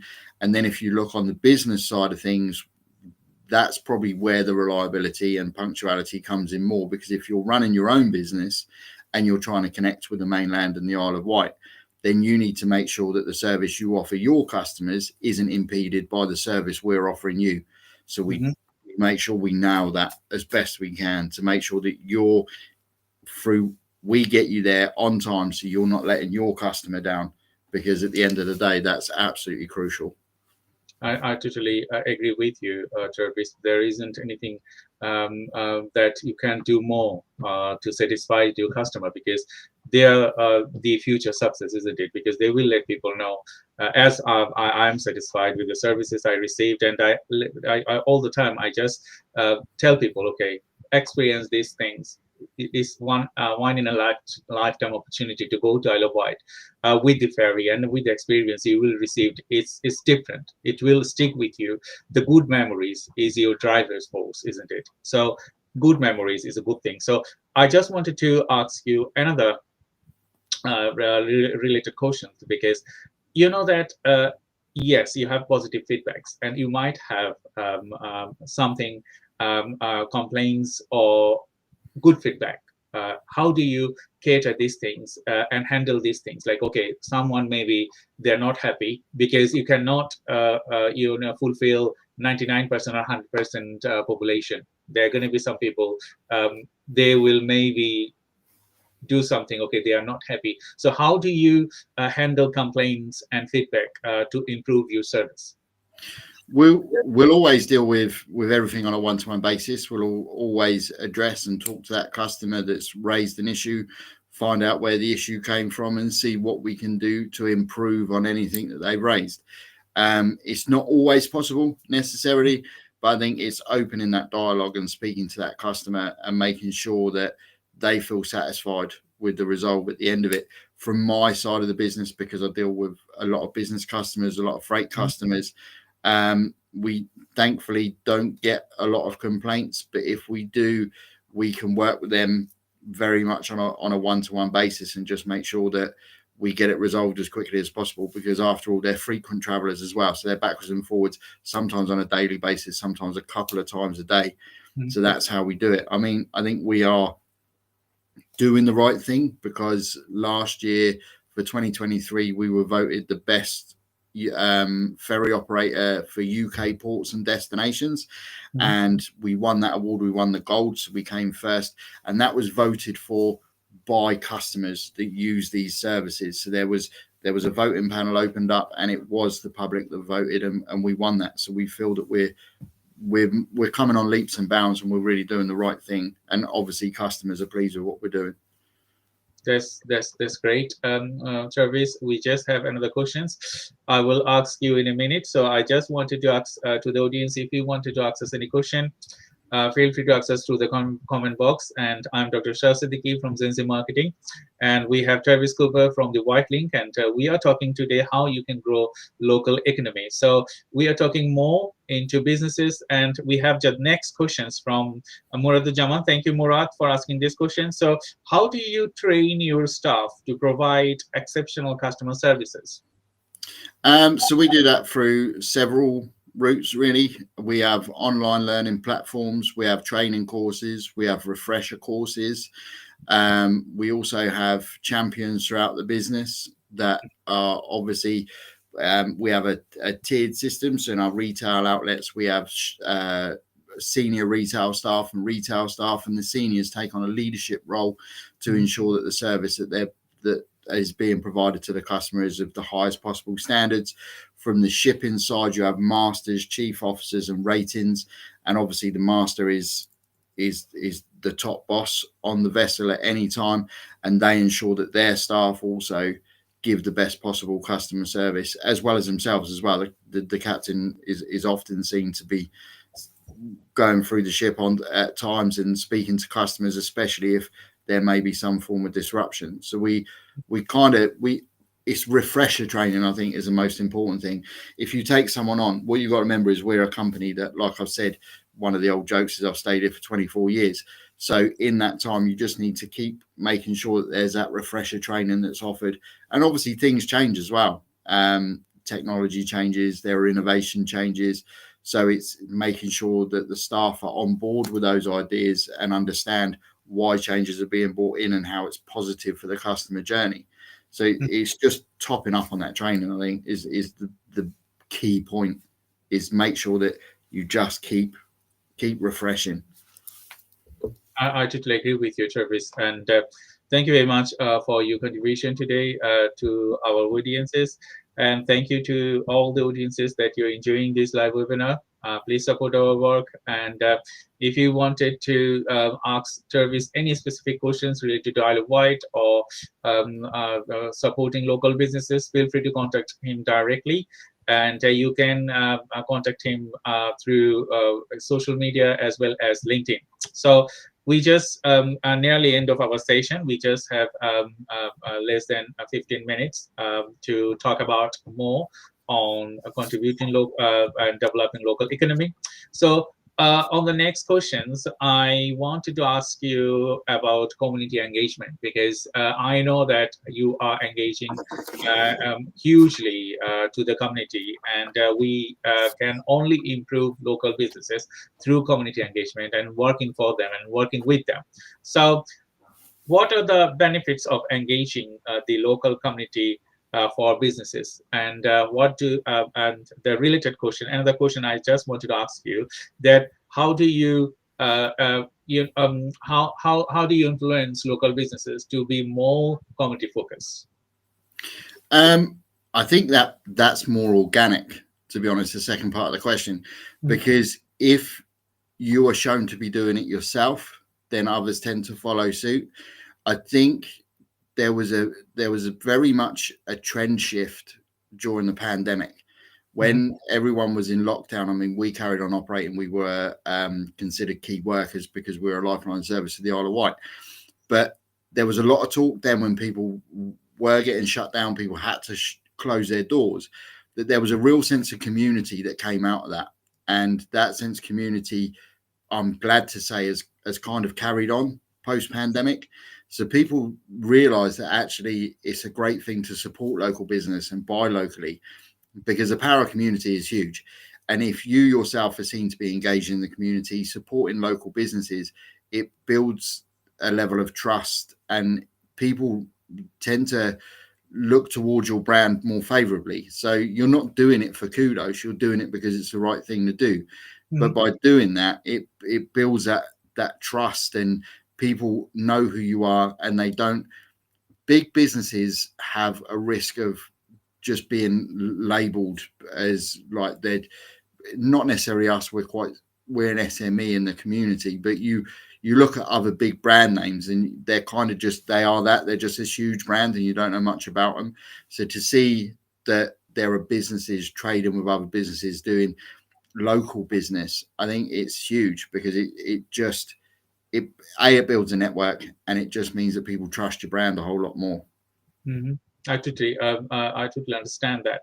So in relation to my next question, so I just wanted to ask you, that how can businesses create meaningful community engagement and initiatives like you are doing? Because you need to collaborate with people, and they have to have a right mindset, because when businesses or community, they don't have right mindsets to contribute greatly, you cannot work with them. So how do you create meaningful community engagements to initiate the growth? I think that's through the power of introduction, for businesses that might not be as connected across industries. Then it is things like business expos, networking events, because anybody that attends those does have that mindset and is looking to engage with local businesses and do business locally. You can't necessarily change the mind of everyone. As we've said, that's the same as customers. You have good feedback, you have bad feedback on occasion. So I think it's more finding the right space for your business to be, so you're surrounded by a lot of other like-minded businesses, because you'll get a lot more traction through people that are already prepared to be engaged than trying to change the mind of that one business that doesn't want to be engaged, if that makes sense. I totally understand. So we have the next question from Azama. The related questions that how can local businesses leverage these drivers to achieve sustainable growth? And we haven't touched sustainable development and growth, because I think on our last program, you mentioned specifically that how you are driving the growth of sustainability in relation with net zero and others. Can you a little bit elaborate on the work that you are doing and how local businesses can leverage these things with their culture and grow sustainability in the community? Yeah, I mean, there's a lot of things that we do. And if you look at it in isolation, it might seem fairly small. And this is a thing that businesses, I think, have to look at and realize that step one isn't going to be a massive step. So your step one isn't going to get you carbon zero, but it's taken those tiny little steps, and each step forwards is a step closer to building a level of sustainability. So we no longer have any plastic cutlery or plates on board. We use solar power at our shore-based office in Gunwharf. We recycle 99% of our waste is now recycled or not sent to landfill, which is huge. We look at fully recyclable cups in our retail outlet.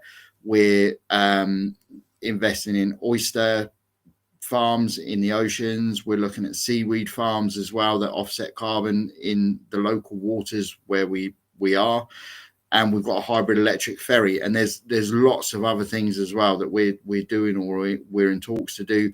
We have a salary sacrifice scheme for employees to get an electric car or a hybrid electric car, which is then improving their journeys to work and reducing their carbon footprint. So it's interesting, really. To drive sustainability, you've just got to take the first step. Because step one might be small. Putting LED lights into your premises or timer lights, so they're sensor lights, so they only turn on when someone's in the room and they turn off. Seems like a really small thing to do, but you just start adding it on top of everything else, and before you know it, you're having a huge impact. I totally agree with you, because when you talk about sustainability, it's not the one company that could make the world sustainable.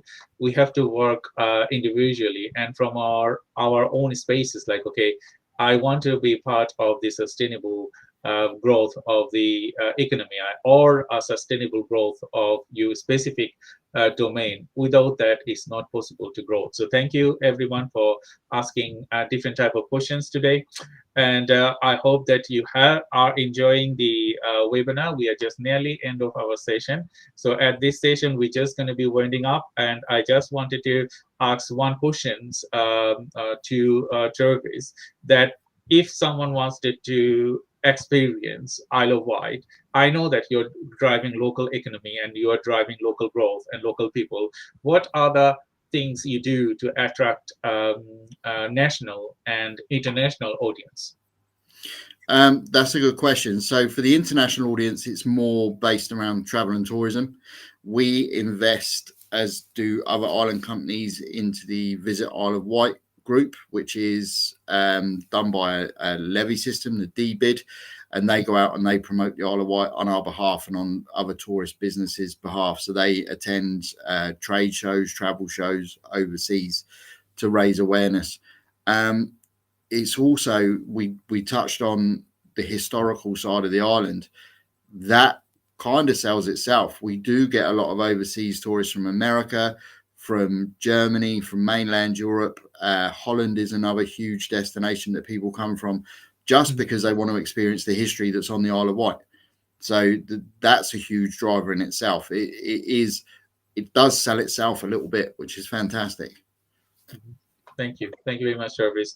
And I just wanted to ask you the last one, the takeaways. So if you wanted to let our audiences know specific takeaways from this webinar, that they will be meaningful and they will benefit from this. I would say the biggest takeaway is, me and you have said we met at a networking event. Networking is critical, especially in the local community. Mhm. But if you're going to go to a networking event, go to a couple and go to them regularly. Don't just necessarily go to every networking group you can find, because the whole point of networking is building relationships.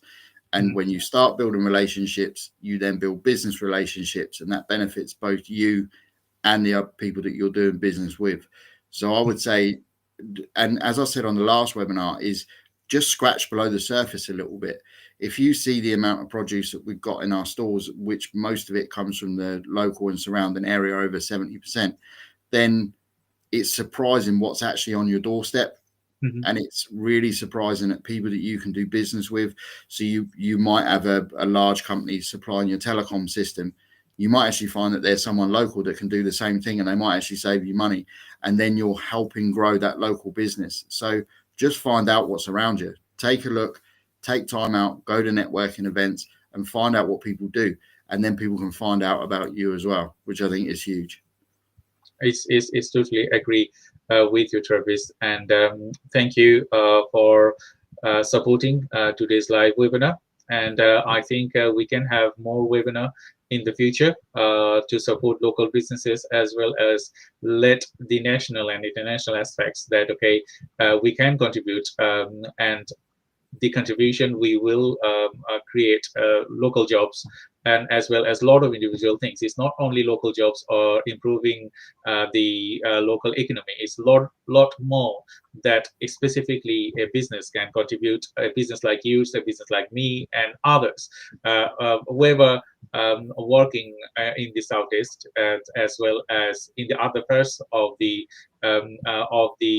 United Kingdom. So we all want you to contribute from your own space, and as well as contribute greatly, because the community you will create today, they will drive force for next generation. So we need to create a diverse force, and we need to create the economy in the next level, that we don't think about a lot of individual things that we cannot cater. We can think about, we can cater for things, and we can grow the economy, and we are fulfilled. I think we are the 6th largest economy in the world, so we can make it better, and we can contribute more. So Travis, I just wanted to ask you the last remarks for our audience from yourself.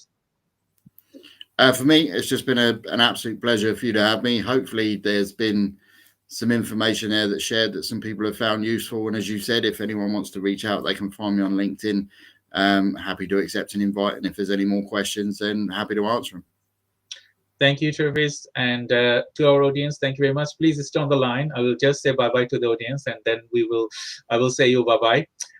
Thank you very much, and I hope you have enjoyed today's live webinar. And thank you very much to the audiences and all the guests that you have asked questions. And next week I will bring another guest and talk about different things. As you know, Zenzi Marketing and Time Research and Innovation is a parent company, and we work together to support businesses with innovation, technology, and technology-enhanced decision making. So if you're thinking about technology, and if you're thinking about technology-enhanced decision making, as well as implement technology for your business growth and marketing, feel free to contact us, and we will grow together, and we will introduce you to the relevant people that you can do business with. So thank you very much for all of you joining to this live webinar.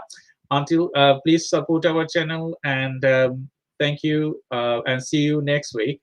And until then, bye-bye, and please support our channels.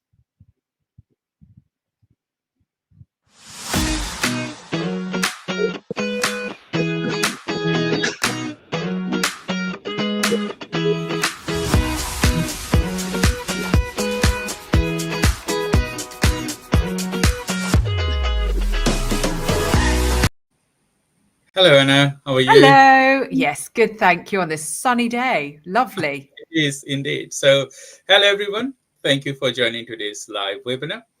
I'm Dr. Shah Siddiqui, and I have Anna Bremington with me. So, we are representing Andy Business Club. And those who are watching this live webinar on LinkedIn and any other social media, Please feel free to ask us any question you may have. And today we're just going to be discussing a very critical point, isn't it, Anna? And that is tech-driven business transformation, embracing change for competitive advantage. So most of you may know that me and Anna, we are mostly working in tech, and as well as we have characteristics to work on other media, as both of us are neurodivergent. So you know that neurodivergent people, they intend to work in multiple domains. But good thing is that Anna is experienced in technology as well as marketing. And similar way, I shadow her experience in technology, marketing, and AI. So today we wanted to discuss tech-driven business development, which is very important nowadays in the era of AI, isn't it, Anna? Absolutely, absolutely. It's the hot topic at the moment, and I think particularly in AI, it's very misunderstood on what it is and how it can help as well. So hopefully, can demystify some of that. That's a good question, because I was working with someone, and they don't like AI at all. Okay, and you know, when there are intellectual people in media, so I work with some of the media people. They're very good at English literature and all those things, and they don't like AI at all, because AI it does not have heart. It cannot think the way human think. But you know, in Cannes Film Festival, I have a client he was my teacher 20 years back.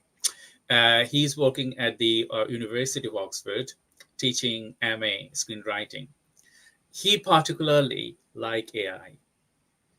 Why? Because with AI, you can produce such things that normally when you're thinking for something, you can't get out your idea put together. But AI can do that very easily, isn't it? Yeah, absolutely. Do you know, it's really interesting because I'm on a few writing groups, because I'm an ex-writer, but business writer, and I'm trying to write a fiction book. And there's been loads of discussions on those recently. They said, well, if you've used AI at all to write or edit your book, can you call yourself a writer? And I was having a ponder on this actually, because I struggle with writing. Now, as you know, Dr. I have ADHD. Oh, actually, news, I have finally been officially diagnosed this weekend with ADHD. So I have my official diagnosis now. Congratulations. I was hoping for like a certificate or an award or something. So I've got combined ADHD, largely on the hyperactive side. I think it didn't come to a surprise to anyone. And with ADHD, like, we have loads of ideas. A lot of us, you know, that's one of the traits that quite a few people with ADHD have. We have all these ideas, and as you know, Dr. Shah, I'm rubbish at fulfilling things and going through with them. So, I think I've lost you, Dr. Shah. No, I'm there. You were there. Sorry. Yes. So, and then, so I really struggle with it, and I can write small pieces, but I really want to write a novel. And I started thinking about this, you know, should I use AI to help me write a novel? Because I'm struggling. I've got probably about 50 book ideas I've written down. And the question is, like, if I use AI to write a book, am I a writer? And I'm like, do I want to be a writer? Or actually, do I want to be a storyteller and a creative story idea? I'm trying to think of job titles, almost like, or not job titles, but like titles you give yourself. Because I'm probably, like, I've got to admit to myself, and I had a chat with someone at a recent conference who also is very similar to me. And he said, I'm never going to write a novel. I write microfiction, I write poetry. That's as far as I can do. And I've got to admit to myself that maybe I cannot write a novel, but I have stories that are meant to be a novel. And I'm like, how can I get this story out? So if I used AI to help me write it, would I be a writer? Don't know. I'm an ex-writer. I think there's a confusion here. But if you think about ghostwriting, there is lots of chit chat on ghostwriting due to the BBC scandal and all those things. Yeah, it's getting highlighted. People are using ghostwriter hundreds or 200 years ago from there. Yeah. So if you think the ghostwriter is your AI buddy, yeah. how that makes sound? Yeah, exactly. Because I was starting to worry. Like, do you remember Milli Vanilli from, is it the 80s, where they got found out that they weren't the real singers? They were just these two gorgeous men that danced and pretended they sang, and then someone else sang in the background. I was like, well, you know, I mean, I know there was controversy around it, but I'm like, maybe I could be the Milli Vanilli of writers. I could, you know, I could come up with the idea, and because, you know, back to what you were saying about, not everyone can do everything. You know, there are writers who can write stuff, but actually where you have a difficulty, I have fibro, I have ADHD, will I be able to write a novel? But should I not write a novel because I can't write a novel? There's this big dilemma in actually, is it opening up accessibility for people to be able to do stuff that they've got halfway there or part of the way there, and they need the help the rest of the way. Now, I'm not talking about like from start to finish with AI ideation, writing, everything. I feel there has to be human input. Exactly what you said. You know, there's this sort of stories and humanness. It can't do everything the same as us. But is there this sort of gaps that it can fill? And does that make it any less genuine? You know, this is, I mean, is AI still new? This is, it's still a debate, isn't it? You know, is it still genuine? You're right. But in genuine, if you measure it with how much really you're thinking about it, if you're stealing someone thing and you rewrite them and you give them the credit, as a researcher myself, what we do, we steal things. That's normal thing. What we do, we steal things from different authors, different publishers. And what we do, we rewrite them with our own words, and then we reference them. Yeah. So is it stealing? No. Yeah. That's the way if you are a novelist, what do? You see things and observe things, and you steal those things to your imagination, and then you write them down. So if you think about your imagination, that's going to be unique. No one can think like you. No one. Even your children, son, daughters, or your husband or your mother, they can't think like you. Every human is unique. So if you think about that, like, okay, you have some gaps. As a neurodivergent person, we have some gaps, we have some strength. So if you utilize your strength and you ask someone else to fulfill your gaps, that's okay, isn't it? That should be okay. Like ghostwriter, what they do, they will sit with you and you talk to them and you will give them instruction of such things and they will write it for you.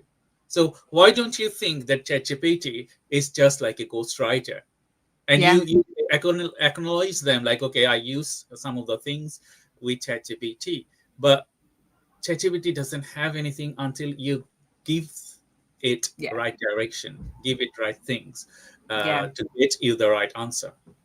That's very true. And it reminds me of when, you know, and I think it is this sort of getting used to how this will fit into our lives, because I remember back when I did A levels, and it's showing my age now, because I remember that we were not, in our A levels, we were not allowed to do typed essays because they thought that using Microsoft Spell Checker was a cheat and that it wasn't fair and we shouldn't use it. So we had to handwrite everything. I remember when I went to university, it changed, and then we did start. We were allowed to use Microsoft, and I remember some of my dyslexic friends were like, "Oh, brilliant! This is amazing." Being able to, although the spell checker was not as good back there, because a friend of mine, the way he spells, sometimes the spell checker just couldn't figure it out, because he spells quite phonetically. But that really leveled the playing fields, and rather than people thinking it felt like cheating, they focused on different things such as the content. I mean, unless you were doing a writing degree, maybe that's different, but I was doing a computing degree, and it was the content that was really important, not the spelling and the grammar, so that by using Microsoft, it meant they could read it and get to the content without being distracted. So I think, that switch will happen. Don't you think that switch here will happen, that we'll start looking at it and going, actually, no, this is a tool we can use. This is how we use it. It's not cheating, but we still, Microsoft, if you're putting something to Microsoft Word, it doesn't spell check unless you put, exactly what you're saying, unless you put some words down. So the same with AI, you have to input it.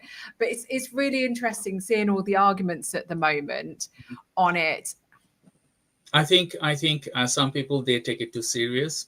I think you don't need to take it that much serious using ChatGPT to your work. For myself, it's a tools that aid, as you said, that I'm dyslexic and I am forgetful. So I will forget a lot of whatever I'm thinking. So what I do, I write things. I do not write things on pen and paper, because later I can't read them and I don't know what I have written. So I always write it down. I have a ChatGPT application that we have built, internal application. So I write it down there. Okay, this is the thinking that I'm doing, and I will work on that later. So when I ask ChatGPT, okay, I'm thinking this, and that neurodivergent person, our brain is crap. I would say we think those things that some other people, they can't think. So asking ChatGPT, like, are you thinking the right thing? Is there anything else out there already people are thinking about it, or people talking about it? That's good thing, isn't it? Because when you are a researcher, you search things. So I can remember my PhD, ChatGPT was not there. So I can write with a computer and a keyboard, pages. It doesn't matter. It doesn't bother me. So when I start writing, I just write, type, write. Now, I don't do like that. With ChatGPT, I think, okay, tell me a story, or tell me something, or tell me, can you find out this article? Can you give me an overview of this, what happened? Because it's just like a second buddy, I would say. Yeah. But you have to have original contribution from yourself. Like, okay, you're thinking, your contribution, and get it out there. Yeah, no, I agree. And I feel like we get quite set in our ways of what's sort of real and right and wrong. And when these new technologies comes, it does change our perception, of and how we have to make a change. And a lot of people, one of my favorite books is Who Moved My Cheese, where some people like change and some don't, and some will adopt it and some won't. And there was a lot of talk in education about how they're going to do coursework and things in this current era where AIs become predominant. And what will happen is we'll have to just how we measure people, and how, because if they can sort of use AI to fill in some details and a coursework, how else can we do it? For example, they can't use AI detection tools because that they're known to pick up people with English as a second language and autistic children as being AI because of their formal language. So they can't use those. So it's about that mindset shift, which I think people struggle with, that this thing is here. ChatGPT, other AI is here. It's not going away. So you're going to have to be able to work out how how someone's absorbed information with around it. It's just not going to happen otherwise. So it's working out how we can assess people, how we can change our mindset. I've seen some books recently but going back to the book writing, that have been written with AI, and I've seen the images. I'm like, actually look like really nice books, and people saying, oh, people won't buy them because they're AI. And I'm like, actually, I would read this to my child. It looks really good. Because it came from a human. The idea was from a human. They'd come up with these characters. They weren't very good at drawing, so they described the characters to them, and it created these ones that basically took the vision out their head because they didn't have the skills to create them. And I think the main argument I see is that, say for example, that person that wrote that book, what they should do is pay an artist to do the drawings and pay an editor or pay a ghostwriter. So I think the worry I see is that people are losing out on jobs. And a lot of the people I know that in content writing do seem to be struggling at the moment. But I would say that this does happen. There is a change of jobs and everything with every new, think about how many people were displaced when the internet and computers started up. There were people that were manually copying books. My ex-partner used to work in a copy center, and he had to do things by patching together bits of paper, using photocopies. So he was completely displaced when digital came, and he had to relearn to become a digital designer. So his job is, this has happened before, and it will happen over and over again as we have these technologies. And what he had to do was just retrain into something new. And was it disappointing that he'd lost the job that he was doing? Yes, it was. But that's what happens, the Industrial Revolution way back when, and things like that. Things change and people get replaced. And, poor people, think about the poor old people used to run steam trains. We don't have steam trains anymore. So, they went through the same thing, and it's harsh. But what I'd like to see is more about helping people navigate the career change, and doing that, because I don't think there's enough around there. I totally agree with you. But, when technology kicks in, we are talking about technology. Yeah.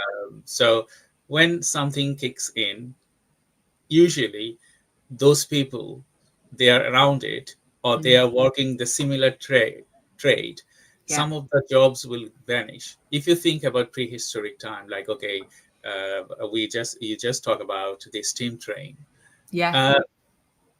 People, they are related to steam train or coal, the coal train and all other things. When electricity involved, or when diesel engine, all those things came out, usually some people will go out of job. So it's not the technology. It's just like we need to change our habits. Like you say that your ex-partner, he transformed himself with the industry. That's why he could carry on his activities to the next levels.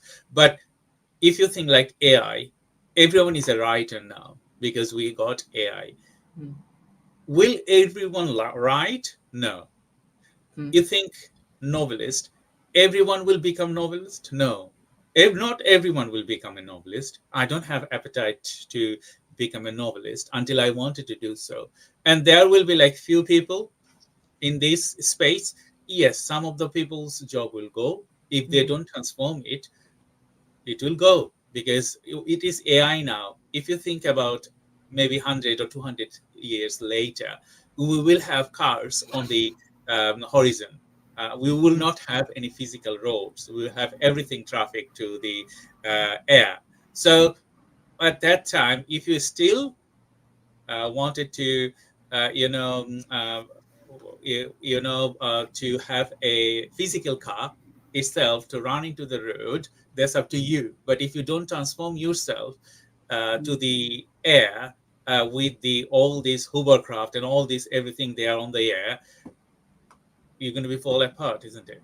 Yeah, absolutely. And I think, it does happen. And I feel like I've seen this cycle over and over again, where people get horrified by something and then it's moving. And I'm not saying there aren't any ethical considerations, particularly with like the things like where they got the data from and things like that. I do want to see more ethics in some of those areas. But change is hard. It is hard. And I read a brilliant article the other day that was talking about how people maybe in certain industries like the library industry could maybe retrain us, because their knowledge of how to find information, they make really good prompt engineers and things like that. So it was giving some ideas of like maybe more sort of older professions, how they might be able to embrace new AI jobs that keep those same skill sets, but actually they sort of take them to the next level, which I think is really interesting. And I know, from my point of view, and I know you love AI, I think that there's this, we need to admit to ourselves that not everyone can do everything. Going back to business owners,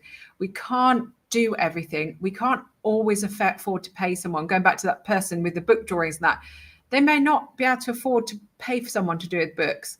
Does that mean they shouldn't create a book? Maybe not. Does it mean you shouldn't run a business if you can't do certain tasks? If something like AI picks it up, that feels okay, because there's certain stages in a business, particularly where you get stuck. You can't afford to get someone in, but you're getting a bit big to do it all yourself. And it's that sort of middle ground, because a lot of people would probably rather hire someone to do some bits, not everything, but some bits for them. Like, you know, I hire an accountant because I need their expertise for all the sort of, because it can be quite dangerous if you don't have one, and you're not very good with accounts.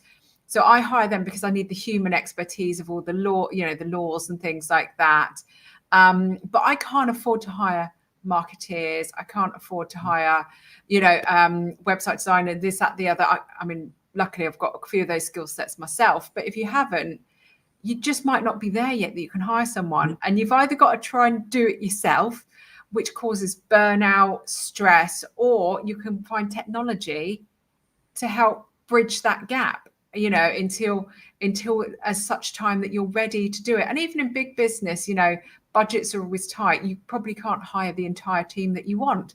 You're probably still going to need technology to bridge the gap, and AI is brilliant for that.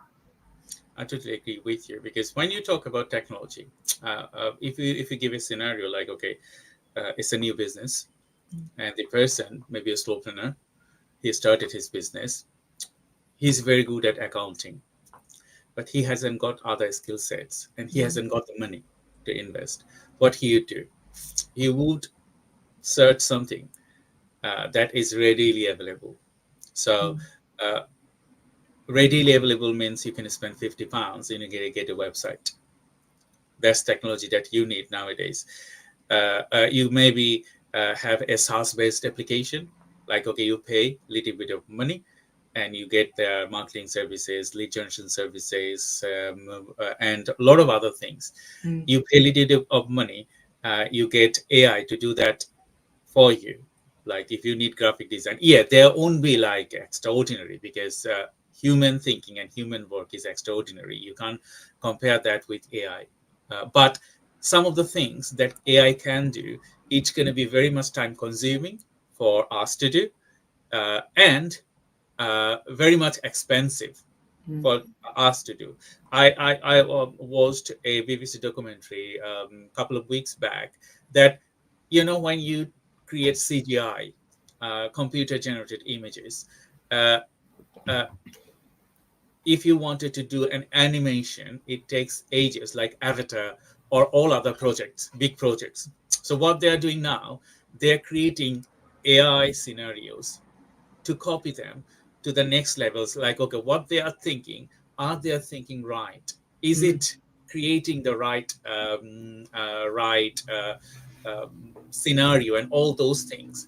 But with short time, less investment. So if you think a creative director and he wanted to publish a film, he would have engaged with AI and create all those scenes with AI rather than investing millions there, because he hasn't got millions. How could he invest? So if then when an accountant, he hasn't got lots of money, so he will start alone.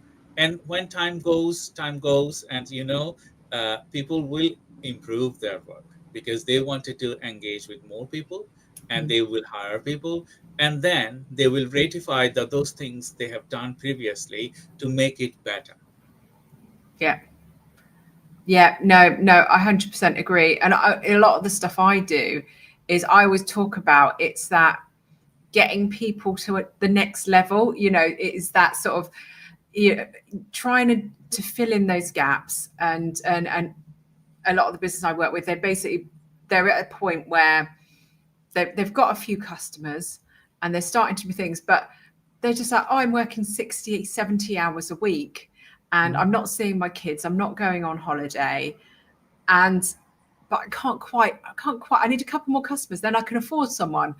But I can't, it's a bit stuck. I can't quite, you know, get that bit further, you know, or you know, get enough, because I haven't got time to get another couple of customers. So that's when they're the sort of ideal scenarios that I say get some sort of AI or tech involved, because you sort of stuck, you know, and a bit like you're saying with the, you know, the big companies as well, sort of the sort of envisioning this sort of, you know, 3D's environments and everything. Not everyone has the budget to hire people to do that bit. So I feel like it's a sort of enabler of, and maybe this is sort of it's leveling out, not just because we talk about leveling up with disabilities, but it's leveling up people that they don't have the skill sets, they don't have the time, they don't have the money. You know, you're seeing a lot of people now that run businesses, because, you know, you get this picture of an entrepreneur. And I did a talk on Friday around bias in data. And we generated this image of an entrepreneur, and it was a tech entrepreneur, must be mid-20s. Like, we didn't fill any details, but I got it to generate, I think it was 8 images, and it was the same entrepreneur. Like, all I asked was, generate me an image of an entrepreneur. I didn't take any time, and it was this tech entrepreneur, about mid-20s, you know, with his laptop and everything. And when I was in the room, we got everyone else to generate it as well. Everyone got the same person, because this is an entrepreneur that we see in the stories, that they don't have kids, they've got loads of time, they've got no disabilities, they've got loads of energies, they're probably more either middle class, or there's some privilege or opportunity, which means they can spend their time building this business. But actually, that's such a small percentage of our entrepreneurs and business owners that belongs. And you hear about, you know, this hustle culture, time culture. I mean, I have fibromyalgia. I only have a limited amount of energy. I have a 9-year-old child. You know, does that mean that I can't be an entrepreneur? No, it doesn't. It just means that I need some help from somewhere. And I know we've talked about access to work, that I get the physical help, but that's not enough. I can't just do my access to work. So then AI helps me, because do I not deserve to run a business? Do I not? Can I not run it? You know, there's people that are trying to run businesses whilst holding a full-time job. You know, should they not get a hand? And this is where you think, well, yeah, actually, it's a real great level up of people, and particularly if you look at things like women in sort of startups, who, if you look at how much funding they get, less than men do, you know, well, they're going to have to work a way around that. So AI, you know, time-saving tools are going to be brilliant, helping them, you know, writing grant applications, helping them with their marketing. You know, it's almost like this sort of leveler up of privilege almost, so that you get a little bit of helping hand. So, you know, I am a big fan of this sort of helping other people, and I've been on, so I don't think I've mentioned this to the audience. I've been on Manjaro, which is the weight loss drugs, and it's really interesting, because I feel like similar parallels with this. I'm just coming off it now, because I'm nearly at my goal weight, and I have underactive thyroid. I put on weight really easily. I really struggled, and the nurse suggested I try it. And it's really interesting, because I've followed a lot of videos around Manjaro and Ozempic and all these drugs, and because it makes it easier losing weight, it's thought of as like a cheat. And I feel like AI is very, very similar. It's this sort of, if something makes something just a little bit easier, it's a cheat, and you're cheating and you can't do it. And I was asked for this drug that you just said, and they said, you tick all the boxes, but you don't take the actual weight. You have to be in there. So you are like half kilo or 1 kilo less than the actual weight that we should prescribe it. So think about it, that I cannot get these drugs from my GP, and without a medical professional, I can't buy it and have it, because that would be dying, isn't it? So if you think this scenario with the other people, like, okay, you can do such things, you are eligible to do such things, but other person, they're stuck, because they are in the tech space. Maybe they don't do very good artworks, or they don't do very good graphics. So what they would do, they wanted to hire a graphic designer, but when you hire a graphic designer, it's expensive. It's not very easy task to do.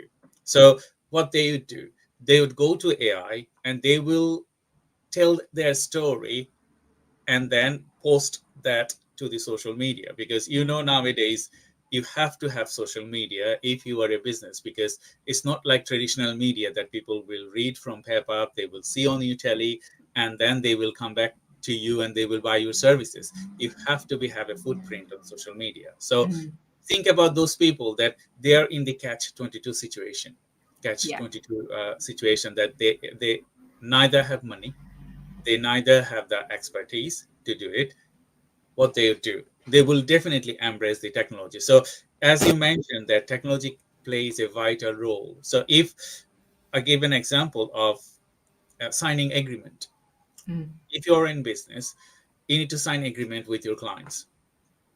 And if you go to traditional medium, it's very costly. If you wanted to go to solicitor, it is costly. So previously, people used to steal agreements from different places, and they usually change the formats, and they used to do it. Nowadays, if you need an agreement, we just develop an application that you can build your AI agreement, because for that you don't need to go to solicitor, because an agreement is a law binding with you and your client. So if the terminology is clear, both you agrees, you don't need to go to a solicitor. But when you go to a solicitor, when it is a multi-million pound deals, that you need like pages of things, you need all the laws, all the clause, and everything is written properly and is spotted. So you depend on someone expert. So that doesn't mean that you generate AI agreement, all the solicitor, they will be out of work. Yeah. And because I got some legal documents done when my business partner joined, and it was £2,500 for fairly standard documents. And, that is a lot of money. Some people won't, that would be like, most of their earnings for the year, depending on how many hours you put into your business.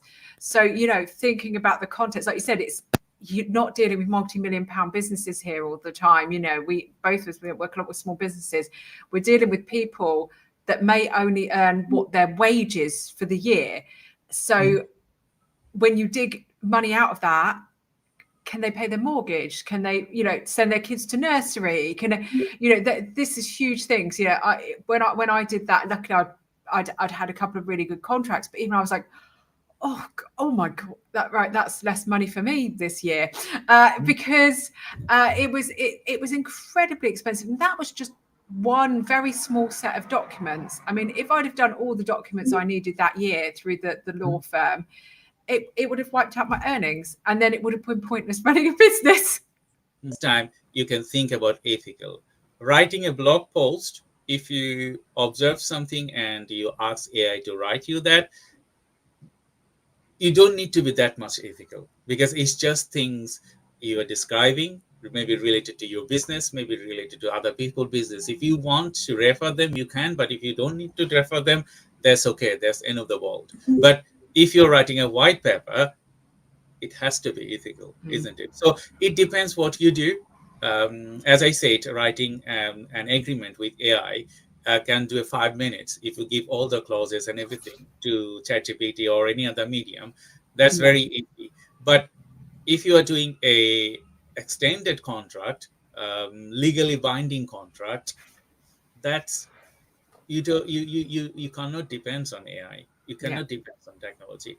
So we got some of the questions from the audience. I just wanted to read it through. Yeah. So Saladin asked, how can organization ensure ethical use of AI and automation during the transformation that we're talking about right now? Yeah. I think, we've sort of discussed a lot of that ethical side, but I think it's always just thinking about these sort of consequences, isn't it? And talk about, like, if people are going to be displaced, what can we do to help them retrain, or from a human point of view. I think there are a lot of ethical considerations with AI in what data you use, and I think it's just going through each area and trying to remind yourself, are we doing this in a right way, that feels wrong. The thing is, it's really hard, because I'm saying this from someone who's quite ethical. If you are morally bankrupt, you may struggle to, you see a lot of these tech giants and you think, they don't seem to have many morals. And you know, when you're dealing with people, and this is where we need laws, and I think, and some sort of guidelines, because I'm thinking a bit from an ethical point of view. You know, you know, what do we need to think about? What's the impact? You know, from environmental impact to human impact. But actually, if someone is morally ambiguous, or so, they may, you know, not think about these things. They may not care about them, and then I think, you know, it's more in ourselves as people around to sort of make sure we're protecting ourselves from it, because you can't always think that someone will do the right thing. You know, I've worked for companies that have absolutely not done the right thing ethically, morally, and, you know, and I've had to have, you know, I've left some of those, and well, all of them have done anything that really doesn't line with my values. So I think there's the two sides to it. If, you know, if you're ethically minded, making sure you're considering the impact and how to mitigate that, but also protecting yourself. What are my morals and what are my values? Speaking up if something isn't right, suggesting ideas, but also, you know, trying to get involved with the ethical side of things, like what's going on in the law, you know, joining groups and things like that to try and contribute to it, I think. That's a great answer, Anna. And as I said, it depends up to what work you do. If you are presenting a data, you have to be ethical. You need to look the data you are presenting, because AI could be sometimes misleading. So check your data properly. If you are presenting data, if you're presenting any personalized information, like you are writing about someone, AI could be sometimes problematic, not creating the right information for the right purposes. So check those properly before you publish anything.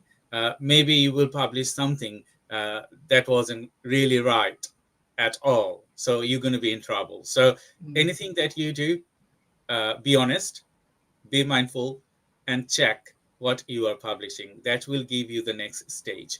So the next question I have, how do companies use technology to personalize customer experience at scale?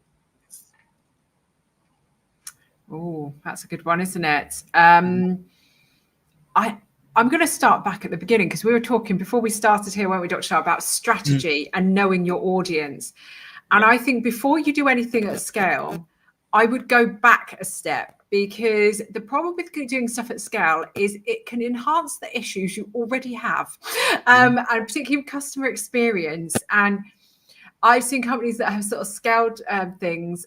So I'm going to give you an example, actually. So I bought a moisturizer from Boots.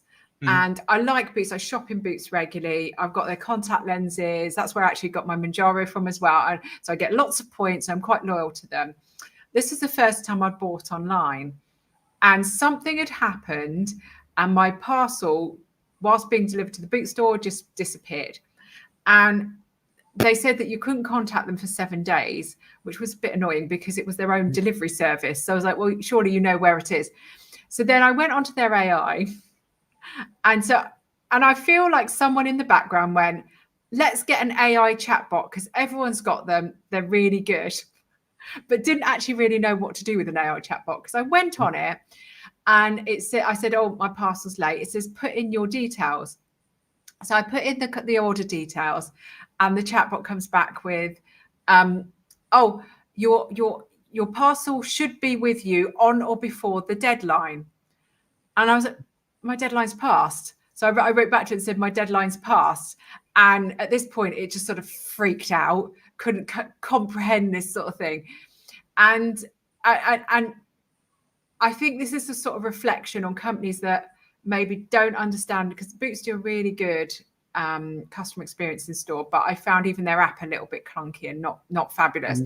And now they're starting to do AI, and they're going to, you know, and then they do another thing and another thing, and it's like, well, actually, I think you need to get a bit more tech savvy and understand what your customers want and how they need answering, because I know Boots demographic is generally older. And if you get something frustrating like that, where you get into a loop with a bot, I mean, I'm tech savvy, but even I couldn't really work out what to do next, or where I was going. I just went down this hole. And, you know, take a step back. Would this benefit my customers? Who are my customers? What do they expect? Because bot, I'm sorry, was absolutely no reason for it to exist at that point. Mhm. You know, it wasn't clever. It didn't know where my parcel was. It just parroted me back something that was completely unintelligent. It's just frustrated me more. And to the point, I'm never going to order online with Boots ever again. I'll still go in store because I enjoy my local store, but I'm never going to, because it really put me off. It was so rubbish. I'm like, you've not thought about the experience here at all. And I could see this sort of compounding, because like I said, they didn't get some of the basics right on the website and the app already. And I'm like, if you don't get the basics right, how are you going to do an AI chatbot? So I would say go back and actually make sure you understand your customers, you know, that you're not going to annoy them, that you know what you're doing and you actually know what experience you want to offer, because that should have been something fantastic, and it put me off them for life. I totally agree with you, because it's just the purpose, isn't it? What purpose you want to utilize technology is similar every way. The purpose, internal purpose or your customer purpose. So when you think about your internal purpose, it's going to be you if you are a slowpreneur, or your team if you are a member of a team. So think about your purpose first, that the technology you wanted to embed, will they fulfill the needs of your internal purpose?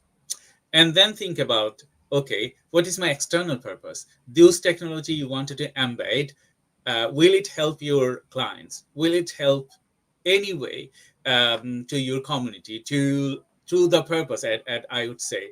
Then you decide, as Anna said, purposeful. Birds, they have included a chatbot, but they didn't think about to include a link or embed their delivery mechanism with the bot, because AI is nothing until you get them the knowledge. AI is just knowledge. AI is like millions of data. So if it doesn't have the data that you're looking for, it can't produce things for you. So those people, they are building technology, AI-enabled system, or they are embedding AI bots and those things to their system. You have to know, like, okay, your customer journey. You need to know, like, okay, if and then rules. If it happens, what will happen? If it's not, what will happen? And I will understand it better, because when we develop software, or when you develop a process map, we say, if yes, if no. If it's yes, what will happen? If it's no, what will happen? No could be an yes after you perform the task. Okay, it will go to the yes. And after yes, what is next? So there is a process map that you need to think about it. And if you can process it properly, it doesn't matter your software development, it doesn't matter your business process, it doesn't matter your customer satisfaction. You will get the right answer. So thank you everyone for joining today's live webinar. I'm Dr. Shah Siddiqui, and I have Anna Bromington with me. So someone written here, I'm just going to show his message. Thank you very much for your message here.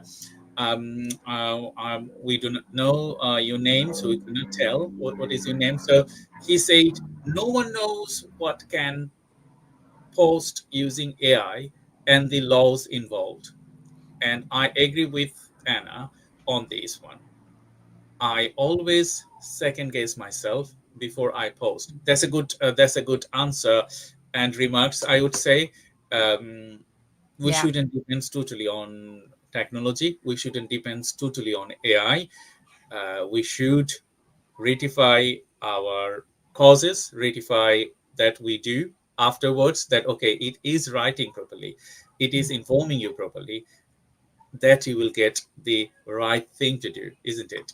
Yeah, I agree. I mean, the one thing that I keep reading is that ChatGPT and AI is reducing critical thinking, and I think that the thing to make sure we're not doing is outsourcing our brains to AI, because you still need, like you said, second guessing yourself before you post.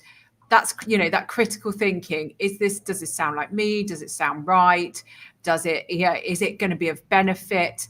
It's all of those areas that you've got to think around. I mean, it's the same as if I didn't have AI, I would be thinking of similar ones. This post I'm putting out, is it of benefit to people? Does it fulfill my goals? it's just the tool we're using is different. We should be using the same processes if we're doing them ourselves. So is this gonna be of benefit? Is this gonna, get the goal I want it to? What are my goals for it? What do I want to convey? Is it going to be interesting to the audience? And and all those things. Or with processes, is it going to save me time? We think back to the Boots one you were saying about internal ones. What were their reasons for creating the AI bot? Was it to reduce their customer service, to make customers happy? Because we could find out stuff. Did none of those, because I had to message them separately because it couldn't answer any questions. Didn't make me happy because I couldn't, I was talking to it when they were out of hours. So, but then it couldn't answer anything. So I can't work out what their process thought was for the base thought of that. And that's the worry, that sometimes people just adopt technology and don't put the thought process in. Why are we doing this? What's going to come out of it? Yeah, I totally agree with you, Anna. We have another questions. Thank you for your question, Zakir. What's the best way to ensure employee adapt to new digital tools and process? That's a good one. I think I mentioned Who Moved My Cheese earlier, which is one of my favorite sort of video stroke books around how some people struggle to deal with change and some don't. I think for me, it's bringing people on the journey and reassuring them. One of the biggest things I find is a hesitance to adoption is people thinking they're going to lose their job, because that is a risk. We've already discussed it is a risk, but how could they reassure them? If you can't reassure them, can you repurpose them? What is going to happen to them? Because if I'm an accountant and there's a new technology that's come in that is basically going to replace me, why am I going to get on board with that? I'm not going to get on board with it because I'm going to lose my job. Yeah. We're sometimes asking people to get on something with board with them that is actually going to be maybe detrimental to them. So as a company, we have to think, well, how can we make this not detrimental? And if we are going to lose that person, actually don't ask them to get on board, because they're not going to be. That people, people work for companies, but actually they have their own self to think about, and they should think about their own selves, because they need to feed their families or feed themselves or look after their house or look after their pets, or people have responsibilities, and we can't ask people to be martyrs for business when someone else is going to earn £1 million and they've just got their wage and they're going to be made redundant. You can't ask that of people. So you either have to just leave them out the loop because it's not really fair on them, because they're going to go anyway. Or if it isn't going to affect them, we've got to work out how to retrain them and be very clear and transparent, involve them in the journey. Where would they like to go? What would they like to do? If they're going to have to learn to use the system, start in training very early, making sure it fits all the requirements they need to do their job. It's this involvement all the time, I think. I totally agree with you the way you say it, because when you're embedding a technology for your company, it's two things. One thing is improving the current mechanism or upgrading from old to new. Because when you upgrade things, it means that your technology is old. So you need new technology, because system has changed, settings has changed, geography has changed, even politics can implement, can have a diverse effect of changing your paradigm, isn't it? Yeah. So when you think that something is changing, it's better to understand who is it for. If you think that, okay, you're bringing new technology and you wanted to have a job cut, like if you talk about Elon Musk, he bought X, he cut like most of the people, isn't it? Yeah, loads. He bought new technology, but he has given a golden handshake. He didn't ask them to train on new technology. He cut those jobs and give them golden handshake, and they all gone away. They found their other place to work. So when you're bringing new technology, think about ethical implementation. Like, okay, if you want a job cut, let people know that this is the new technology we're embedding. So your job not going to be there afterwards. So this is the process of your senior management. But if they say like, okay, you're not going to be there, but if you are a human, you have imagination, or you have excellent working power, you can turn it down to the different levels. Like, okay, you are thinking to lose these things, but I'm not on that category. I can improve, and I can contribute more than the digital tools you are embedding. They will keep you, because no one will let their good people go away from the company if you are a very good tools for the company. Yeah, no, I agree. And I think it is that, you know, the one thing that I say more about digital implementation is that it gets us to use more of our human superpowers. So the strategic side, the real deep level thinking, going back to you saying about AI, is that deep level thinking, the stuff that where we can connect the dots and we can put all these creative ideas together. Do you know what someone mentioned to me the other day, and this is, I feel like this gives a really good, great example of humanness.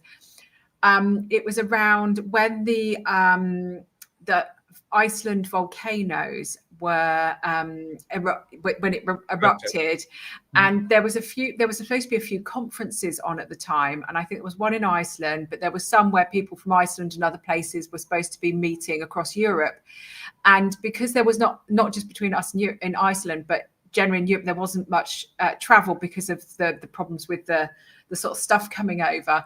So someone, I can't remember who it was, came up with, I think it was Volcano Conference, which was an online conference that included and asked all the speakers that were supposed to be speaking at these conferences if they'd like to speak at Volcano Conference. And they did it online, and they got all these top speakers, and it was done within like days, not weeks. And I'm just like, that is a human idea. There is no way something could have, like, it's these innovative ideas where they're taking this and this completely unrelated subjects and putting them together. I am absolutely convinced that AI could not come up with this idea, because it was so imaginative. It was so amazing. And this is what we need humans for. You know, you see some of the best marketing campaigns. You're like, how did they think of that? How did you put those two things together? Absolute genius. And by taking away some of the admin work, and I've got another thought on that as well, because, you know, for some people, taking away some of this admin work, it allows them to open up and spend time. You know, your finance director can spend more time on the strategic side. The the marketing team can spend more on these real ideation and concepts and everything. My only comment is that in work we have different levels of people. Some people are very good at the admin and the basic skills. You know, not everyone is degree educated. Not everyone is a genius or an entrepreneur. We all have different levels, and that's what makes businesses work. You know, I see a lot of people going, oh, they're only wait staff, you know, waitress, wait staff. They're only clean. They're only something. There's no such thing as only. All of these levels of jobs keep the world working. My worry is that with technology is that the end where people are really good with admin, that may not have degrees, that are really good at this process stuff or just day-to-day stuff, I worry that some of them will get misplaced or displaced somewhere. And we need to think, well, what can we do then? Because they may not want to be CEOs or managers. They're quite happy day-to-day in a job. So going back a bit to ethics, you know, of how we can make sure that people aren't displaced, because people need jobs. So those ones that are being displaced, but maybe starting to be displaced everywhere, what can they do that maybe means that they've still got a job somewhere? So that's my only worry at the moment, because we're getting at AI to do a lot of admin jobs, and not everyone's strategic. So I think, you know, when you're talking AI is doing the admin jobs, I think it's a myth. They cannot do all the admin jobs. That's because true. Administrator, they're human, because they know if someone is off sick, you can't tell AI that I'm off sick, isn't it? If someone administrator, they knows who is clever, who is not, and you know, AI cannot point it out who is not doing their job correctly. AI is for improvements. Admin can utilize AI to make their time, like you said, maybe they are doing a work in 10 hours, they can reduce it to 2 hours. And that 2 hours, they can think about it strategically, they can think about those things they could not do without help of AI. But in a way, those things like, okay, software developers, will they replaced with AI? No, I don't think so. Because the way they think, AI cannot think way. But what AI can do, maybe there's a problem in their code, AI can find that code for you. So make their work swift. If you think designer, AI will replace them, in a way, as we discussed, like, okay, slow runners, they don't have money. So they will utilize AI. You cannot stop them anyway. But if you need improve, great ideas, combine things, as we discussed on our previous lives, that yes, we use AI, but we use human and AI work together to make it extraordinary. Because some of the things you can do it AI very well. Some of the things AI will never can do that and human can. So in that space, I would say technology is your helping hands, a buddy that you utilize them for your good purposes, not for anything else. Yeah, absolutely. And I think it's really essential that everyone in every business gets trained on AI as well. I feel like it's another of those jobs that people expect people just to be able to use it straight away. Everyone could do marketing, everyone could do design, everyone can do AI, and prompt AI. And actually, that's the best thing you could do for all of your staff, is to train them on how to use it properly and get the most value out of it. And there's a few government grants actually I've seen around at the moment on training staff with AI as well. So you can even get some grant subsidies for it, because they know how important this is. So I'd love to see more AI staff training across all size businesses. And like I said, there are free ones as well. So if your small business haven't got the money, have a look for those. I totally agree. So we are nearly end of our session, Anna. So thank you everyone for joining today's live webinar. So few takeaways we can talk about in embedding technology, current technology. It doesn't matter, it's AI or anything else. Few takeaways. Can you give maybe 3 takeaways? Yeah, I think I'm definitely on the ethical side of it. The ethical consideration, the impact on humans, and how you're sort of perceive yourself. Back to what you're saying, Dr. Shah, about, are you putting statistically right facts out, make sure there's no misinformation, but also from a staff point of view, making sure they are trained. I think from a technology point of view, making sure that you're doing them for the right reasons, you have a strategy behind it, because technology without a strategy can just be like the Boots AI bot, completely unhelpful and actually detrimental. And I think the third one is, I'm very much into trying and experimentation. And so, just trying things out and giving it a go, not being afraid of things, because you don't know how things are going to work unless you give them a try. So, give them a little go and do it on a project, then try another. And, if you've got your goals of what you want to achieve, you can just keep trialing things. That's great takeaways. And for me, as I said, think before you impose something to your employee, because they have grown your business before AI was kicked in. Be ethical, think about that, be human first, because if you're not human, if you wanted to earn lots of money, not valuing your colleagues, not valuing the environment, not valuing the lot of other things that you should do, that will maybe give you money, but not really can give you your actual growth.